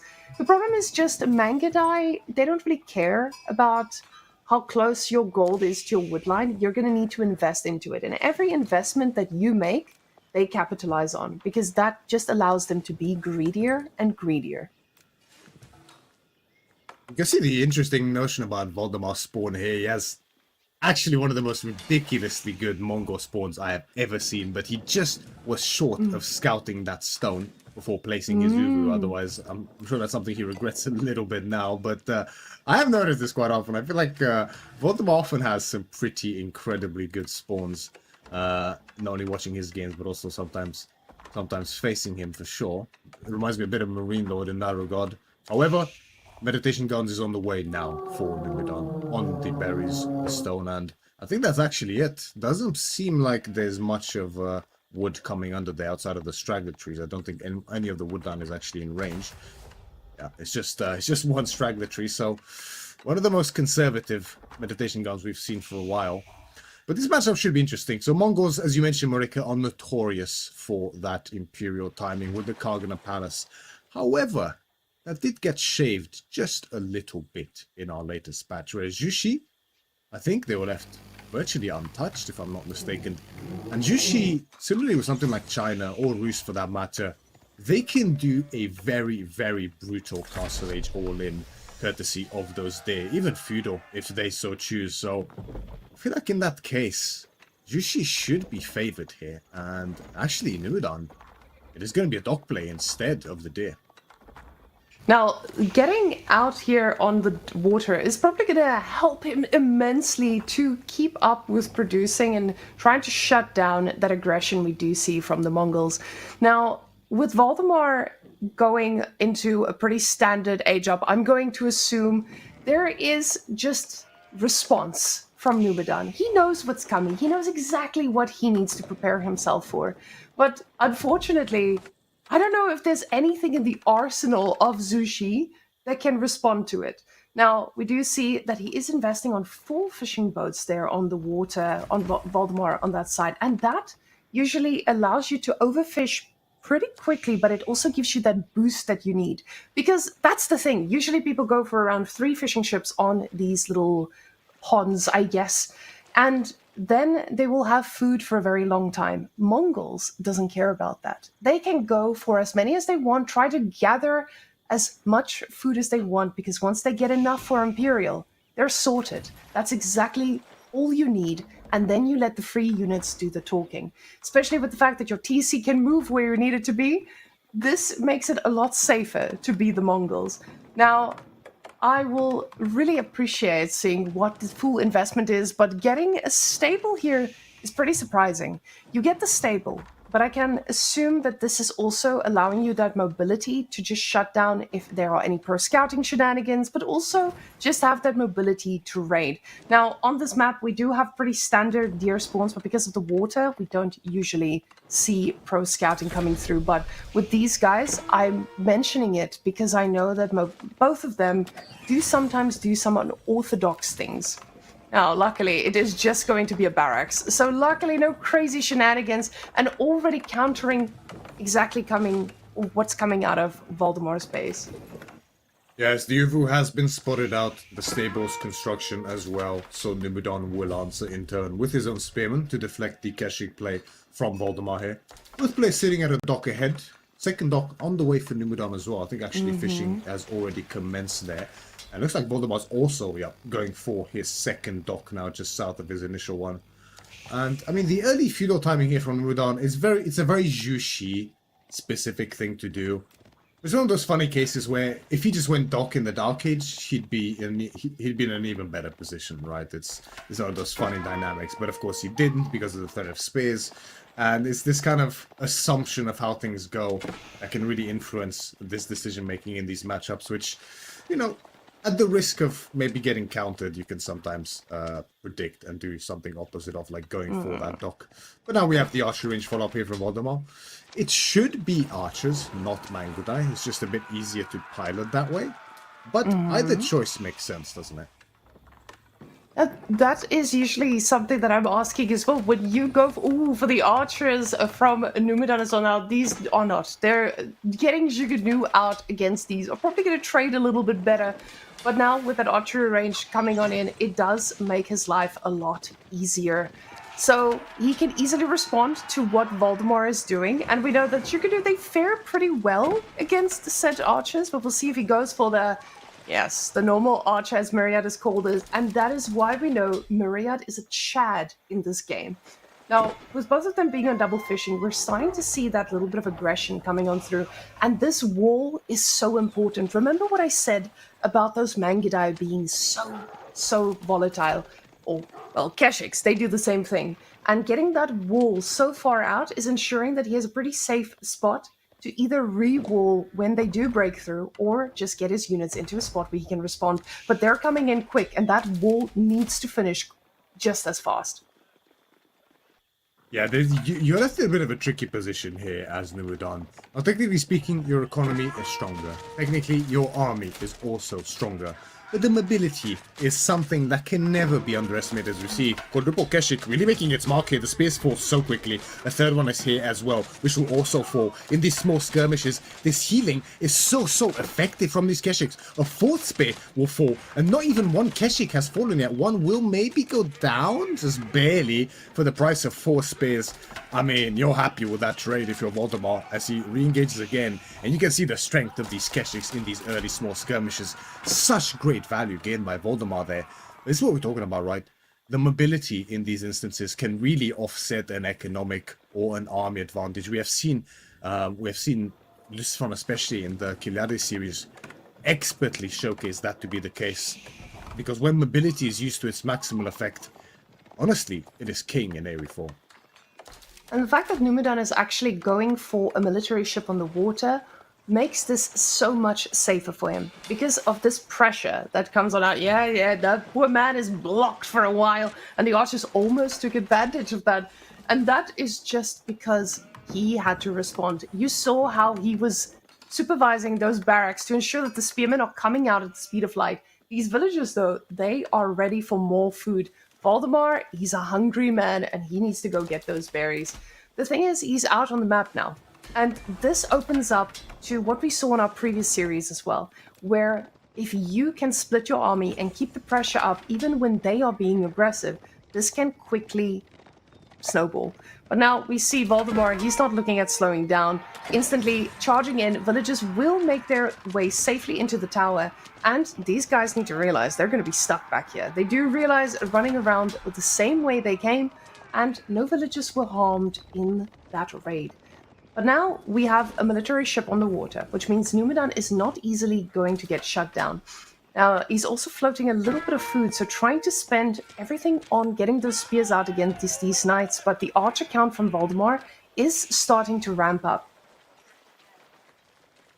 And as this archer count climbs, the composition strengthens for Voldemar as well. Numadan, on the other hand, with the Zuganus and the Spearmen, as we mentioned, this should be favored, technically speaking, from a compositional perspective here for Numadan. His army in a direct engagement should win out. The DPS from the Zuganu is just too much for even these Keshiks and archers to withstand. However, that is not Voldemar's game plan. Raiding is the game plan, as we see one villager fall to him at this point in time, close to that meditation gardens. Dock attempt is going to be attempted once again by Numadan onto this northern pond here from his base. And the more of these ponds he gets, he has access to more of them, right, with the way the map is split. Voldemar can't really contest any of these ponds from his position, but this is a big investment here for Numadan to make, right? And you can see the food income is really, really paying off. He already has pretty close to enough for Castle Age, just shy with the gold now. And Voldemar is going to look for a timing here to try to push across and contest, but he has to be so careful, because if you do take a pitched fight against this composition, it's not a great spot to be in. And right now Undermesh is coming in for Numadan as well, but the Zuganu aren't quite at the count they need to be at. Oh, and that Micro from Voldemar just sniping the spears, moving back. Absolute masterwork here, taking amazing engagements. He does knock a few of those archers down, but most of that trade went into Voldemar's favor. Right now, Numadan, that army of his is quite scary against what Voldemar has to offer, but Voldemar is so careful not to overcommit. And I love the fact that the first ship on that lake is going to be a military one. He realizes, I cannot just be greedy and fish on this bad boy. I need to get a ship. Now, of course, he's got a lot of food, so he probably also does not need to invest in that too soon. But ensuring that that lake is going to be secure is pretty important. This one is a little bit under siege. Zuganu now, they are doing quite a bit of damage. +1 really showing its power, but both of these guys got their upgrades because they respect the damage that can come out of this. Voldemar also going for his third dock, and this is the first time we see Mongols playing a proper feudal game. What a treat. I know, it's becoming such a rarity nowadays, but it makes sense that they kind of pushed into this direction by the recent buffs and reworks. It makes a lot of sense, right? The Karganet nerf, the boost on the shave of the cost on the Uvu specific technologies related to the signal arrow, very useful, as well as the torch damage, of course, as another little find by Voldemar. Scouts the dock going up on the southern pond, which actually Voldemar sneaked himself on there with the dock. Nicely played there, under Numadan's nose for that matter. And Numadan is on the way up, right? Mantle Academy about to finish. The veteran upgrades are going to do tremendous work here for him. The Zuganu are going to start shredding through those Keshiks once the upgrade is through. Voldemar not far behind, however. He's going to look for a raid here as well, and recognizes the fact that Numadan is not pushing him, so Castle Age is only natural. And is Voldemar actually going for Kurutai here? I was going to say, what is that? Is this? Did we time travel? Are we 1 year behind? Because I haven't seen that landmark in years. But those Zuganu are a little bit out of position. The Keshiks do get a good charge off, but they do not suffer any losses. So guys, the reason I'm asking these questions is because we've been seeing the step readout for so long. Because Mongols, they just get that extra bit of gold if they do go for the step. And the Kurultai has always been a very aggressive landmark. This is already telling us exactly what Voldemar is planning. This is going to be a very aggressive game. Demo ship play does get denied, but Voldemar is playing this clean 2023-2024 Mongol game, and I am excited for it. Yeah, this is pretty classic Mongols here, right? The only thing we're missing is that trade scaling, and that does have me a little bit worried for Voldemar the longer this game goes, right? He has no scaling behind this for himself. Now, Numadan doesn't really have much either, but he does have those officials, now boosted by the Monthly Academy, and additional fishing compared to Voldemar as well. And frankly, just a stronger composition too. The only thing missing here for Numadan is finding a way to leverage his composition on the other side of the map and really push Voldemar. That's where things become hard, as Voldemar has done a great job of keeping Numadan pinned in his base on his side of the map, with these Keshik Rumbais that are now entering once again.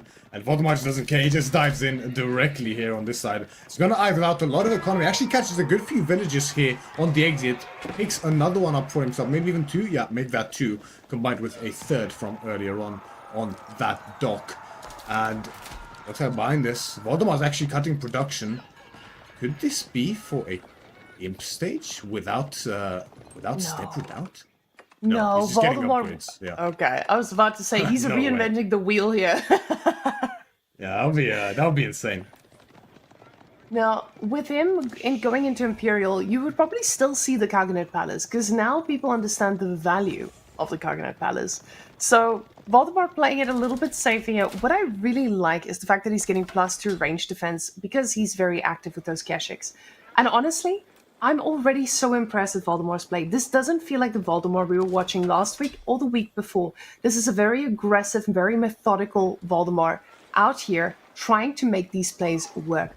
And Voldemar has always been very methodical, but not in this capacity. He's already out on the map, causing his opponent to react, but now Numadan also just pushing forward, because you know what he was expecting. He's just found out that it might not be the case, though, because all of a sudden there's a Kurultai, and he might be asking himself, what does that landmark do again? Yeah, and this could be a crucial time in this game here for both Voldemar and Numadan, because, as you mentioned, Numadan, he knows what to expect. He was expecting that imp to come through at any time, so he's been building this slow, effective all-in composition, this classic infantry death ball that's so adept at just killing an opponent to punish them for their greed. However, there's no greed here by Voldemar. There's no excess economic upgrades, there's no macro for the Imperial Age, there's no 2TC, there's no trade at all, which is an impossibility on this map. There is no trade post. But there's no relics either, only one monk, a shaman on the field for Voldemar, who's now adding in, surprisingly, men-at-arms to his composition. When it comes to a fight, Voldemar could be favored on this side of the map as Warlord comes in. We're not going to have any crazy Warlord shenanigans happening here. I feel like the only thing Numadan needs to close this game out is going to be those Lancers, and yeah, that is the next follow-up for him. And even with the Kurultai might be enough to turn the tide of the battle to Voldemar's favor, but it's still such a scary Jushi army. The Zushi army will definitely not be underestimated, and Numadan is doing something we haven't seen anyone do today. He's going to be making rams. And guys, rams, I know you guys haven't seen these all day. They're actually pretty good against buildings. And Numadan, he's got his eyes set on those buildings, because he knows if I get the buildings, I get the man. And he doesn't have any unit that can dive yet, except those men-at-arms slowly making their way into the composition. So he needs to... Oh, not men-at-arms, lancers. So he needs to be a little bit careful, but Voldemar is collapsing right now. He realizes there's a timing here, and the time might be now. Spearman perfectly coming forward, trying to do some damage. We'll see if the archers can focus fire. The lances in between, soaking up quite a bit of that. And the military value is still in the lead of Numadan, but he has to be careful here. He does have to be very, very careful. There's an active, relentless investment into units here from Voldemar. There is no effort to slow down, so you have to pick your fights carefully here if you are Numadan. Now, Kurultai is coming into position on the backline here, so finally the aura comes into effect, and that's very significant in these fights here for Voldemar. Plus 20% attack speed, health every second on these units. That's a lot of healing and a lot of damage coming in. Combine that with a signal arrow. These are definitely fights that Numadan wants to avoid, despite having the stronger composition on paper.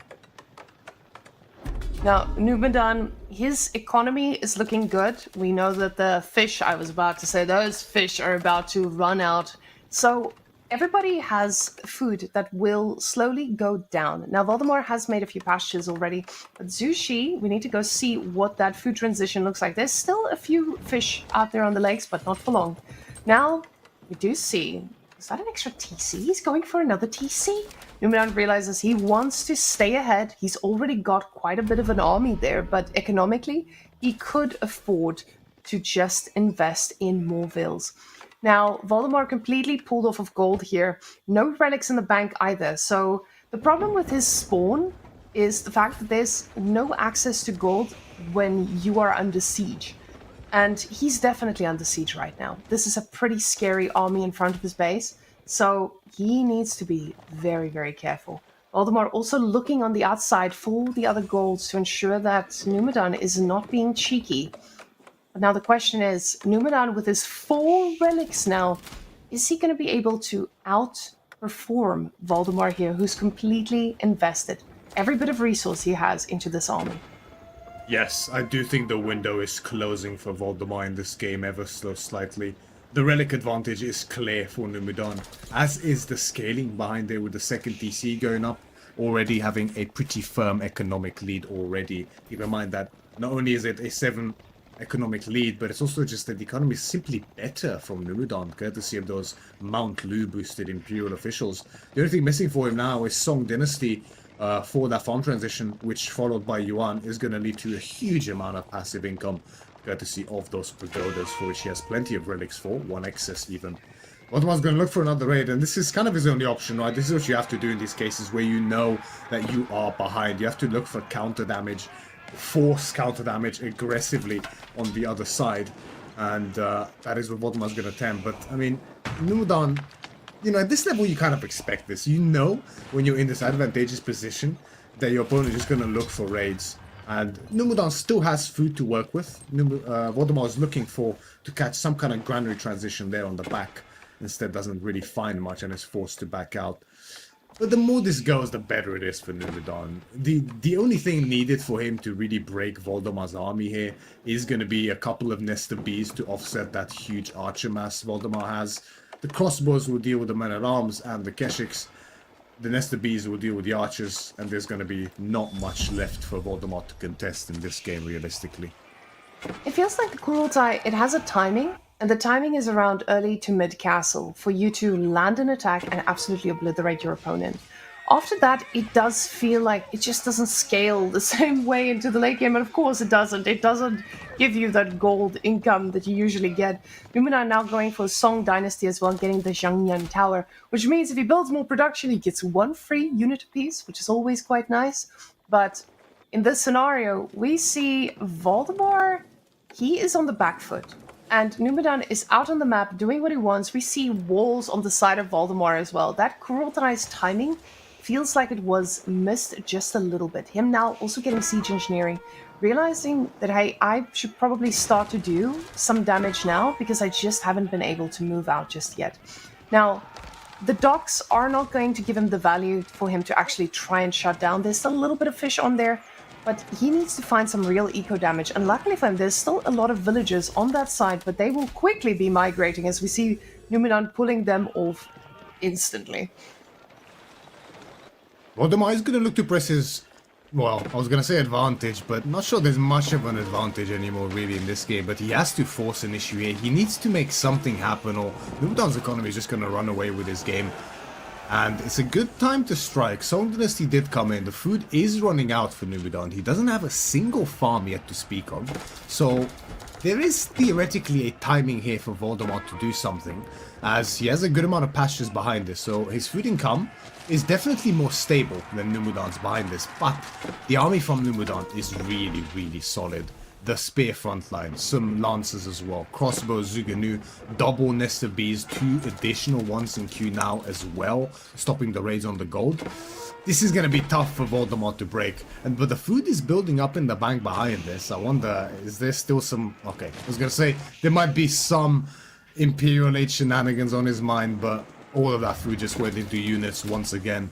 And with the Mangonel coming up on the front line, this does seem to be a pretty committed push from Voldemar, but those nested bees might make him think twice as they barrage onto the Mangonel, who's already almost dead, and only one more volley and it's finished. But the nested bees did retarget. They just need to kill the Mangonel. Yeah, it's gonna fall to the barrage. Actually, only one barrage went off. Now the second one comes through. It should fall. Actually, most of the rockets miss again. They weren't targeted directly on the Mangonel. Behind this, the front lines connect. There's not much of a front line for Voldemar, however. The men-at-arms get melted by the crossbows, and this push is dead on arrival. Now, Myriad, you almost cursed poor Numadan for this whole game by just calling out that Mangonel was gonna go down. That guy, he survived the whole fight, but just not enough damage coming out. The Nest Bees doing work onto that back line as well, with them surrounding the Mangonel. Lances now coming on through, just slicing through everything that's left. And Voldemar realizes, I've missed my timing. But ladies and gentlemen, Voldemar knows what Mongols is made out of, and this civilization is not one-dimensional anymore. He's gonna go for the Coconut Palace, and honestly, I don't think it's over for him. He doesn't have towers, he doesn't have a lot of stone, but he's got enough to reinforce some of these towers that he now needs to build. So there is a timing, and the thing is, usually with these types of pushes, usually with the Coconut Palace, you have the ability to survive because your opponent's army isn't large and they cannot dive you. But Numadan, he's got quite a bit of army on his side, though. He might be able to dive this. He can, I think, very easily kill Voldemar with the simplest A move right now. The only thing Numadan has to ensure behind this is that he just spams all of his wood into farms, and he's just going to reach a point where he just keeps diving, keeps dealing damage, and is going to find himself, well, as I say that, he understands, right? He's going to find himself reaching a very organic Imperial Age behind this without too much effort, as the mass granary transition is now underway. And I mean, the army difference is absolutely astounding. Going imp behind that push is... it's kind of the only option Voldemar had, really. There's not much else left for him in this game. But it's not... Even with the old Karganet, I don't really think it would be enough to hold in this position. The Karganet, similar to other passive income landmarks, the later it comes in, the less useful it is. And that's no different in this game. Now, Numadan, he has seen the age up, so he knows what's happening. But you guys can see, the man is cooking himself. He's cooking with 4,000 gold in the bank, and he's cooking with a lot of food as well. Getting close to that 200 pop, but not pushing himself over because he's got Imperial on his mind. He's not too scared of that Coconut Palace because he knows he's got the units to take everything down that thing can produce. Mangonel coming on forward, and he does need to be careful because if that Mangonel hits that archer mass, he is definitely going to take some damage. But now these towers not ready for all these nest of bees yet, though. More towers coming on up at the back there. Kurultai in position. Coconut Palace now getting those elite Mangudai on out as well. But Numadan is about to click that age up, and then with these Imperial Age units, he probably feels like he has a better shot at pushing through. Now, he's got a lot of wood in the bank, Myriad, so if he starts to put down extra rams, I would not be surprised either. Extra rams, or even a forward siege workshop into bombards for that matter, either of them will be enough to break Voldemar in this game number one, who looks to make a desperate final stand in this first game, but the numbers are so against him in every conceivable metric in this game, as the Karganet is working overtime to give the necessary units to Voldemar here to make a stand. But with the imp through for Numadan, I mean, yeah, the signal arrow comes in, additional move speed. Voldemar is trying to force a fight, but honestly, even if Numadan just turns around and fights, I don't think he's going to lose this fight, frankly, as we see Numadan prioritizing his upgrades first. Elite veterancy coming in for the crossbows as well as for the spears. He's playing it extra safe, honestly, when he doesn't really need to. He can just take this fight outright and win it without too many issues. Instead, sacrificing 2 of the Nester Bees on the retreat. But he's just going to play it super safe, super calculated. There is no need for any risk-taking here, and that is something he recognizes. He's just going to wait for his upgrades, then move in for the kill after that. Because Voldemar's economy is in shambles compared to Numadan's right now. Now, Demo in the chat did point out that Voldemort's gold income is wonderful at this point. He doesn't have enough for upgrades, actually. This is such a tough spot to be in. But finally, there is breathing room. Voldemort now, the moment he sees this, he feels like, okay, I've pushed him back, I can get back on gold, I'm going to stabilize, I got this. This feels good for Voldemort, because he doesn't realize the difference. He doesn't have God vision like we do. We can see absolutely everything happening from here. But the problem is, Voldemort does not realize what Numadan is cooking behind this. And what Numadan's cooking is unlimited army, unlimited reinforcements, and a very tough composition to take down. So Voldemort feels stable for now, but he is given false hope by this pullback. And I wonder if that's exactly what Numadan had in mind.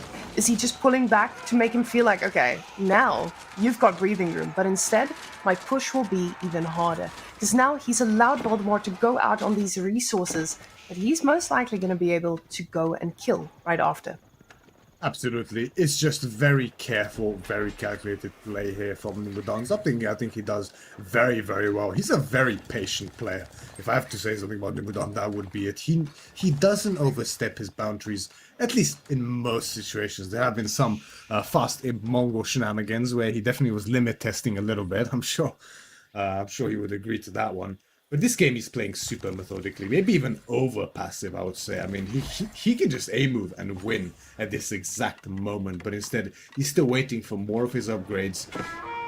I'm gonna say he's giving Voldemort too much space to come back in this game, but I just don't think even Mongols realistically have the tools in this position to come back in this game anymore. It's not a Voldemort problem, it's a Mongol problem realistically, I would say here.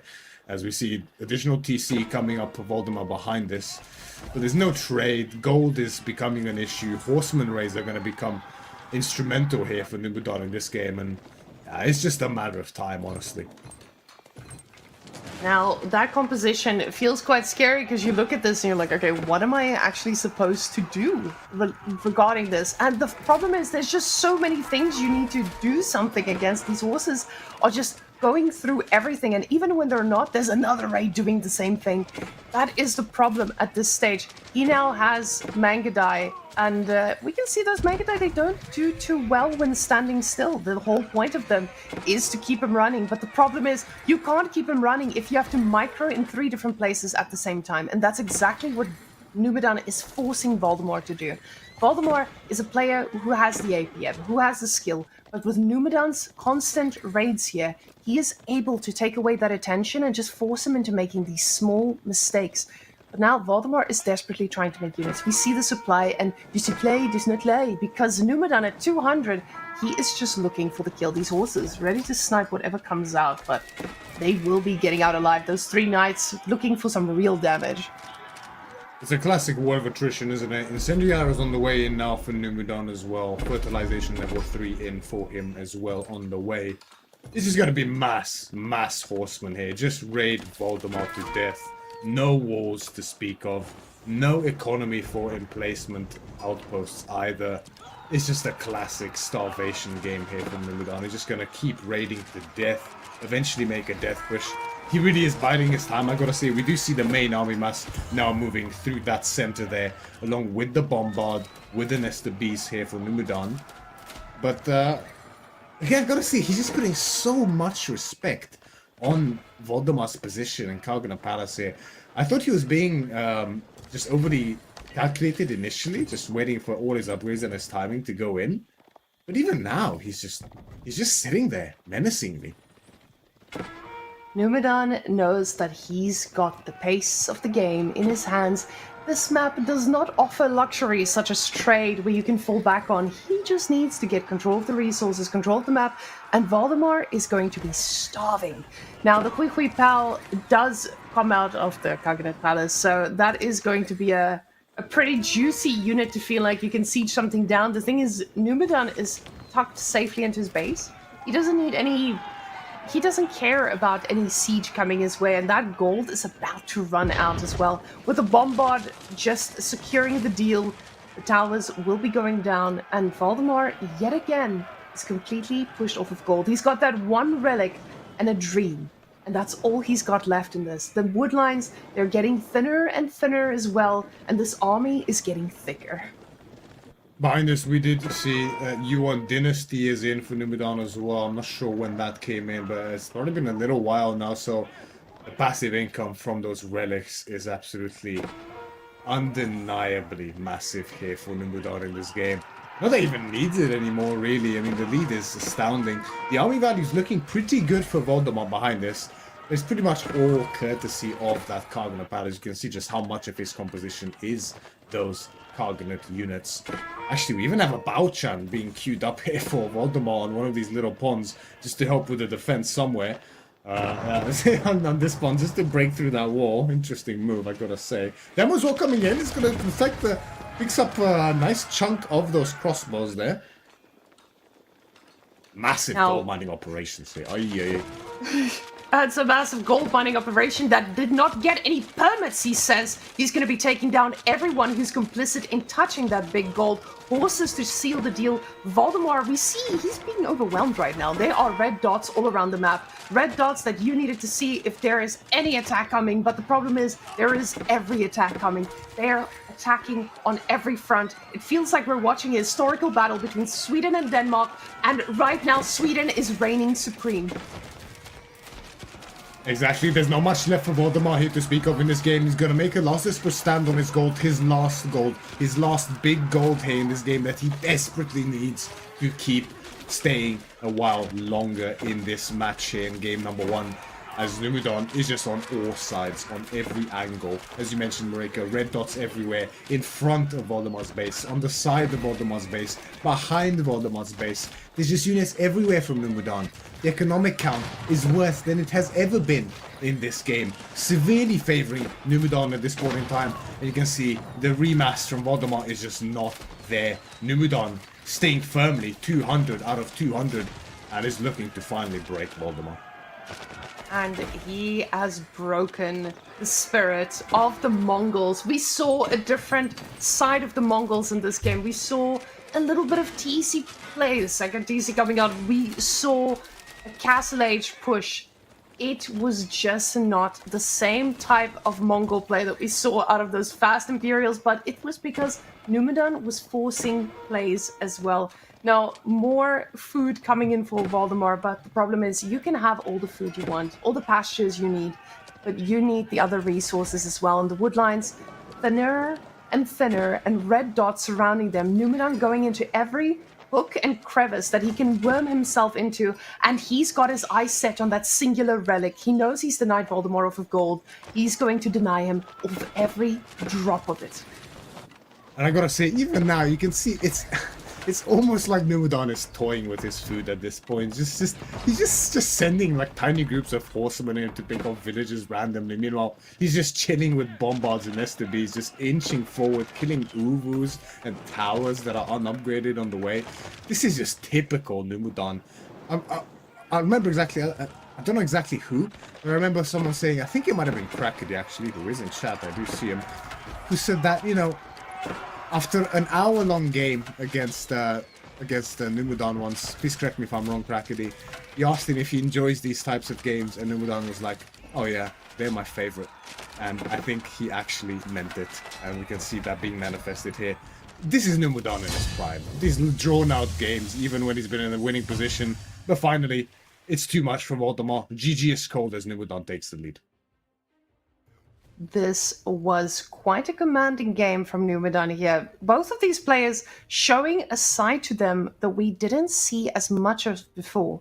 Both of these players, we've been memeing about them having long games. And yes, this was a 37-minute game, but it was filled with action and early aggression. Both of these players showing that they can adjust and they don't need to wait too late to make things happen. But that military value lead is very red.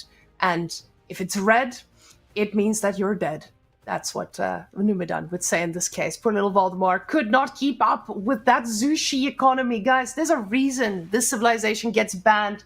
And let's go look at some of these iconic moments. Beautiful raid here. I think with these Keshiks, we saw a pretty good trade happening, but you also saw the start of a problem. The Spearman production boosted to try and push this back. Voldemar not getting the damage he wanted. He traded okay, but losing 2 of those Keshiks definitely cost him in the long run, because you lost a big portion of that mobile army. You did, yeah. The great value was gained there in the end, but Numadan has done this time and time again. Voldemar has done some pretty relentless raiding, as we see coming in again. And he got idled, sure he lost a few vills here and there, but that's it. That's not that severe damage. And, he always took a couple Keshiks with him in turns, making sure that he doesn't allow his mobility disadvantage to dictate the game too much. And now we see, when that mid-map threshold is crossed, you can really be in a bit of a scary position here as the cavalry player, although Voldemar did have the Kurutai in this situation to secure his spot there in the mid-map and not get pushed back too severely. But the Kurutai, that's the issue, right? It's purely a military landmark. And Voldemar, right here, we see him attempting to leverage it into what is essentially an all-in in this case. There's a very small bank for him behind this. He was very determined to kill Numadan here. But it's too little, too late. The Nest of Bees, the 4 Spearman Zuganu combination here. Very powerful composition from Jushi and China alike. So hard to break. And the Kurutai ended up getting cancelled out in position as well. But I don't think it would have made any difference, frankly, in that fight. The Nest of Bees is just too much. And from here on, it was the beginning of the end.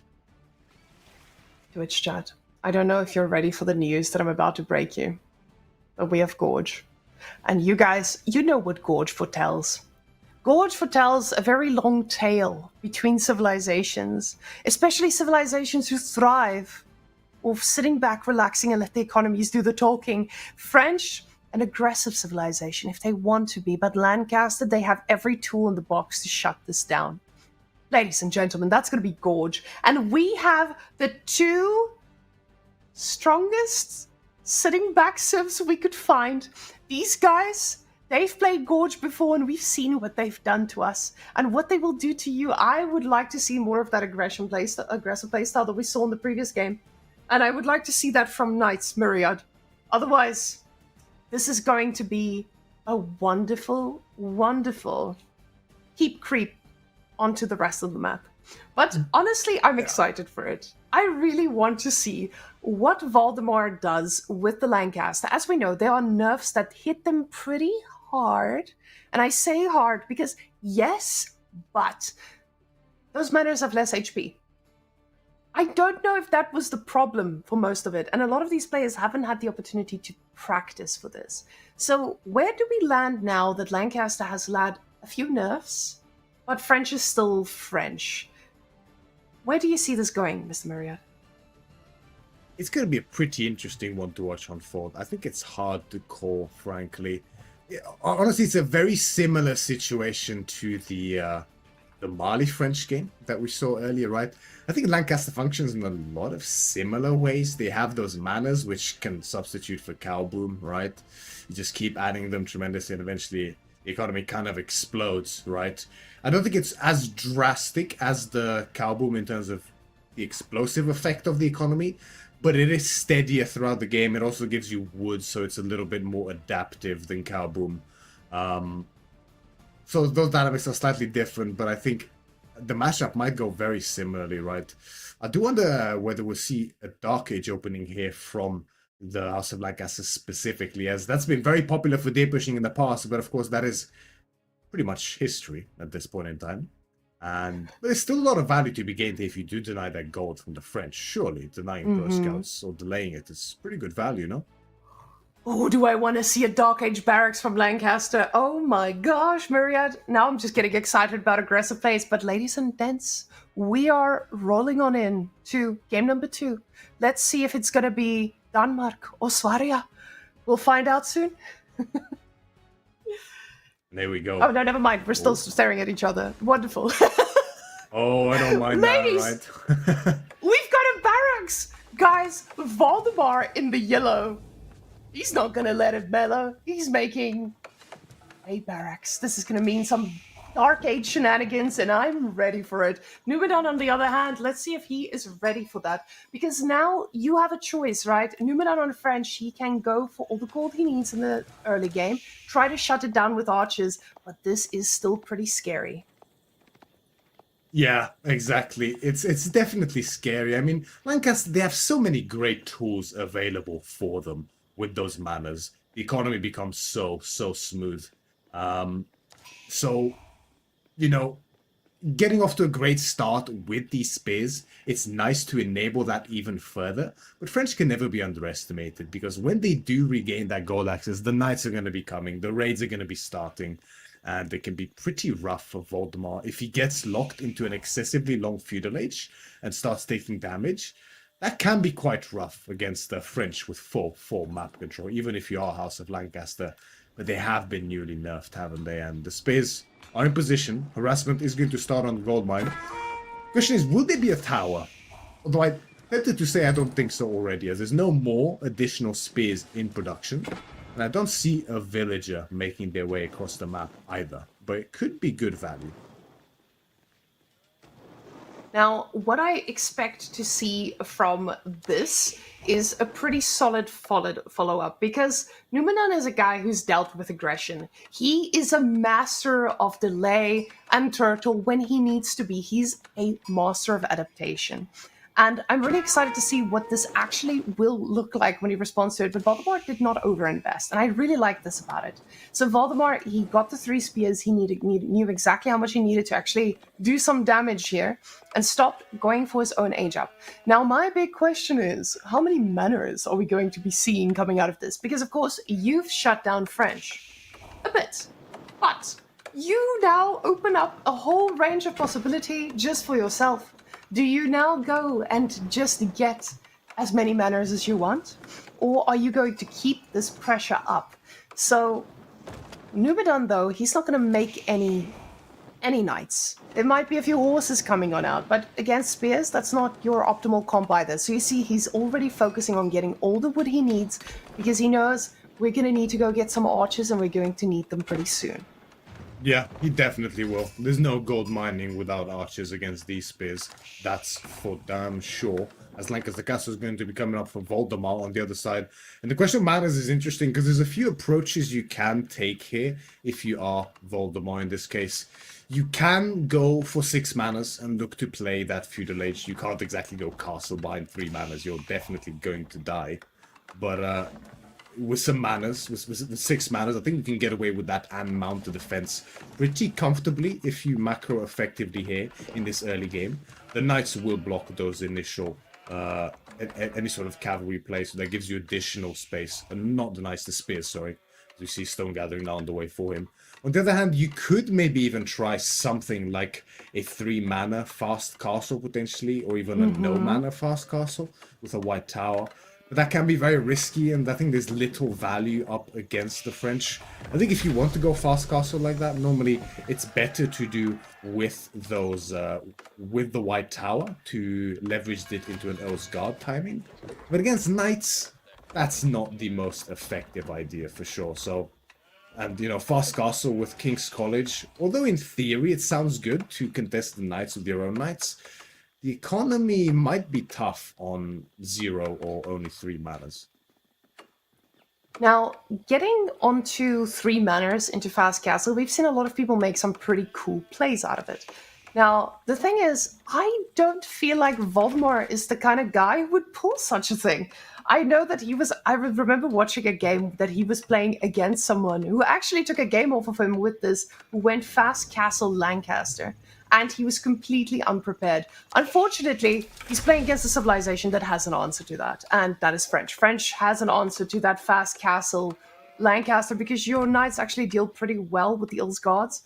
But now we can see the archer numbers were enough to push him back, so now the gold access is back online, and Voldemar is just using this time to get himself back ahead. He's got the damage, but now he gets to decide how much he goes deep into this. Now, a few of the villagers were on gold there. We see a few more going on to stone now, all of a sudden. And getting this much stone this can either be, I just want to finish, get all the stone I need, or I need a lot of stone. I'm going to just get all the boys together and get this over and done with. Yeah, we're about to find out, right? It's either for that 200 additional stone. Yeah, there it is, right? It fully pulls off. So he has a stone needed for the triple mana, and he's going to be somewhat content with that as the aggression comes through pretty quickly from Numadan behind us, who now has pro scouts on the way as well. Investing actually into 3 additional scouts before even queuing up the technology. Definitely just a little bit suboptimal there for him, but he has the space to take them anyway. The spears are going to be a little bit annoying here for sure. Numadan might want to snipe them out with the archers all around the map. But the question I'm particularly curious of is going to be the potential of those Osgard up against knights. Because, sure, men-at-arms, even in the Castle Age, do struggle against those feudal age royal knights if the mask is there from the knights. But out of every single men-at-arm variant in the game, I think Osgard should technically be the best ones against them, right? Especially from one age ahead. I mean, I haven't seen that interaction happen before, but that dagger throw it does a lot of damage, Mareka. So I feel like with kiting, maybe they can do quite a bit of work. They definitely could, because with those, you just need to kite back and not wait too long before the next dagger throw is actually ready. So it does open it up for a whole new interaction I think a lot of us may not have seen as much of. But Voldemar, he is doubling down and getting more spears, which, honestly, it's a great idea, especially when you're up against a civilization with very mobile knights and you want to shut down the pro scouts. But the archer numbers are looking kind of scary. So now, Voldemar, we see those manners are just giving him the food that he needs. And the archer mass now moving on over. He's getting a stable behind this as well. And that's pretty interesting, because does this mean he goes with the King's College? Usually, if you do see your stables this early, he goes for Hobbelars instead. Yeah. So Hobbelars have not had a lot of screen time either. There's a very interesting interaction here. Like with the Hobbelars, you do great against archers, but you do not want to face tank into a knight. Those things, they melt like butter on a hot knife. But also with enough stables, you do have the idea that maybe if I go King's College and I get that upgrade where I just do better against knights with armored units upgrades that come on in. I can't believe, what was it called? Collar of Esses? That's right? The Collar of Esses, yeah. Additional +5 damage against all heavy units from Lancaster cavalry, knights specifically. So, very potent upgrade. It used to be +6, now brought down to +5, but it's still huge, right? It's a lot of extra damage and gives them some of the best knights in the game in that castle age, without a doubt. However, not better than French knights, I would say, even without the bloodlines. The additional damage is negated by the additional damage from the French knights from their charge bonus, as well as their additional healing, of course, coming from chivalry. Voldemar's going for a classic here, right? It's going to be the 3 mana into mass melee defense, a tried and true tested strategy up against these knight civilizations. French especially is known to be on the receiving end of this in almost all their matchups. It's just very effective, right? It's so much easier to micro this composition than it is for the French to micro. So if you're able to swell enough numbers, which with a super fast unit like the Hobbelar makes it even easier, or for HRE with the fast spears, it would be another good place to do it. French can find themselves struggling if they don't pick their timing effectively, and it kind of locks them onto their side of the map until they get a good enough mass to push across the map.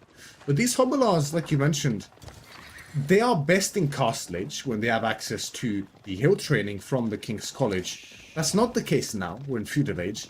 And they're also freshly coming in off the back of a small nerf. That's true. And I think, oh my gosh, I just saw the number of Hobbelars behind us, and I'm just kind of a little worried about that archer composition here from Numadan and him going for the guild hall right now, Myriad. This spells that he is not going to be investing in too many knights. Now, the knights do find a pretty good connection here. They do get their first villager of the game, and this feels good, but keep in mind, those knights took a lot of damage now. And they do not have chivalry that you can just run around, take damage, and go on with your day. You need to be careful, because once these Hobbelars actually do connect, they're fast, they're slippery, and they don't do good in a melee fight, but you actually need to have units to kill them. And right now, that doesn't seem to be the case. We see a big yellow blob making its way towards the base, and those Hobblars, they don't mind a little bit of TC fire because they've got that extra bit of ranged armor. They really don't, and not only the extra ranged armor, but the additional move speed as well. The fastest horseman in the game outside of the Yuan Raiders, which are locked to the Imperial Age, of course, Jushi's legacy, but Voldemar knows. He saw the knights in his base. He knows they have nothing at home except for archers, and now he discovers the age up as well. This is a critical timing here from Voldemar in this game. The knights are going to circle back around. This will be enough to push Voldemar's Hobblars back, or at least finish them off entirely. But behind this, Voldemar should be prepping his own engine, but it's instead reinvesting here, which I'm not sure is the right choice. I don't think you can actually kill here if you are Voldemar. I say that, however, but the archers, pretty much all of them died actually, so all these spears can just dive in unchecked, and this is a classic dive Damar coming in here in game number 2. This goes directly under the TC. This could actually be GG here for Numadan. This is classic here by Voldemar. He just finds this timing when Numadan is at his weakest after going for that age up. He spells Doom that dive from the Hovelars, taking out all of the archers. There's nothing to check these spears now. These are squishy units at the end of the day, and so many of the knights actually get trapped. Numadan has no food left to work with. His TC is idle. All of that there cannot be gathered from as Numadan looks to make a run for it. Voldemar keeps reinvesting. He's not slowing down at all, Mareka. Now those knights, they can get a pretty solid connection if they turn back here, get onto the Hobblars, and you can see the TC fire is focused on the spears because this is the only weakness, and Numadan knows this. He needs to get rid of the spears. The villagers are staying around the TC so that the TC can keep firing on these spears, because while it might look like he's done a lot of damage, guys, he's gotten a lot of idle time, but you see the little knights he has, he's using them, and that TC is taking down every single spear. Now, the Demi-Lancers have been called as well, but I want you to look at that villager kill count, and that's only 6. And when you're up against the French, that is not enough to shut them down. Yes, this was a pretty amazing push by Voldemar, but I feel like he overcommitted just a bit too much, and he did not get the return he needed.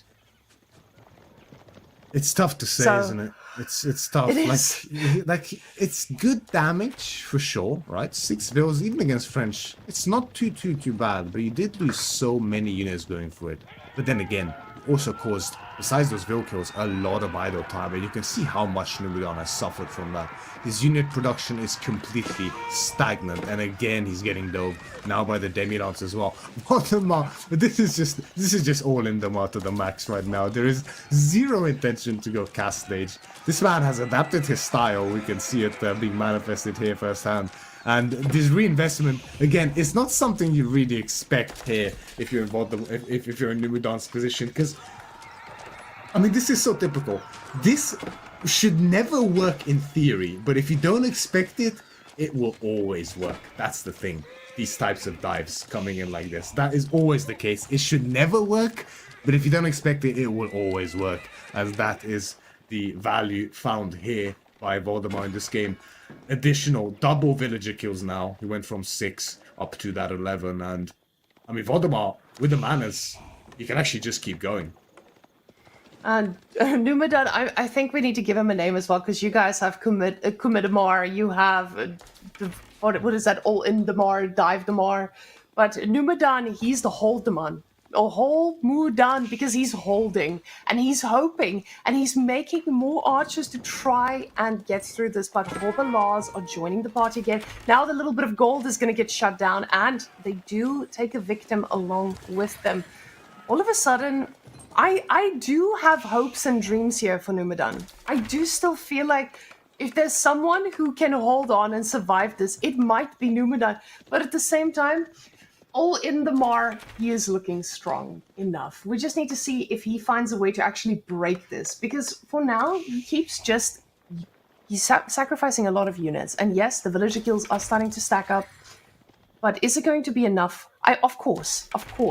In most cases, Voldemar wins this. It's just because it's Numadan that there's a slither of a chance here for him to actually do something with this. But now, Hobblars, the numbers are increasing, and those archers are barely going to be making a dent. If Numadan goes for men-at-arms here, though, is this a possibility that does allow him to survive this?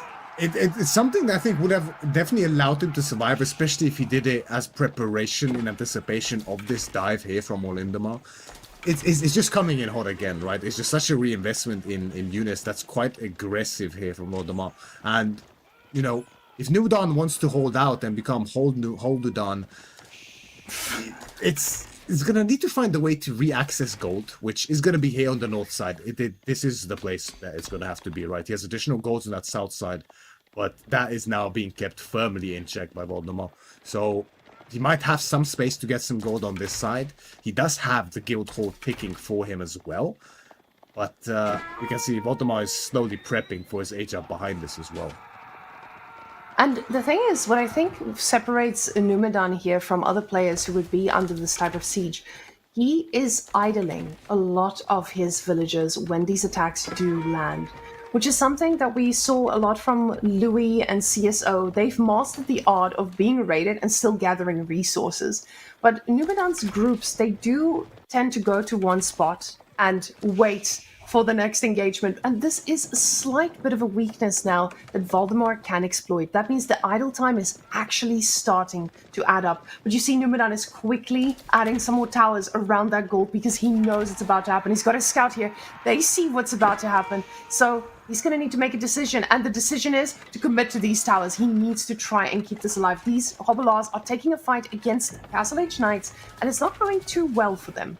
But this also means he's pulled this army off of that gold, and Numadan could potentially make his way there too.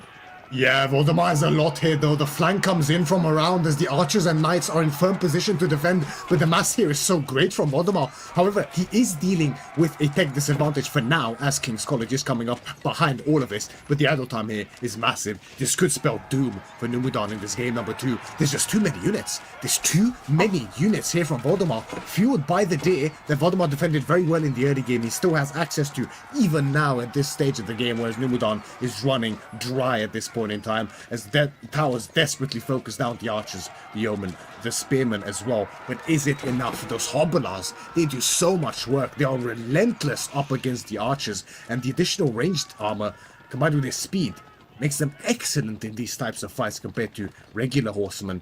And I think damage has been done. An additional 5 worker kills. This King's College, along with some knights, will really seal the deal. Now, the King's College is going to enable him to get all the upgrades he needs to handle late game French Knights if it so chooses to get there. But now another archery range being added. So Numadan, he sees the Hobblars. He recognizes those guys are there, but I am just going to keep making archers. Because at this point, it feels like it's the unit he can afford to make. He's trying to get a relic or two back home. We do see the second coming on out now. Collar of Esses being the first upgrade that Voldemar goes for. He ignores veterancy on any of his existing units and goes straight for the Collar of Esses. He recognizes this is something that I need to take down those knights. And do they work on Hobblars as well, Maria? Or is it just on knights and demi-lancers? It is only on the knights and demi-lancers. Heavy cavalry only do get that additional damage from Collar of Esses. It would actually be insane if Hobblars got a... That's crazy busted, Marika. I love the idea, maybe for a mod or something. But the hill training as well does affect the Hobblars, and the charge damage is nothing to laugh at. That's actually way more damage than the 5 against heavy, and that's against everything that they charge in. So that would be pretty good. Even after the nerf, it's still very potent here for Voldemar.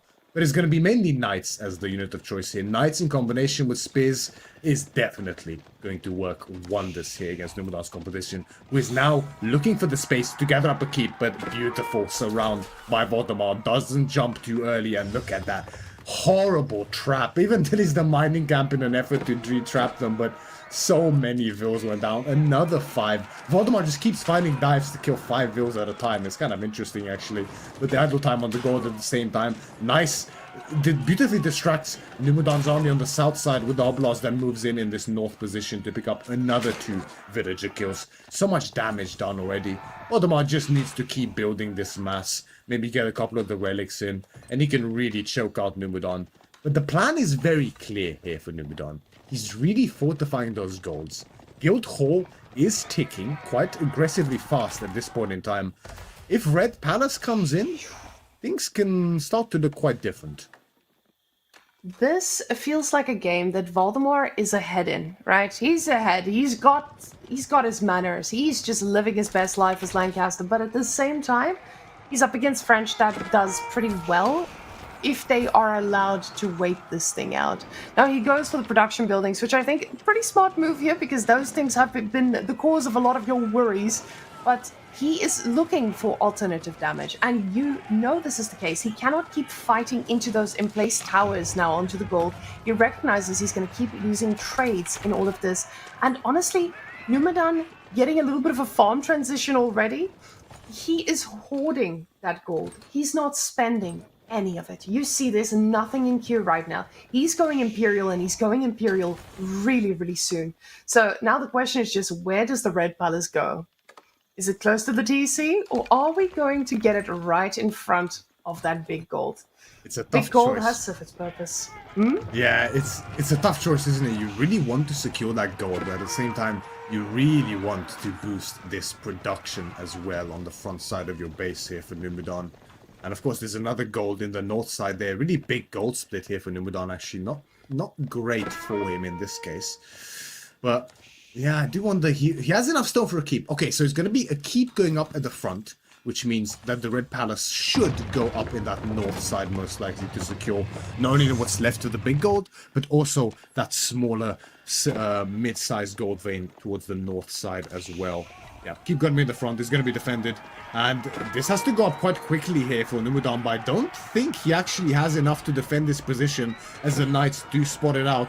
Veteran Spears move in. Actually, the numbers from Voldemar aren't that scary, to be honest. The Yeomen, most of them are not here. They were on other parts of the map, so he's going to look to push in here, force a trade out, and this is good here for Voldemar. Even if he doesn't decisively win this fight, at least he stalls a little bit, keeps Numadan in check, delays the further timing for that influence around the production buildings to come in. But still, the guild hall is ticking. The gold is there. There's over 3,000 food in there by now. What's really interesting about the last fight is with those yeomen, he did not focus military units. And when he does his guides, he always focuses on the fact you need to kill the military units because they are the things killing you. But instead chooses to focus on the villages. And this could just be because he assumes that he has such a big eco lead at this point. And sure, you are doing pretty well with that. But now you're left with military units picking you off and stopping you from closing this out now. Numadan floating a lot of gold. He is overwhelmed. You can see he's full focused and he's really, really worried about losing this, but he's held this position now. He needs to click that button. And he knows this because he's got the gold in the bank. He's got the food. He just needs to press the button. Now the second TC coming out from Voldemar. He knows he's ahead. He's killed a ton of villagers. How is he going to get more ahead? He says it's not to kill him. And Numadan has clicked the button. Ladies and gentlemen, the Red Palace in a very questionable position, actually. Interesting. Very, very safe and conservative position, right? I'm a little bit perplexed by this, actually. It's very, very safe. It's about as safe as you can possibly go. He might... I mean, this is Numadan. We talked about his patience. We talked about his... You know, his calculated play. He doesn't often take unnecessary risks as a player, and that's displayed here.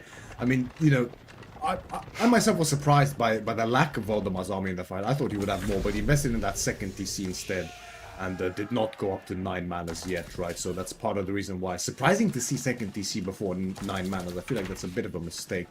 But the imp is in. This is all Numadan needs. He's safe for a while longer now. Voldemar has no hope of cracking his base without a decent number of trebuchets, and those are expensive. And is now obviously dealing with a tech disadvantage, and there's a great number of archers still from Numadan now being upgraded to Imperial as well. Tidebond's coming in too with 3 relics, definitely worth it. It's going to pay itself off in just several minutes, and there'll be nice additional income for him as well. And yeah, I mean, the lack of security on any of these golds could be a bit of a worry for Numadan. But Voldemar is perfectly happy and content just sitting back, so he's not going to be all Indemar any longer in this game. He's going to scale. He's going to very soon add the additional 3 manas as well, I'm sure. Yeah, second DC scaling behind this. So, this is going to be a long game, Marika. Yes. I was going to say that Red Palace, usually you would imagine it a little bit more forward, but with that placement, I am foretelling he wants to put farms there, wants to save economy, and those knights, they want to equalize this game, and that's exactly what they'll be doing. Now, up against 2TC, he's going to be able to remake these, but this is a major loss. Major loss is in, and unfortunately for us, this is going to just delay the game even more. Because now Voldemar, he is going to feel that he needs to delay this to catch up yet again, because now we're almost dead even between these two, and an army value in the favor of Numadan. And this is what I meant. If you give Numadan an ounce of oxygen, this man is going to breathe and he is going to thrive for years on end, and that's exactly what happened here. He survived, and now he has the potential to hold on until the end. Voldemar wants to go Imperial. He wants to get that Wind Guard so he can pump out units at a more cost-effective rate to try and take down what Numadan is hiding behind.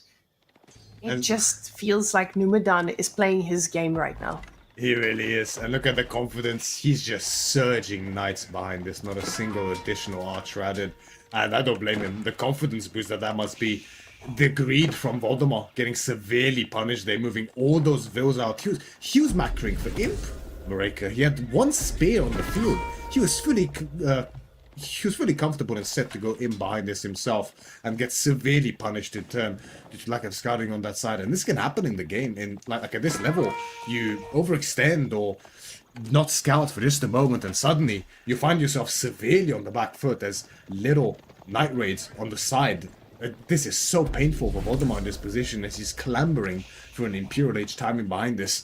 But in this position, I think you feel so good as a French. Not only did you just squeeze an Imp there on the back foot, but now you have almost total map control behind this as well. And I mean, this army here from Voldemar doesn't beat these knights, I want to say right now.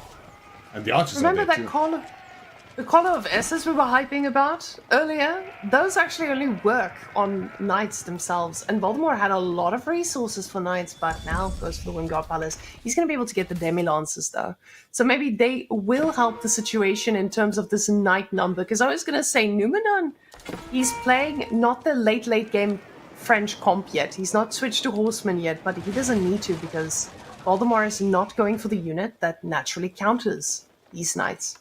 He can't. He just cannot afford it.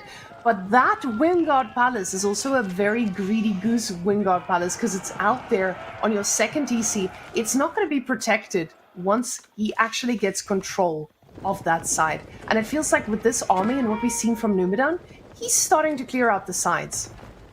Yeah, he really is at this point in time, because the access of the map that Voldemar is able to cling to at this point in time is diminishing steadily, right? As you can see, Numadan bold enough to just dive directly under here, and there's nothing stopping him. Voldemar just doesn't have enough. He can just start blatantly torching these manors without a care in the world, and I mean, Voldemar is going to be able to crank out Garrison Command to his heart's content at this point in time with that Wingard Palace, which is unaffected by the nerfs to Lancaster. But the lack of mobility, the lack in tempo in upgrades, gold is becoming a big issue for Voldemar now as well. He cannot upgrade his yeoman. Instead prioritizing the spears. Level 3 Underrush coming as well, but the volley block is so bad. The yeomen are caught on the front side as the elite knight charge comes in from Numadan, looking to break Voldemar in this game number 2 here. Pretty much all the yeomen just perish straight away to the archers and the knights, and now the spears are next. Elite upgrade is still not through. Voldemar could not delay the fight any longer, brutally forced here by Numadan. Now Wingard is getting dire. Villagers on the run, TC on the fire as well, and he knows it. It's too much. It's too little, too late. GG is called. Numadan takes game number 2 and leads firmly in the set. I must say, Myriad, my bingo card was not landing on Gorge being our shortest game. So, Numadan, who is this guy and where did he get this aggressive streak in him? This was absolute masterplay by showing how behind you can be and quickly pushing back every small advantage you get the chance with. Voldemar showing amazing aggression, just not sure when he had to pull out or when to push to close this game out. Numadan, he cockroached himself all the way through to a victory, and it was honestly fantastic. You can see that economy count with every night raid it just became harder and harder for Voldemar to contest it. The mobility of these knights just didn't, it had a different impact from the Hobbelars. It really did, especially when it comes to those direct engagements. Those royal French knights with the bloodlines are a force to truly fear for a long time now in AoE4 and Numadan, showcasing that. I've got to say, this was so Lucifron-like from the Kiljardi series. The exact same strategy, essentially, on the exact same map. Now, there were some little twigs in the cogs, you could say, in this game, with the supremely aggressive diving from Voldemar throughout this game, which found an immense amount of value. Voldemar was decidedly in an advantageous position this game, but he just couldn't find the turnaround time to really break Numadan. And I feel like he had the window, but I'm not sure. Maybe I got to reassess this game a little bit, but I feel like he didn't stay in Feudal Age too long. Every time he dove, he got great value. And then he made the right choices in Castle Age. I think he went for those knights and the spears, as he should have. But there was a slowdown, wasn't there? It's like he reinvested in that second TC after the 6 manas, which I feel like might have been too much. I think it gave Numadan too much space in this game with that guild hall ticking. If he just goes for 6 manas and then reinvests heavily into army and just kill Numadan, I feel like he really could have, but I mean, hindsight is 2020, right? That wasn't the case this game, and the result of which is a firm Numadan lead.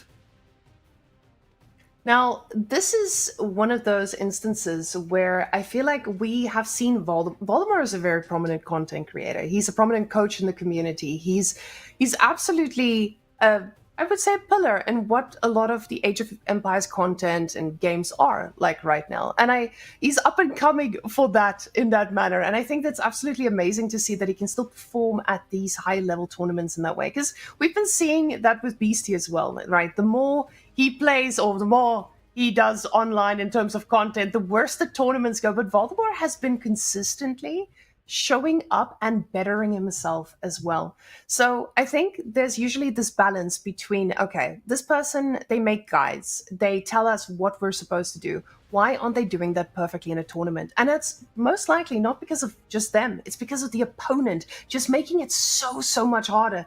Voldemar was sitting there. I'm telling you, he's just sitting there thinking, okay, I need to find a way to end it. But at the same time, he has to think about that one night that's making things work. He has to think about the micro that goes into it. And at that point, it's so easy to make mistakes. Numadan showed us a masterclass of comeback. But at the same time, idle time on the villagers, it's an obvious thing that can easily go wrong. But he knows it. And in theory, you wouldn't do that out of choice.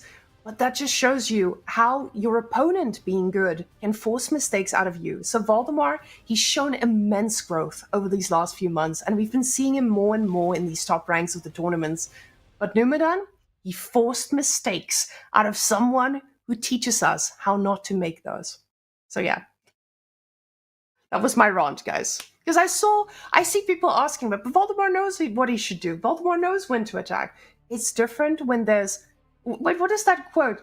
Everybody has a plan until there's a knight on your gold, right? Exactly right. We can say we're all better players when watching replays, right? Playing a game and discussing a game outside of it, completely different things at the end of the day. You know, the clarity you have when watching a replay and knowing, oh, I should have done this, I should have done that, I should not have done this, not should have done that. It's very different to being in game. You have so many things on your mind in the game. You're fully focused on the right thing to do at the right time, which isn't always the actual correct thing to do in hindsight, right? But you have to focus on execution. You're in the moment.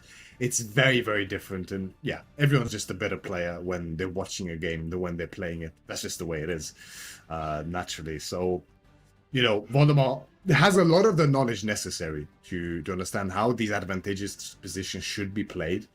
But naturally, these advantageous positions you find yourself in often lead down this path where, and this is a very serious problem at this level of play, I find for a lot of us players, is you know you're ahead, you know you're in a commanding position. You have to strike this balance of not getting too comfortable to give your opponent the room to come back in, but also at the same time not being overly aggressive to then throw away the lead with some bad trades or some bad fights. It's really a very scary position to be in, and lack of experience or, you know, being pressured to go one way or the other can often lose it. I'm losing it with Twitch chat here, Myriad. Oh, okay. I think you might be muted. Oh, there we go. Oh, You're back. No. So, Myriad, Twitch chat has a request, and this is because there was a meme born yesterday, apparently, on EGC. They want you to look straight into the camera. Look into their soul right now. That's all they want. There we go. Make that face, is that what you right? guys wanted? With a slightly open mouth. Yeah. Okay. Is that what you guys wanted? Can you guys calm down now? Can we... Okay, it looks like Twitch chat has been pleased. Twitch chat, I'm really glad you guys all got what you needed. Yeah, they say you have a pretty symmetrical face. Wow. Oh, thank you. We pleased Twitch chat, that's how you know. But I want to point out the fact that Voldemar now has chosen Sunken Lands. And I can tell you with certainty, he does not want to be playing Scandinavia, because when your opponent has KT, you leave that one for last. You do not want to pull that thing in right now. And Sunken Lands, he probably has planned something. But the problem with the Sunken Lands is, if you get denied from that gold, you are cooked as HRE. And with Ottomans being such a tempo sieve, that could be the plan. It's an interesting one, right? Like, I think it's a good pick by Voldemar here in this game, right? You're down to your last legs. What's a great map to get a great matchup here? I don't know if you expected Ottomans, but HRE can historically just put so much pressure on Ottomans that they simply don't have the economy early on to contest. And you can very easily squeeze Pro Scouts in on this map as well if you are Voldemar. And getting that there under supervision, either through the Archon or Prelates, is... oh my god, the income is just ridiculous, Mareka. Like, you can find yourself suddenly feeling, oh wait, I have 1,000 food. Where did that come from? Just like that. We saw that earlier today, actually, with just a few villages being inspired on the external deer pack, not even under Aachen. So, we'll have to see, eh? Now, it is a military school opening here for Numadan on the Ottomans in red. Numadan now on match point. This man is looking to make Sweden proud with a 3-0, but Voldemar, he's pulled out the HRE. He has something to say about that. That is a pretty tough spawn there for the Arcane Chapel. I'm trying to find a good placement for it, but you're going to have to go forward to get the true value out of that bad boy. Yes, it'll be a little while to go forward. That would be so forward, wouldn't it? It would be a bit too much in that case, I think. You'd likely be content with that double wood line there in the north. It's still a bit forward, but the double wood line makes it so safe, right? And you get so much wood under there. Definitely worth it. Or even on the back here with the berries. You get a whole berry pack under the influence. It's very, very useful. Means you can gather from it without losing a lot. Because berries are so slow to gather from, but if they're boosted, then it's more than fine, without a doubt. Whereas Numadan, it's going to be military school opening, no surprises there. And, I mean, Dershav is not much of an option anymore, right? I mean, you can still do it somewhat, but it's so much harder and not worthy of the APM any longer. So, if Numadan could have normally pushed in these there, then I think he's honestly fine against even some really hardcore aggression from Voldemar's HRE. But that might not be the case, and both of his deer packs are relatively accessible for Voldemar if he does opt for that professional scouting. Now, my big question is that going to be enough sheep for him to last? Because that looks like a yellow scout that he's trailing, and unfortunately, that's going to mean that the loot is not going to be looking too hot for Mr. Numadan, and he's not going to get the pump he needs to actually shut down that HRE economy. And the Arcane Chapel is being built. I need the placement on that. Ooh, 10 sheep. He is a happy camper. Numadan, on the other hand, hungry boy. Hungry boy. Chapel there.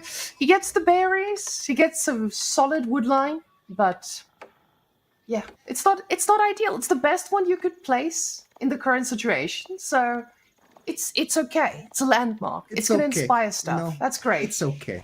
It's It's okay. HRE. That's what we're gonna say. At the end of the day, it's HRE. You know, if you have an Aachen, that's already a good Aachen. Let's be completely honest here. As long as there's a damn wood line under that influence, you are chilling. Really, anything else is a luxury at that point. Frankly, 35% is, I mean, less than 40%. That's for sure. But it's still nothing to scoff at. As Voldemar is going to be a jump with the Aachen Chapel. The only question I have is this Pro Scouts and whether it's going to be coming through. Because without Pro Scouts, I feel like Numadan can hold this just fine, frankly. He just makes archers. His archers are technically better on the defensive, as he will have more attack speed or more ranged armor. Of course, he's going to have the Sipahi, which in a defensive position, as we see the dare push attempt. I know Numadan's actually still trying this quite actively even nowadays. He's one of the few that still is. As it's going to be a long while, but apparently it is on the cards for him this game. And So yeah, there's a lot of deer on that- this map, right? So Yeah, but the problem is they're in range. I was about to say usually the deer are quite close, but they're just not close enough, right? For that spearman to push it, he's going to need a little bit of a millennia. Is it worth it for you to just go out on the map and eat them? Because at this point, it's that question of, do I invest in Pro Scouts and just get them under my TC? Or do I just go right outside my base and go right for them? Well, I think in cases like this, where you would open, military school anyway as Ottomans, you might as well, right? I mean, what else are you going to do with the spears? 2 spears aren't quite enough. Like, especially by the time you get the second, you're not going to find much damage on Voldemar's gold. He has the prelate to heal. The villagers will fight back, and obviously you can't heal your spears. 1-2 spears is not going to do much against HRE gold, that's for sure. So you might as well just try to push in. Maybe you can even lame Voldemar's deer instead, but either one of those, I think, is fine. I mean, what else are you going to do with your spears except stand there menacingly, right? And it is going to be Pro Scouts here for Voldemar. I think definitely the correct choice. You really want to get all this day in back juicily here under the TC. Now, the problem is that may give Numadan the space needed to go for that castle age behind this, which might mean that he's able to defend against an all-in here from Voldemar, which is starting to be his preferred style of play, as we're starting to find out nowadays. Well, actually, stable. Hello? Myriad, did we expect that against Ottomans with a lot of spears and now Sipahi on the way? Stable feels like quite a... Yeah, wait, no, Stable is just for scouts. Yeah. It's just for I don't know why scouts. he I was didn't about to finish say. it. Yeah. No, getting the scouts out, great, but now the spears are not ready to actually do something about the deer on the map. So the Pro Scouts are going to have pretty much a field day on those aggressive deer themselves. Oh, Yeah, guys, the yoink is in session. Yeah, it has begun. And Numadan, credit where credit's due, he got 3 of those day in, right? It's not crazy, and it took a lot of effort to do that, but he did get 3 of them in, right? So that's pretty okay. That's okay. So that's going to be a little bit of an extension for food for him. Meanwhile, Voldemar sitting on a juicy 18 sheep total, 2 of which are carcasses. And Numadan is... that's going to be a struggle for sure. We do have Twin Minaret Medres at least behind this, so that's going to offset food shortages at least somewhat. But that does mean that there will in turn be gold shortages later on instead, as this gold mine, this initial save gold mine, I mean, it's already running low. There's only 1,600 in there, Mareka, so between upgrades and Castle Age, you have virtually nothing left for units. And he knows this. I think that's exactly... Voldemar recognizes this is the weakness. This is where he is going to get punished. And he makes a tower on that gold already. A pretty smart move, because we've seen what happens if you just get denied, and this is now stopping that denial, especially with the Sipahi coming up next. He knows that that tower is not going to be a lot harder to put up later on. Yeah, precisely right. So getting that up ASAP is nice and handy here for Voldemar. Although not really needed at this point in time yet. If he wants to be aggressive, he definitely should opt to do so ASAP, as the age up is getting dangerously close here for Numadan. Now, it will lead to a very weak point with that gold running out. Numadan will not be able to make a lot of troops in this position to leverage that castle timing, realistically speaking, unless he is able to secure that secondary gold towards the south towards the southeast, I should say, as Voldemar is now moving towards the deer on Numadan side of the map. The ones in the corner, there's always a 5-pack that spawns in either corner. Either corner belongs to one side. This is Numadan's corner here, closer to him than to Voldemar. So, taking in these deer is really where the bounty lies for this Pro Scout, as this is what's really going to push you beyond that initial 14. If you take all of these, then you have, along with your side deer, then you have 20 deer to work with, and that's really what you want. And getting that amount of deer is definitely going to help against those free military schools that are currently pumping out units just to disrupt your day. Those yellow dots are very aggressive, and Voldemar realizes he doesn't want that economy to just do its thing. With that Castle Age coming on in, he probably wants to land an attack before it can actually do work. And with the amount of production he has, it's looking like he can do so. Now, last game, he was not able to do the damage he needed. So this time, let's see if he's learned from that and if he can actually find a space for this. Because even from this side that he's planning to attack from, it's not looking like there's a lot he can shut down. Yes, he could get that wood line. Villagers are just going to move to the other side. And on the back side, he's going to have to, walk around, which does not seem to be on the cards for him just yet. Now with the age up coming on in, he's going to feel that it is time for him. No, actually, he feels the opposite. He's going castle. Yes. I think Voldemar is falling victim to a bit of a classic blunder that happens at, I would say, every single level of play unanimously, with some occurrence in Age of Empires 4, which is the classic half and half.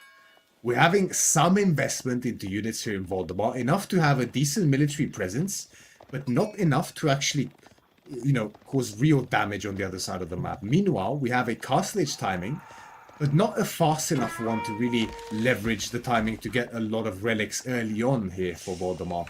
So, there's no real damage being done with the army, but no real tempo gain with the Castle Age timing either. So the result of this, we see that this relic that is getting secured in the center might be going towards the way of Numadan. However, there are good units here from Voldemar, so this might get denied for now. But the units are also still rolling in from Numadan at this point in time. Now, it's a point to keep in mind that we are witnessing Ottomans against HRE here. There's such a severe economic deficit between the powers of these two civs, so it's quite difficult for Numadan even now to match these army numbers. But the more those military schools roll, the easier it's going to get. Oh, this is going to be very nice for an Ottomans to just handle this ground army and all of a sudden just going to be dealing with a normal HRE timing. That's fine. He's got the food, sure. He did get a lot of the deer, but it's not something that is going to necessarily cost him the game. Because we've seen this from Numadan. He likes to play with a little bit of a disadvantage. He wants things to be magical. He wants to make them work from behind. And that's kind of what we'll be seeing from the Ottoman economy here. Men-at-Arms switch, though. And this is an interesting choice going up against HRE. Because, of course, HRE, they love a good men-at-arm composition, because then they can just slice right through them. With them getting double maces, they get pretty healthy amount of damage against those. Now, the extra military school Vizier point has been chosen, which means that he's going to get more free units over time. You know how we always say damage over time, dot? We don't really have a units over time. What is off the charts right now? Yeah, exactly. What? That should do the trick, I think. With 3 military schools in production already here for Numadan, the units, they're going to start cranking. Especially once those, I'm not sure what the Vizier point is called, the Advanced Military Academy, I think, I'm not sure. The ones that enable Knights as well as Janissaries, the one just below that one. What's that one called? To the left, yeah. Advanced Academy, okay. So I was almost right. Yeah, increased military production by 25% as well as unlocking Lancers and Janissaries. But really, it's that 25% that's so significant.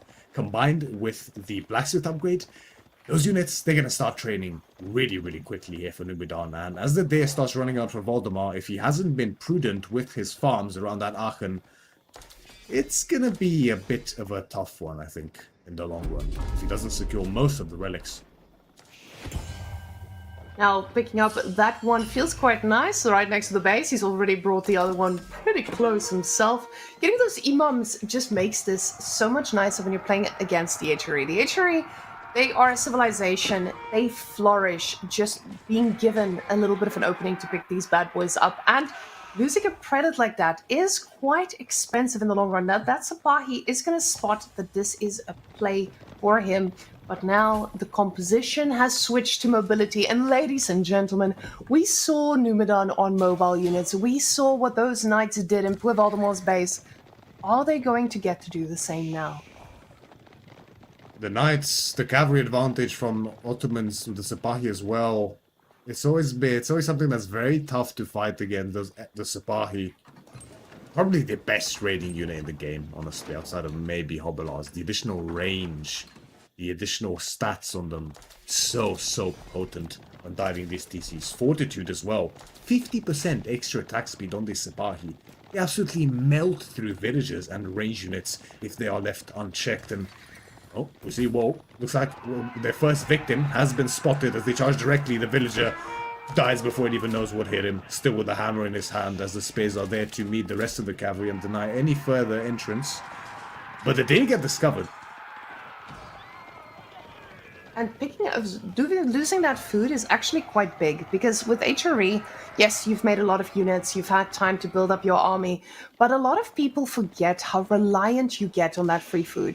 You're not thinking about your farm transition. You're not thinking about, oh, I should add one and extend this. When those deer get cut off, life becomes very difficult very quickly. But that Springald is about to pay the price for overextending just a bit. Another Springald here at the back, but the units are in position. The Mangonel is the target, but it does look like he is going to be pulling back. Instead, gets an okay shot off on an archer, but another Springald also staying alive. This is a okay fight for Voldemar, but I feel like he's taking just a bit too much damage fighting into this small little space that he's trying to force himself into. Yeah, the fights look very scary there with that choke point and that double wood. That's such a nice little choke point there for Numadan. It does wonders for him in that little fight skirmish that happened there. And yes, you're completely right. Voldemar has to be really careful. He has an undeniable army lead here, and an undeniable economic lead as well. You can see that in the income tab. Voldemar has just tripled the food income right now thanks to that there. He needs to leverage this though. You can't play this scaling game up against the Ottomans, especially only having 2 relics in this position. You have to find some kind of damage, but it's tough against someone like Numadan. We've seen this guy with hunkering down so effectively with French before any keeps, before any siege, nothing. And now he has Ottomans, passive units, passive siege, emplacements as well on those towers. If anyone's going to deliver a defensive masterclass in this game, it's going to be Holdudan. Holdudan. Agrodemar is not finding the aggro he needs to end this. And again, Voldemar, it feels like he had a timing to do a lot of damage, but he is trying to let that economy take over. And yes, you can use the argument, okay, the Seishuri, they have that 35% bonus. They have 2 relics, so technically it's like 4 relics. But you have Ottomans that is the late game king. Ottomans is not a civ that you lose with in the late game. And Numadan, he's shown he knows how to turtle. Oh my god, Voldemar, that's so bad manners. Chopping all the way on your opponent's side. That is a brave Demar right there, because he's seen those mobile units. Maybe he says, you probably don't expect me to be this far out because you're always on my secondary gold, so I'm just going to be in your face. You'll never find me. Yeah, but that's a really good position there for Voldemar, right? The double gold, sacred site as well. This is a really, really high value spot to hold, so I don't blame him at all for being overly aggressive there and starting to mine. If you can hold that, that's really, really juicy income. And we seem to be sort of trending towards in this game to something I could have maybe seen coming, and it looks to be an all-in planned here from Voldemar and a hold from Numadan, which is becoming a bit of a trend actually in this series, I have to say, as Numadan is starting to get together an immense army mass. I gotta say, you can see how quickly the army mass started to look so healthy for him. We went from 1 Springald, 1 Mangonel, and like 5 men-at-arms and a Mechter, to now 14 Janissaries, 17 Sipahi, and increasing more men-at-arms, crossbows, Mechter, as well as knights, Mangonels, Springolds. This is a very, very very wholesome army, right? You have all bases covered here pretty much. And when it comes to a pitched out fight, I think the window for Voldemar is slowly closing here. And this doesn't feel like the HRE we saw in previous seasons where you go for fast, or not fast, I will say responsible Imperial. You go for responsible Imperial, you get those extra villagers, and you just overwhelm your opponent in time. Because Ottomans doesn't allow that. Because if Ottoman sees you going Imperial, they just go for Imperial and kind of match your economy with all the free units they keep getting. That HRE tower, though, it's put up a pretty good fight, I must say. I did not expect that much from it. Yeah. But now he's going to be finding the golds, unfortunately. The fortification really effective on those towers, isn't it? Even against such an overwhelming mass. But look at the idle time caused by one Sipahi behind this. That's insanity. Like 20 villagers at least were chasing the Sipahi for a solid 5 seconds there, just not gathering. And now look at this, Mareka. The most painful time here for Voldemar. The farm transition is starting. I don't think he's been quite diligent enough with adding them behind this. And is he on the right side there in the east, on that pocket of deer and berries and boar? Towards the far right side of the map. No. So he didn't opt to go for the board this side either. That's definitely going to sting as well. Probably a good choice against so many Sipahi. It's pretty scary to do. But you can see how the food income is suffering now. Voldemar went from triple Numadan's food income to now being half of his. And those military schools will not stop pumping. The Mehmed Imperial Armory will not stop pumping whatsoever. And the value is also significantly in Numadan's favor at this point in time. These aren't fights that Voldemar can win any longer. Now, Voldemar is starting to, like you said, lose kind of grip on that, and he realizes maybe I can take a fight from the front, but I cannot take it in these little corners that I keep doing. Ooh, but Voldemar picking up some villagers here from the back. Pretty good pickup, but those Janissaries quickly tell a horse that you shall not pass. More villagers. Oh my gosh, is Voldemar drinking some of the Numadan juice here because he's got an aggression in his bones right now? This is looking like a destruction on the Vills. The thing is, he needs a lot of destruction to make it worth it. And he's picking up quite a bit. 4, 5 will go down, but it's not the powerful raid that he needed. Another Springald also paying the price, but these horses, they did not do enough. It was aggressive, but it just didn't have the same impact. Yeah, it just didn't have the same impact, right? He just missed his timing. I touched on it somewhat, right? That half committal, the half committal to the units, and then, you know, as a result of investing in those units, the castle age, which then became the choice, slowed down as a result as well for him. So, you know, Voldemar did not get value from either investment. He didn't deal damage with the units he made, and his castle timing only allowed to get him 2 relics, which is not really enough as HRE. You know, that's the bare minimum as HRE when you go for the Regnits. And the result of that is starting to manifest itself quite drastically as Numadan's economy is looking so healthy. Even Voldemar with his Archon still slightly ahead, but not as ahead as he really should be. And of course, the military schools don't even get counted into this here for Numadan. And, you know, with the Sipahi raids now slowly starting, 27 of them on the field, Voldemar knows, with the wolves coming up, he knows he has to be so careful about his movements. Now, he still has access to the majority of the gold on the map. That might become a slight struggle here for Numadan shortly. But yeah, if Numadan can pivot to this right side instead, he's still going to have, I think that's a 4k vein if I'm not mistaken. And that's plenty of gold to work with even into Imperial Age. Now, he has to be careful of the siege ball. The siege ball is protecting that tower like no one's business. Numadan is just slowly edging out of his tower range and going back in. All he needs to do, because you guys see what he's cooking behind this, and Voldemar is nowhere near that.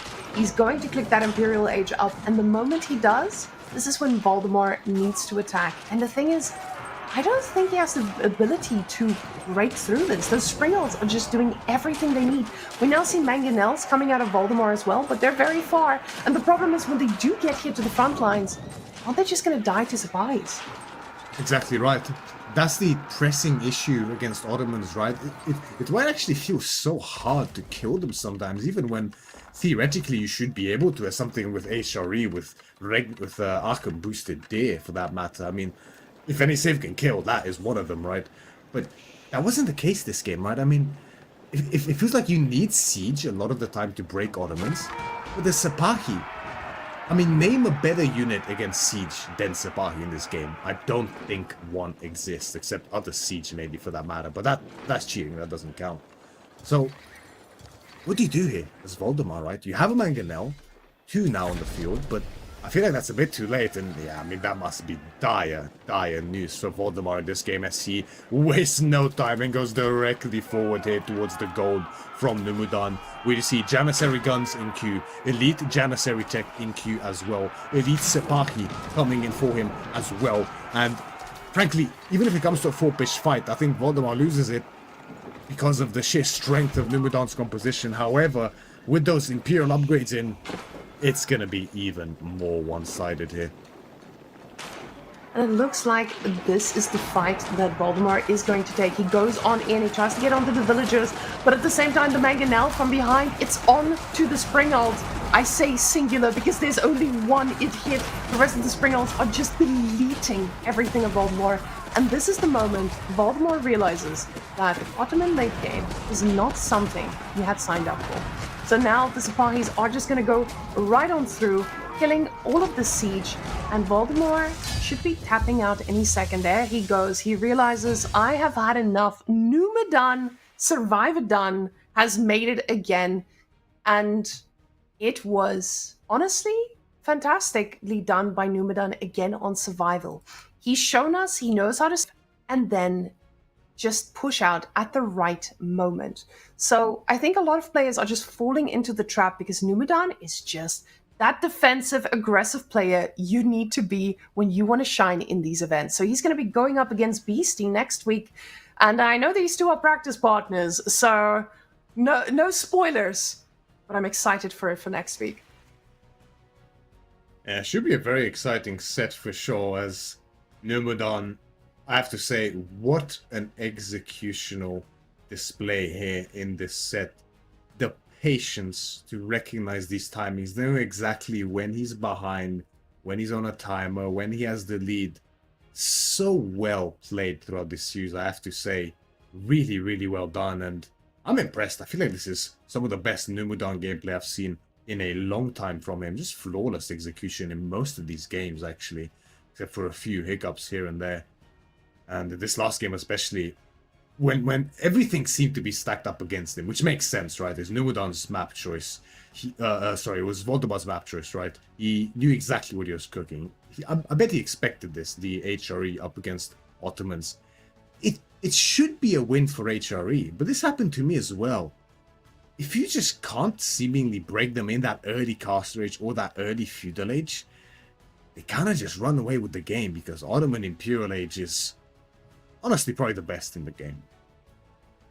Oh, and it looked convincing. Honestly, with this type of play, I think a lot of people might be looking at Numadan and being like, hey, there is something cooking, and it's this Swedish man just absolutely making waves. The thing about Numadan is he comes in and out of the scene. Every now and again, he takes down a bunch of pretty good players, and then he just steps away from tournaments for a while, and then he comes right back and does it again. So it feels like if Numadan put down the time, we might be getting another name up there at the top. And guys, this is going to be leading us to our brackets so that we can see exactly what is waiting for us for next week. Now, as we can see, there is a knockout bracket right in front of us, Vortex Baltune. And honestly, seeing Vortex in a knockout bracket is definitely not something that I predicted in this tournament. He's been an absolute force, but going to be fighting out against Baltune to qualify for that last spot. Wham and B also going to be fighting it off. Unfortunately, CSO had to forfeit for today, so the Wham and B will be fighting it out next week. Beastie and Numadan, practice partners, and now definitely enemies on the battlefield, but we'll see how these playstyles do match up. Demo and Lucifron on the bottom side. See, Demo's been looking decent in this tournament, but Lucifron today, I think he's definitely going to give Demo a run for his money. I think this one could go either way, but we'll see what happens next week, guys.